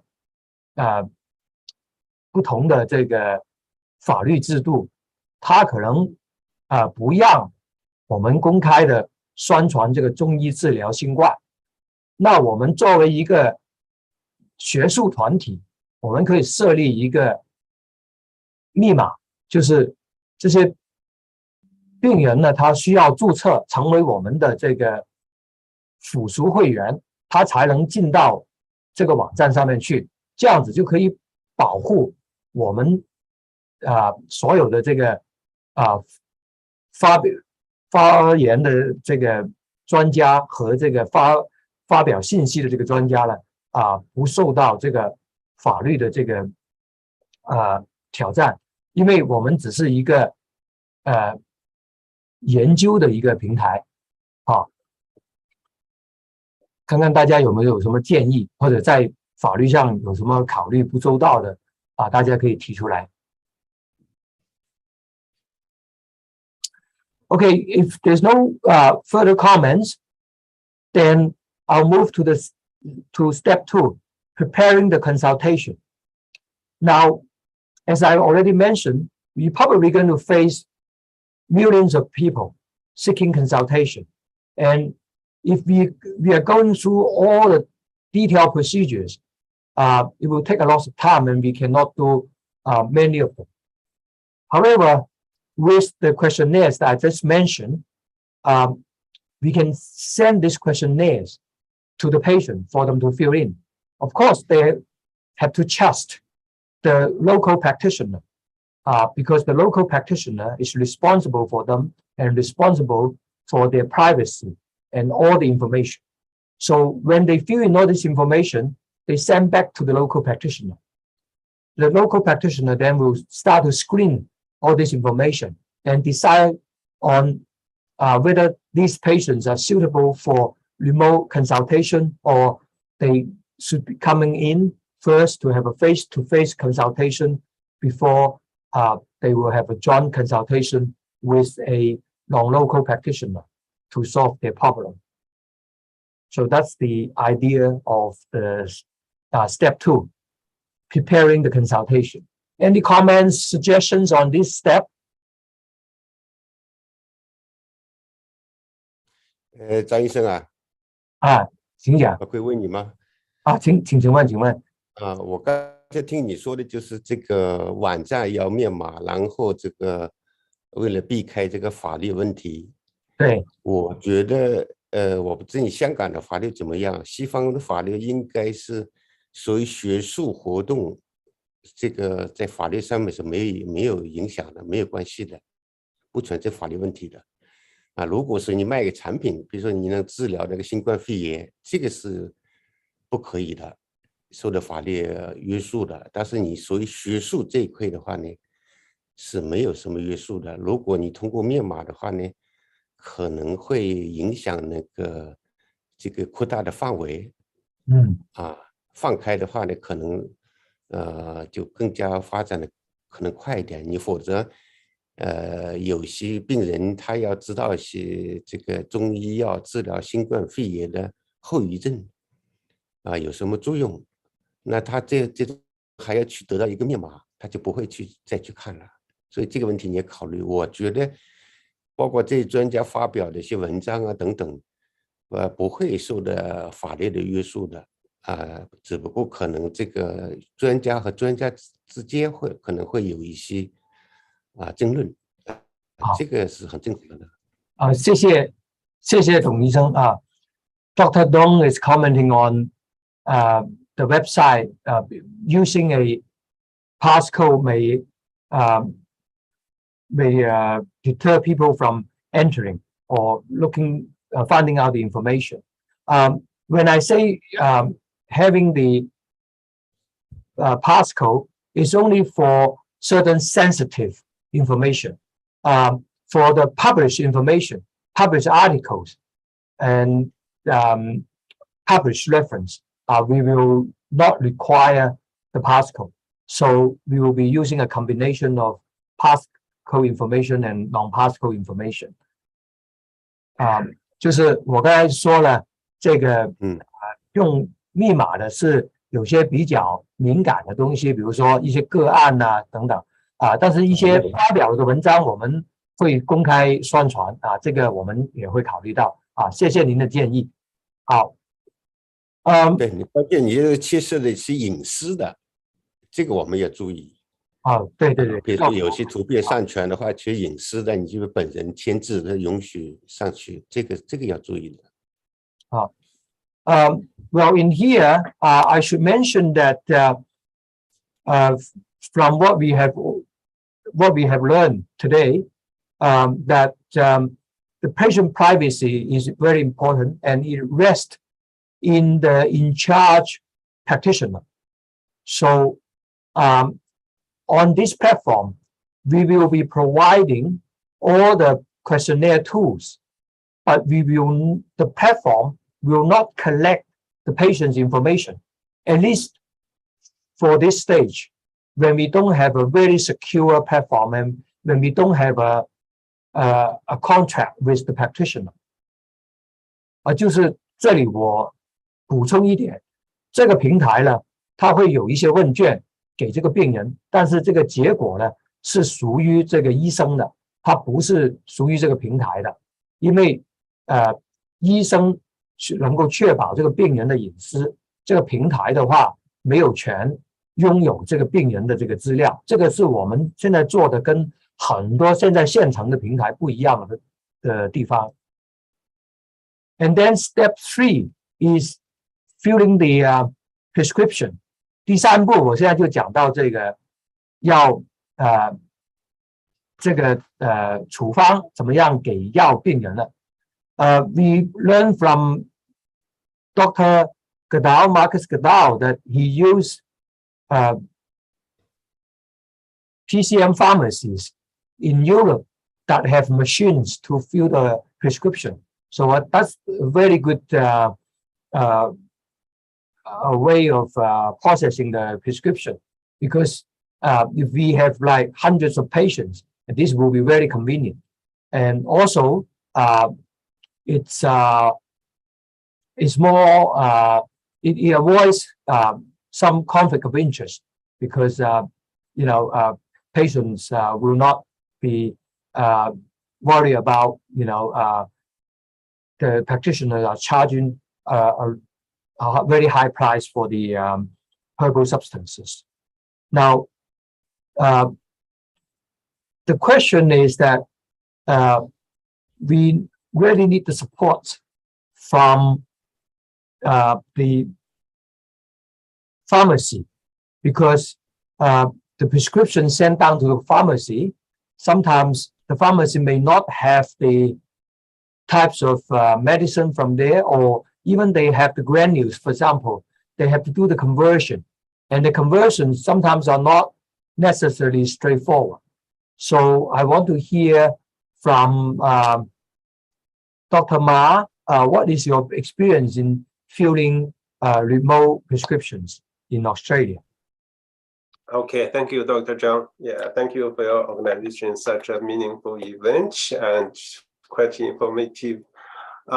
Yeah, for the filling the prescription, as from Tongren Tang's practice, we have two types of the herbs. One is the raw herbs, prepared herbs. Another is herbal granules. So the herbal granules, we're using another online dispensary form, which is we serve all registered practitioners in Australia. They can pre-register with us. So currently we have nearly 1,000 registered Chinese medicine practitioners register with us to use such a online dispensary form. So quite straightforward and easy to handle.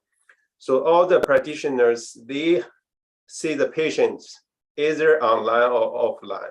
So once they want to prescribe, they just use our platform. We have 450 cans of herbal granules available. So they just prescribe, use our platform, and once they send the prescription, so our dispensary receive the formulation and dispensing the formula and send to the patient directly. So that is quite straightforward. Regarding the herbs, we're using the offline. We have 8 clinical stores all through Australia at the moment. So we have more than, each store we have more than 600 different either raw herbs or prepared herbs. So prescription for the herbs we can handle, for granules, no problem. The granules are all standardized to 5:1.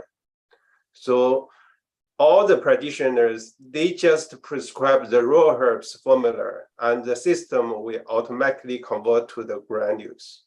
So quite easy. Okay, that's excellent. Thank you very much.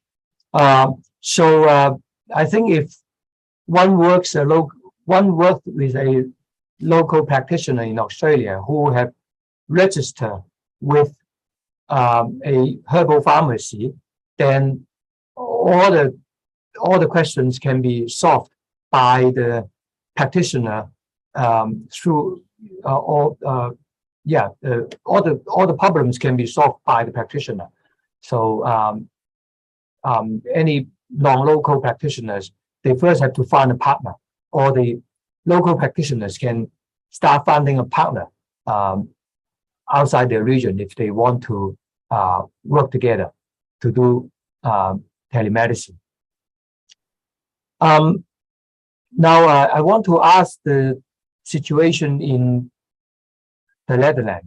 董先生就是刚才那个马博士呢，他介绍了在这个澳洲，他们有1000多个中医生已经跟他们注册了，所以如果这个在澳洲以外的专家如果要跟澳洲的这个中医一起去给这个病人看病的时候，只要通过这个澳洲的中医，就可以基本上完成这个检药和这个发送的这个过程。那么在这个欧洲你们这个 online TCM shop 的情况是怎么样呢？这里我首先要纠正一下，你刚才讲的是 pharmaceutical， 还有那个 medicine， 因为这个中药啊，现在在西方国家它不能说是药就是说我们食品补充剂或者是同的中药是叫法不一样因为在澳大利亚，它是中医是注册了，所以它的中医的只有注册的中医才能开他们的这个中药，但是是不是在欧洲呢？它的情况就不一样，就是你只要谁都可以开，是不是？这个因为你不是药嘛，你就说一个食物建议一个食物补充剂嘛，是不是这个意思？对，但是欧洲的情况好像跟欧洲基本差不多，不过欧洲这个中药是不要去注册的，那么澳洲呢是要也是差不多，食品补充剂这种也要去注册主要的它那个只要在这中医诊所范围之内，那么可以说一些，比如说对这个毛病的治疗。但在欧洲呢，基本是你只要在这个包装上面，你不要说组织功能，你也不要说药，就食品补充剂或者是这个草药制品可以自由销售。就是意思说，谁都可以上你的这个 TCM online shop 去买药，就是说，比如说一个中医把这个你的这个药的产品这个连接发给这个病人，病人自己去买就可以了，是吧？不可以，我们这里你就是这个，你是医生也好，你是一个平民也好，这个都可以销售，因为我们就是食品嘛，就可以随意销售的。但是你如果说有些药确实是有点问题，我们自己感觉不安全的，基本我们就不上去了。对，就必须有医生指导下面才能用的。那么这个药一般中药的话，你病人用他一般也不知道这个药什么用的，他一般也会通过这个中医去开方介绍等等才去定这个药嘛。对 ，so in Europe, at least in the TCM shop, there will not be some strong herbs or strong patent medicines available. So all the herbs or the prepared formulas in there is regarded as food or food supplement. So Max, I guess, is quite different from the situation in Australia, right? In this. Yes, we are just we can for the manufacturer herbal medicine, we just call it is the medicine, complementary medicine. For herbs, raw herbs, actually, that is very tricky. Actually can be regarded as food ingredients or medicinal ingredients. No, I'm referring to everything. So in Europe, you don't need to be a registered TCM practitioner to order this thing. But in Australia, you do. Is that the distinction? Yes, but for the raw herbs, actually, if you are not a registered medicine, let's say you are a patient or consumer, still you can buy the raw herbs. That is, we call it is a retail. So can they buy granules then? Granules, of course, they can buy granules, but for us, we are GMP licensed dispensary. We only serve the practitioners. We not serve the patient or consumers. I see the difference now. So in fact, in both regions, patients can actually get these things directly, but the suppliers, for safety reason or for whatever reason, you just don't provide a service. Is that correct? Yes. Yeah. Yes. Hello. Can I complement something? This is Dr. Dan Jiang. It's come from UK. I'm just in the clinic for treat the patients. Just meet a little bit gap. But this morning I just keep the conference in my clinic. We can keep going to watching the continue to going. But for this question, I just say is how about we practice TCM in UK? way like that is anybody, if you qualified for traditional Chinese medicine, you can register your professional body. If you qualified for registration, then we have the right to prohibit herbal medicine, including the dry herb medicine, concentrated herbal powder. But initially, from the 2011, the patent herb can't using anymore in the UK. But actually, recently, probably is, but the government is controlled, it's not very strictly. So this is why for the COVID, we also, any clinic or the wholesale company, they also prepared some herbal medicine pills or granule like the patent herb. But the policies to allow the doctor can using prepared pills by yourself in the clinic. So this is why when we remote to contact the patients with the COVID, we, and also recently a lot of long COVID patients allowed.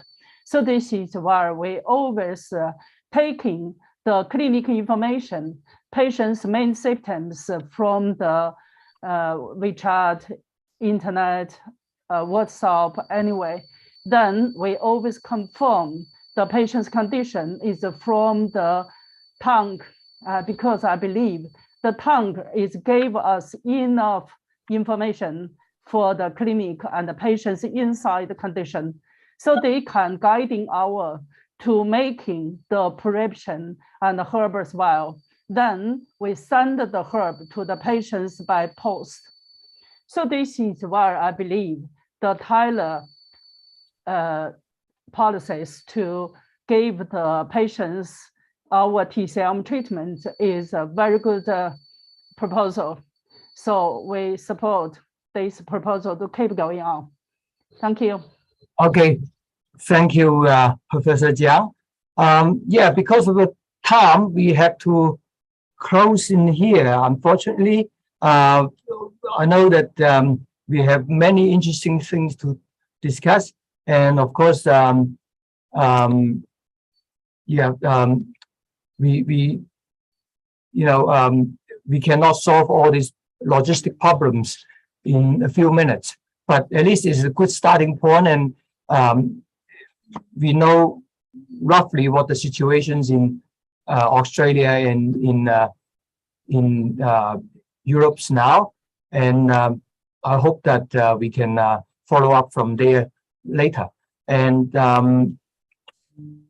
Iris, back to you first. Okay. Thank you, Professor Zhang. Before I hand over the time to you again for the official closing remarks, on behalf of the organizing committee, I would like to express our deepest thanks again to all the speakers for all those valuable insights in these 2 days. The conference has come to a fruitful completion, and we hope to see you again in the second international conference next year. Thank you very much.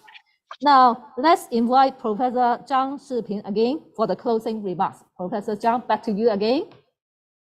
Well, thank you, Iris. First of all, I would like to thank all the speakers for their informative and thought-provoking presentations. Then I would like to thank the members of the conference organizing committee and the program committee for their hard work, especially Iris, for ensuring this conference a great success. Finally, I want to thank the delegates from all over the world participating in this conference. We have registrations from South Africa, Ethiopia, Greece, Spain, Brazil, Germany, the Netherlands, Belgium, England, Australia, New Zealand, Canada, USA, Singapore, Malaysia, Thailand, mainland China, and of course, Hong Kong, China. So please let us know if we have missed your country by emailing us or showing up in here. So in this conference, delegates have provided a timely and comprehensive picture of TCM telehealth care in the global arena. Opportunities and challenges has been identified, and solutions as well as actions has been proposed. Therefore, the conclusion of this conference only marks the first step of a long journey in the development of TCM telehealth care. To continue this journey, I would like to invite all of you to join our next meeting starting right now after my speech, in which we are establishing the Telehealth Association for the Study of Traditional Chinese Medicine International, and the acronym is TCMT. The mission of TCMT is to keep the spirit of this conference alive and to build a platform for the promotion and facilitation of TCM telehealth care. You can just stay on in this meeting room, and also you can register through invitation to join in the conference website to fill in your application form. The membership fees for the association in the first year is waived. Once your application for full membership is approved, you will become a proud founding member of TCMT. I now declare the successful completion of the first international conference on telehealth care. Thank you very much. And offer you Dr. Tony Chow.